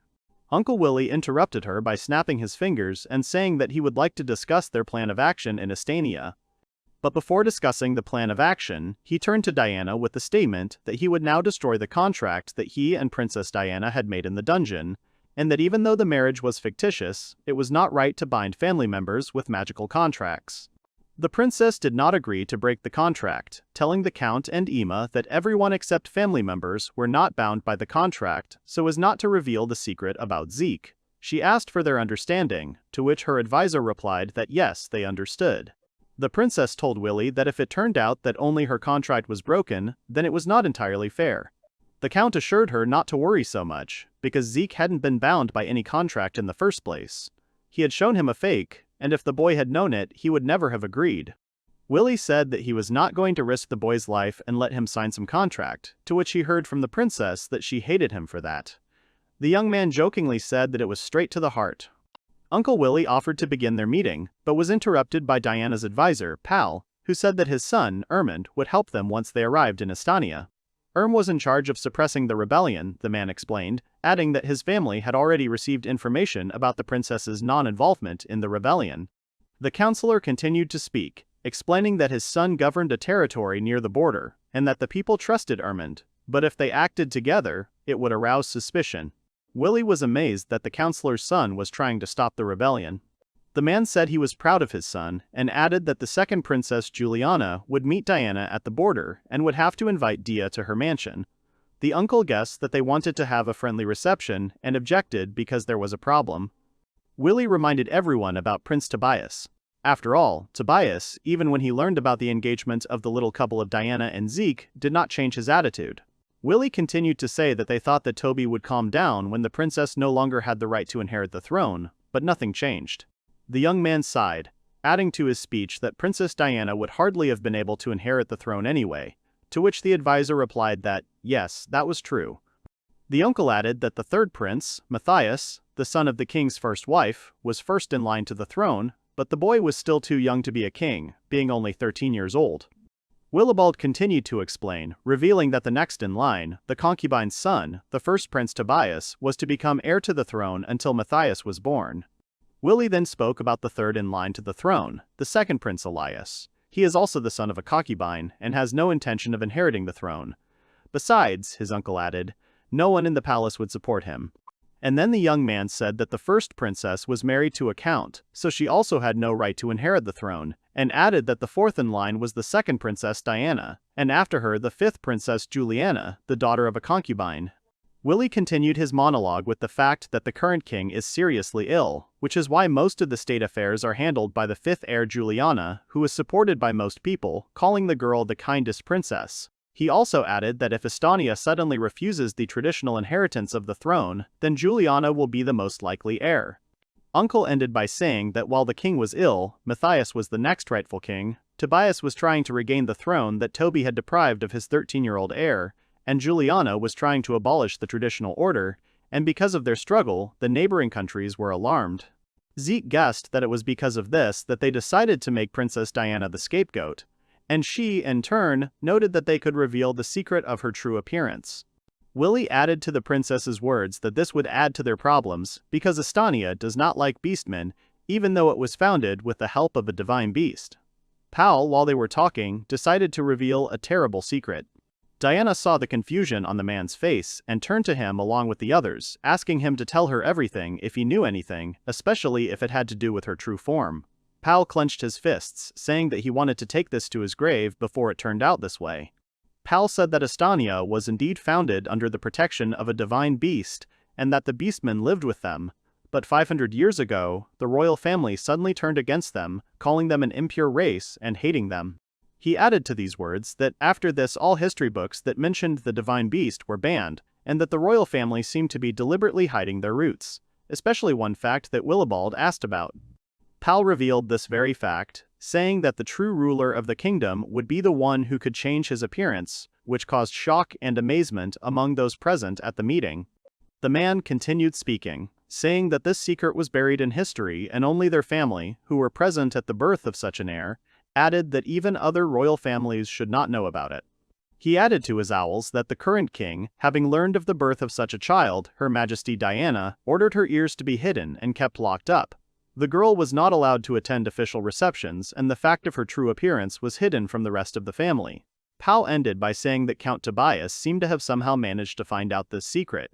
Uncle said that now it was clear why Prince Tobias was so obsessed with getting rid of the young princess, because he knew that she was the true heir to the throne of Estonia. Pal agreed with his words, asking him to take into account the fact that the royal family is brought up to hate the beastmen, and also to take into account his position as the one who lost the first place to the throne, which is why he can be damn angry and does not want to leave Diana alone. The princess excitedly asked why she should be the queen and what was so special about her, to which the bald man replied that he too was interested in this fact and studied the forbidden books, learning that this tradition had existed since the creation of the kingdom and that it was somehow connected with the prophecy of the divine beast. The princess is told this very prophecy, which sounds like this: a person with the power of a divine beast is a bad omen and he is also a good omen. Only he can stop the catastrophe and can change everything. And Diana wondered about the simultaneity of a bad and a good omen in one person. Pal told her that yes, supposedly such a person is a harbinger of an impending catastrophe, but only he has the power to prevent this very catastrophe. And he added that it was precisely this role that the royal family had to play, and the ruler must be prepared for the catastrophe.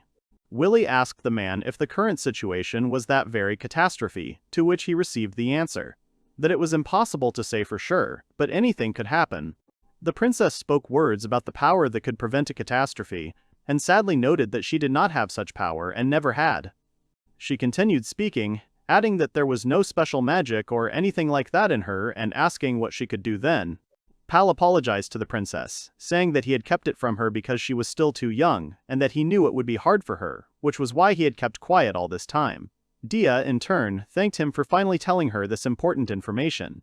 The princess apologized to everyone because she didn't understand what to do at all after hearing the man's apology in return. The count asked them why they should take on such lofty goals, and reassured the girl, saying that in her situation, no one would know what to do. Willie continued speaking, muttering that all these gods were the same, speaking and speaking in their riddles. Zeke asked his uncle with interest what he said, receiving in response that he said nothing. Uncle suggested calling it a day and giving Princess Diana time to calm down. Pal supported him, offering to let everyone go and asked the count to talk to him alone. The princess and Zeke are upset and worried about what is happening. The boy is worried about Diana because she looks very worried, and he understands her feelings, because when he thinks about the treasure, he also can't find a place for himself. He wonders if he can do something for the girl. The action moves to the night, to the Majesta School of Magic. A certain young magician tries to perform some kind of magic, but he fails, and he throws out another unsuccessful copy. Another student of the School of Magic approaches him, saying that people from the Empire are calling him, who need magical power to activate something. The student adds to his words that it was thanks to the talent of the unknown that something was created, and that the Empire never dreamed of such a genius, adding that it is better to avoid worsening relations with her. He also says that the Empire is waiting for a direct answer as to whether the interlocutor is ready to take part in their experiment. But not having received an answer to the question asked, he asks the next one, which he tries to achieve with his own experiment, but did not wait for an answer to this one either. So he said that he never understood what was going on in his head and he could not answer. The guy said that he would return to his studies and asked his interlocutor to hurry up and go to the kingdom of Estonia. The student, busy with the experiment, said after his interlocutor left that he wanted only one thing. The action takes place in the annex of the Abel family estate. Princess Diana is sitting in the family library and trying unsuccessfully to find books with the history of Estonia, but even in the Abel family library, there is nothing. The girl sits in thought, thinking that she can't just sit and do nothing. She is too worried, continuing to think about the prophecy. She worries that her birth may have been a sign of disaster, wondering why she was born at all. She is very worried about the possibility that the disaster will happen only because of her, and that she will not be able to do anything. The princess continues to sit in thought in the Abel family library, wondering what power she really has and what she should do, not understanding what she should do. Emma stands at the library door, quietly peeking out from behind the doors as Zeke approaches her, asking how Dia is doing. The girl answered the youth that the princess had been gloomy since she learned of the prophecy and that she had tried several times to cheer up Dia, but nothing had worked. The boy, of course, communicated with the princess after that, but he did not feel the energy in the princess's voice, and she herself seemed gloomy to Zeke. He sees that even the maid who was with Dia all this time couldn't get her to talk and share her experiences, which makes the boy feel bad. He thinks how he can help his friend.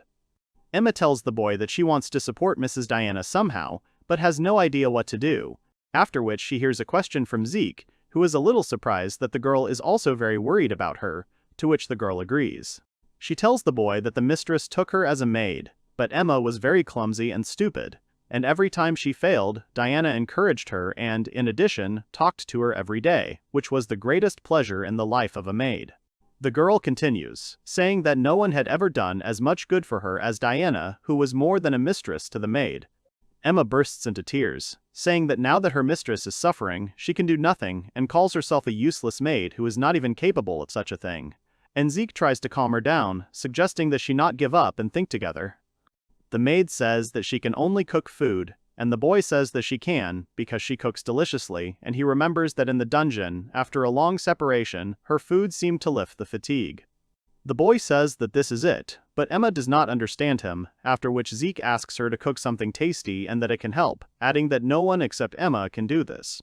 After some time, the maid took Princess Diana to the courtyard of the estate in the evening. The girl does not understand where she took her at such a late hour, and hears in response that she will understand everything herself now. Emma led her to the right place. There, Diana sees a set table with 2 wicker chairs, with goodies prepared by Emma and Zika, who says that he was waiting for her, the princess. Diana asks Zeke what's going on, and he says he just wanted to have some tea with her, and adds that Emma made all the sweets. The maid told Mrs. Diana that she wanted to please her, so she cooked everything she liked and tried to make it all the most delicious in the whole world. Emma also said she hoped the treats would lift her spirits a little. Diana looked shocked.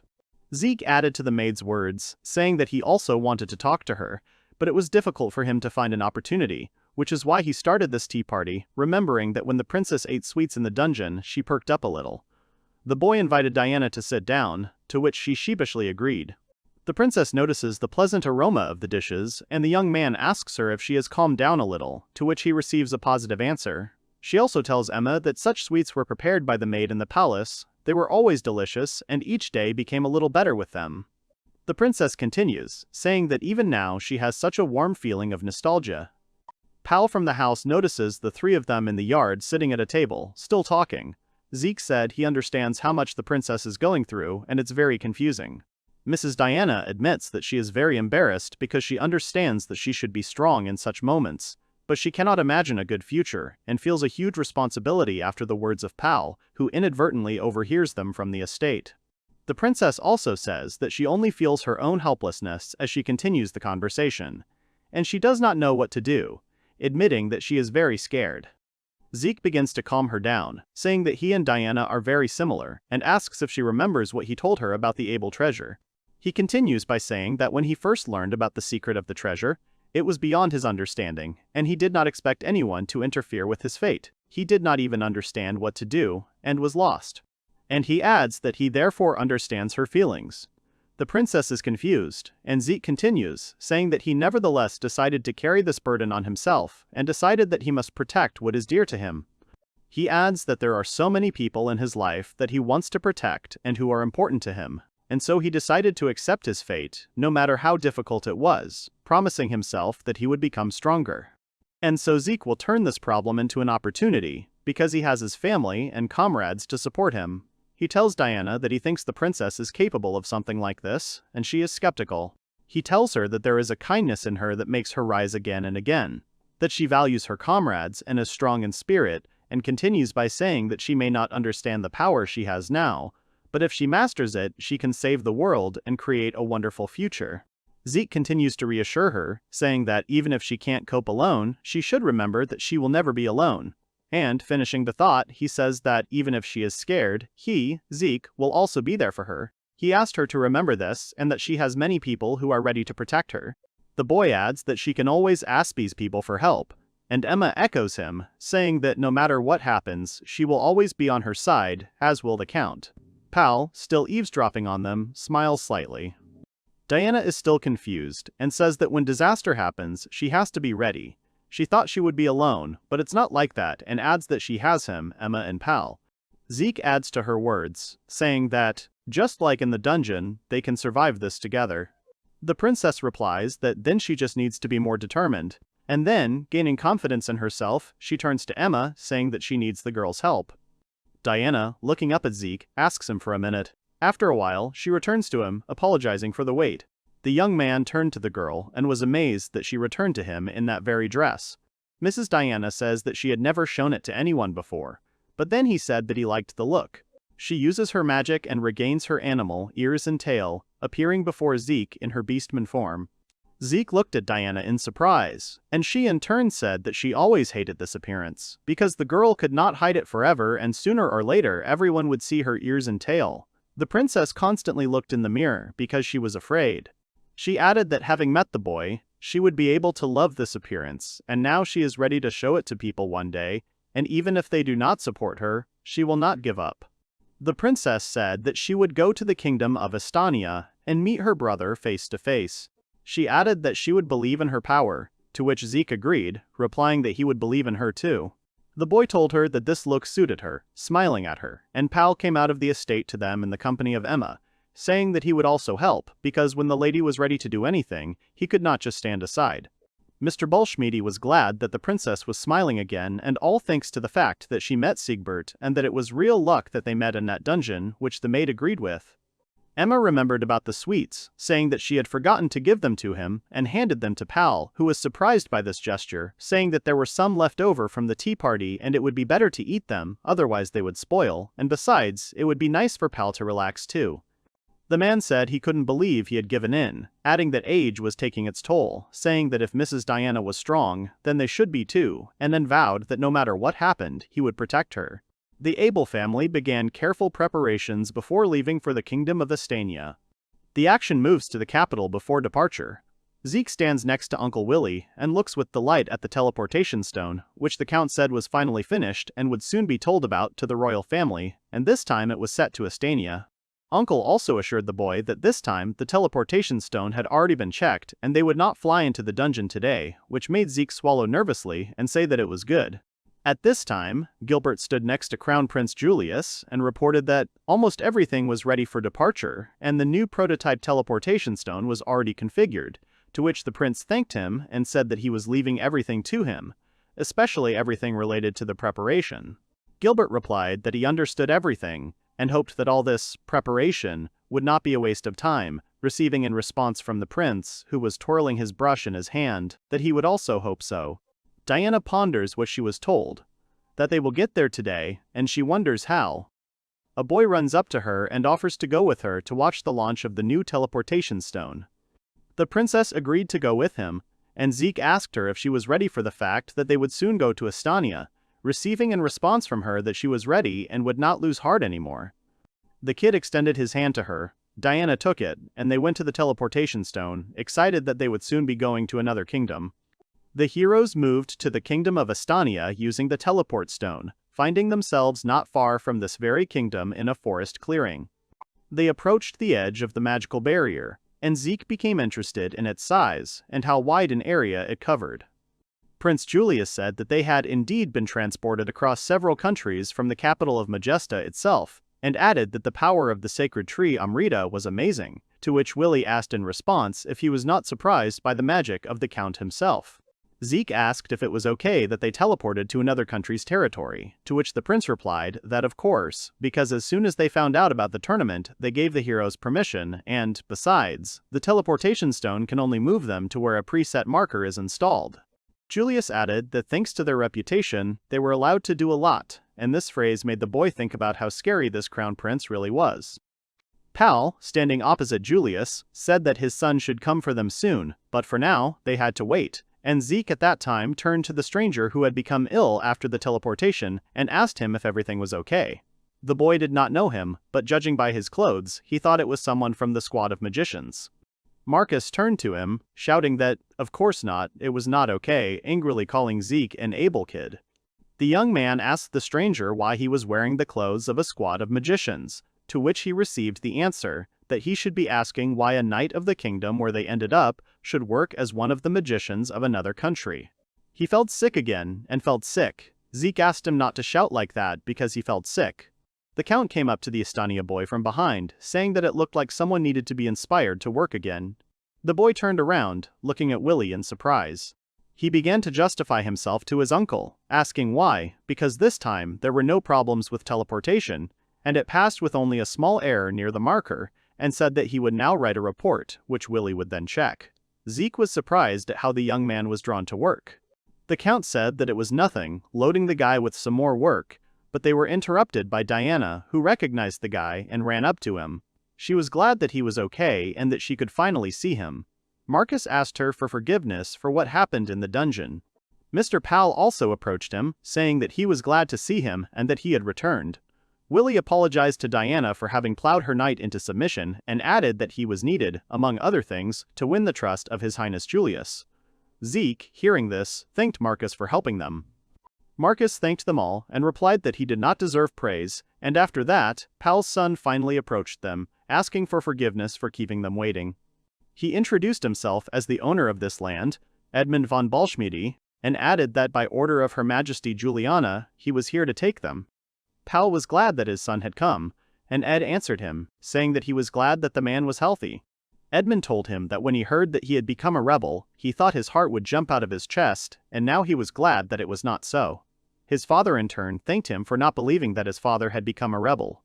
Prince Julius hurried up to them, surprised by Edmund's arrival and thanking him for coming to meet them. Ed von Ballschmiede bowed his head to the prince, saying that it was a great honor to meet him, hearing in response that the feeling was mutual and that he was well bred. Prince Julius said, looking at the barrier, that no matter how much he looked at this barrier, but the fact that it covers an entire country is truly amazing. He asked Edmund about the fact that such a barrier exists only in the magical kingdom of Lynn and in Estania. He added to the question that this is the power of the royal family, right? To which he received in response from Ballschmiede Jr. an agreement, and that this is what they say, which the prince asked again. Edmund explained that, of course, the barrier is controlled by the royal family, but maintaining it all this time with only human power is very difficult, and therefore there are rumors that this barrier contains the power of a divine beast. Prince Julius said that it was said to be a very ancient creature, and asked if the divine beast still lived here, hearing Ed answer that it was just a common rumor.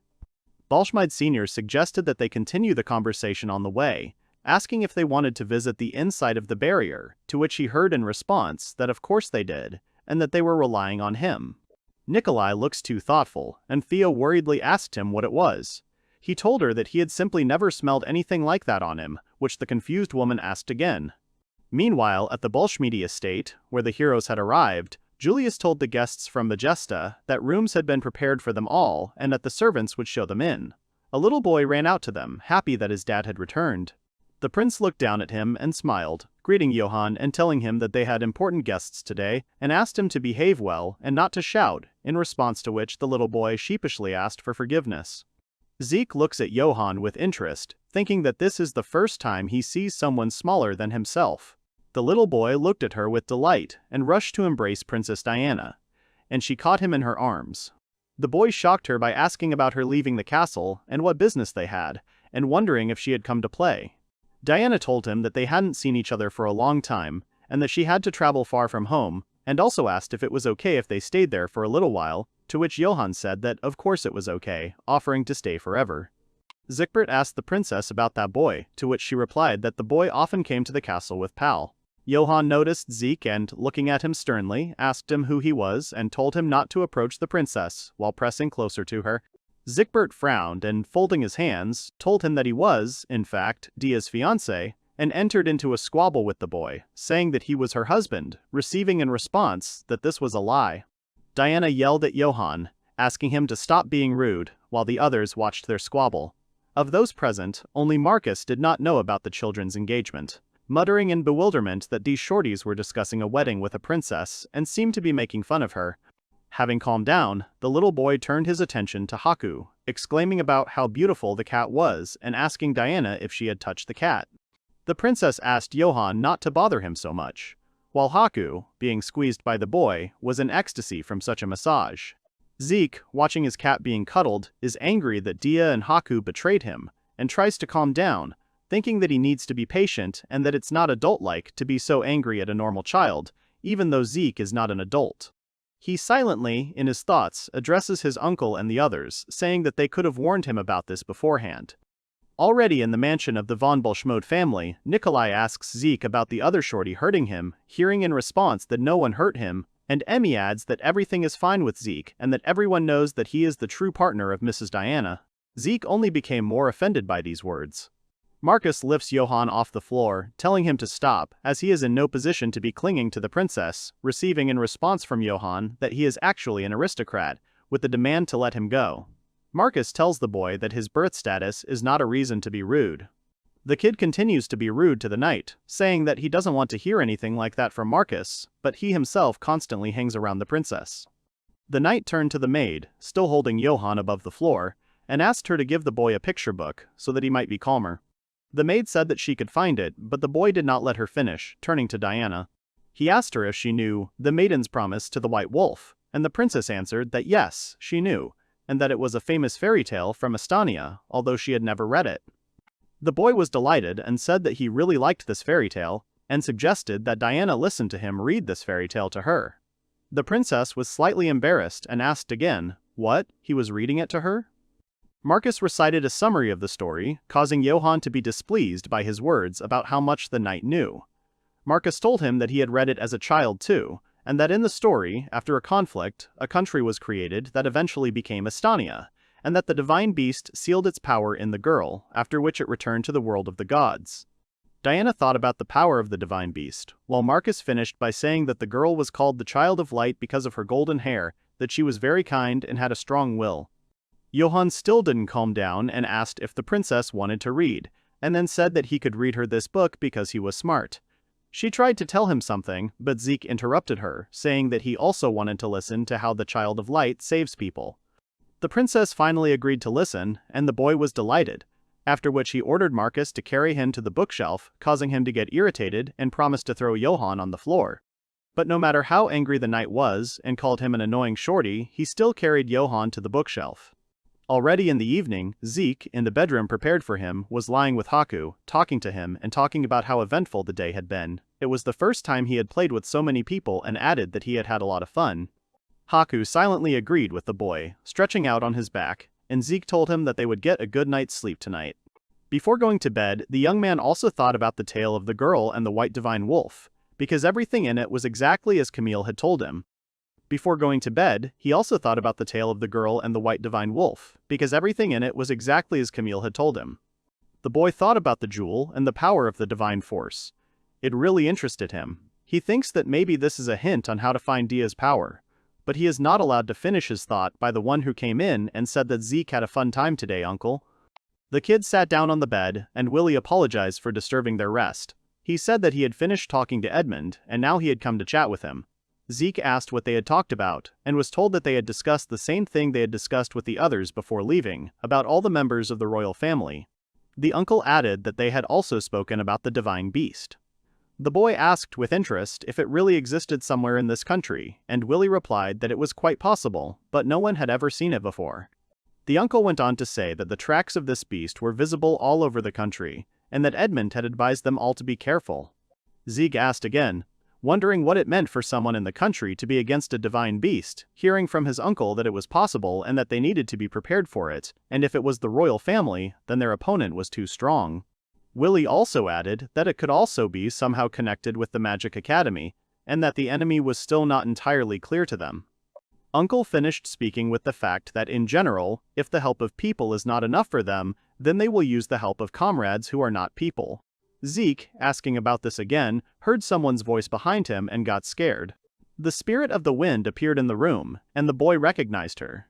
It was Frau, and when asked if she was there, the spirit replied that where Willibald was, there she was. Uncle clarified her words by saying that spirits like her had a connection, and before going here to the kingdom of Estonia, he asked for the spirit's blessing to be placed on the ribbon he took with him. He also added that all spirits hate people, and therefore it was difficult to persuade them. And after that he handed the ribbon to the boy, and then continued with the words that he would now be protected from the magic of spirits with this ribbon, if the divine beast turned out to be one. Willibald said, in addition to everything else, that this ribbon also protects against magic that affects people's hearts. Zeke exclaimed in bewilderment, asking that such magic was used in this country. To which his uncle replied that ordinary magicians should not, but when he listened to stories about the royal family of Estonia, the same person always came up.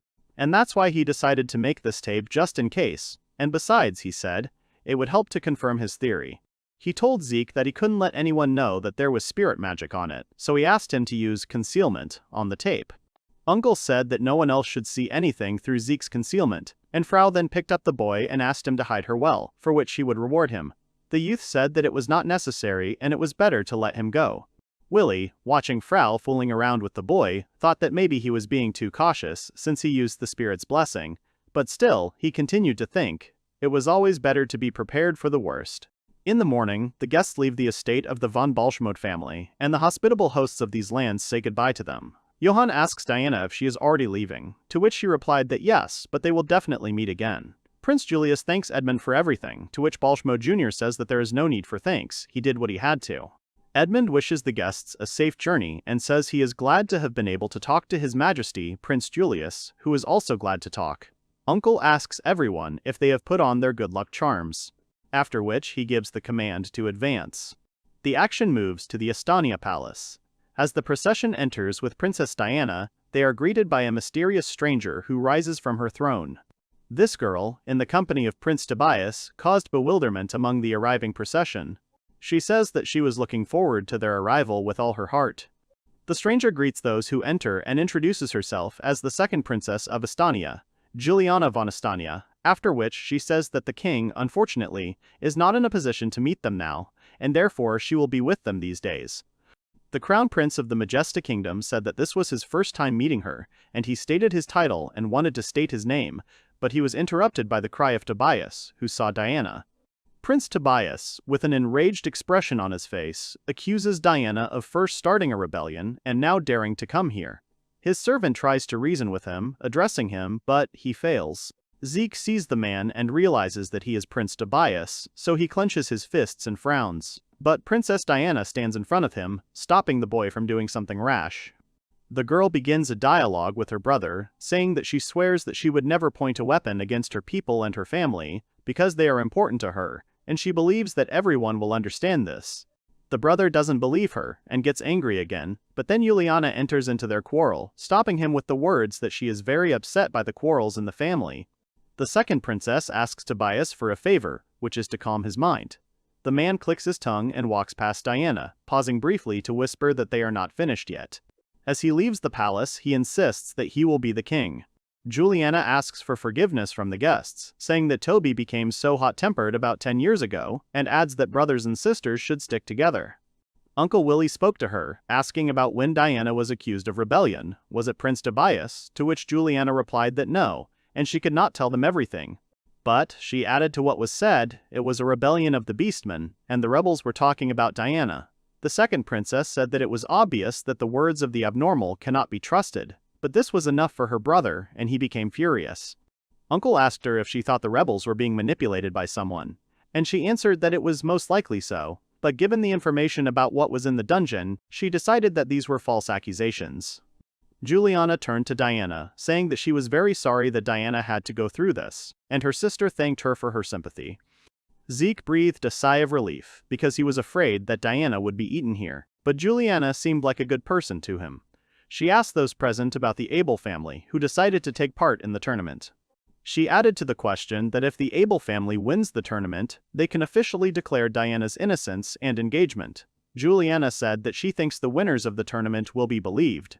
The Crown Prince of Majesta agreed with this, saying that it was a good idea, and after that their conversation was interrupted by a third person who had been standing in the hall with Juliana when the guests entered, asking if they had finished. It was Elias, who, after his question, asked to finally be allowed to put in a word. He said that they should figure out what to do with Dia and their family squabbles themselves, to which Juliana pointed out that this did not sound like a statement from a member of the royal family. Elias waved it off, saying that he did not care and had never been interested in politics. He also decided to leave the throne room, saying that who would become king was not particularly important to him either. He only said that he just needed to contact the person in charge, asking them to wait a little. Juliana, guessing that the guests were tired from the journey, told them that they would be given housing not far from the castle. As soon as the guests left the hall and found themselves behind closed doors, Prince Julius of Majesty burst out laughing, saying that he couldn't take it anymore.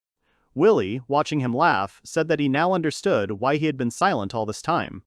Julius, turning to his uncle, said that it was boring when the villain was immediately clear.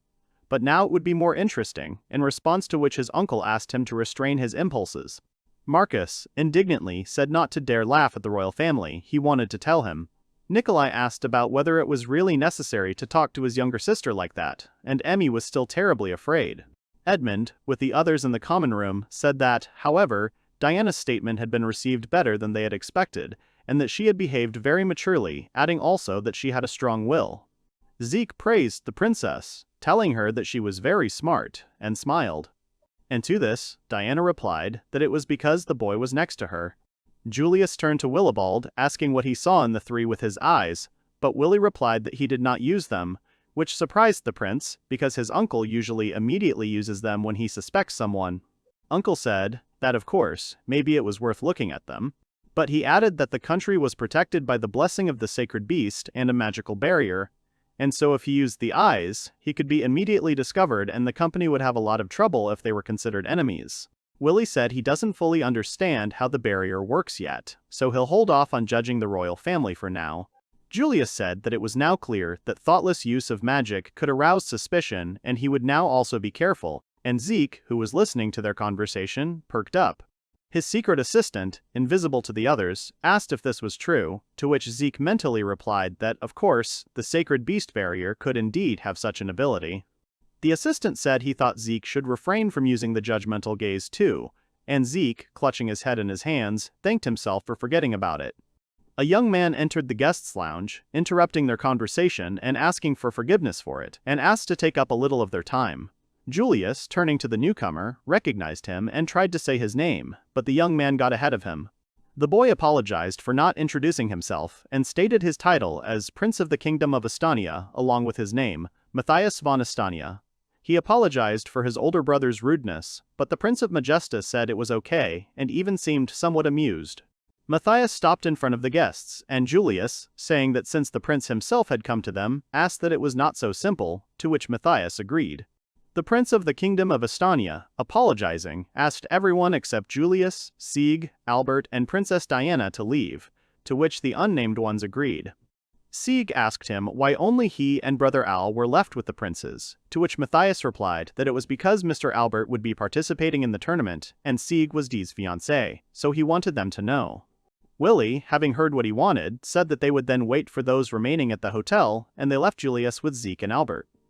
Prince Majesty, after the rest of the company had left, asked Matthias what the conversation would be about. The Prince of Asteria informed them that a civil war would soon break out in the country, surprising everyone remaining in the room. And after these words, he said that before that happens, he wants them to withdraw from the tournament, take D and return back to Majesta. Julius asked him if this information was accurate. Matthias said that the current king, their father, did not have long left, which upset D, and then said that if he died, the struggle for the throne would flare up even more intensely, and shared that brother Tobias would rise up to campaign against his own brothers and sisters.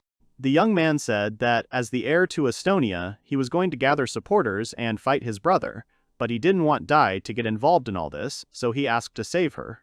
He asks to take his sister away from here and return to Majesta. Zeke, after Majesta's words, thought hard about the fact that the civil war may be the catastrophe that was predicted. But Zeke and the others were interrupted by Princess Diana, who said that she would not leave. She argued that if a civil war broke out, the people would be drawn into it and she could not abandon them as a member of the royal family. Julius countered by saying that she did not have the strength to fight. But Dee doesn't give up, saying that she came back to find strength. She said that she was born to fulfill a destiny, and so she won't run away. She finished speaking by saying that she has decided everything. Matthias thought about Dee's words about her purpose, and she told the rest of her escorts that these were Estonia's problems, not the Kingdom of Majesta's, so they could return.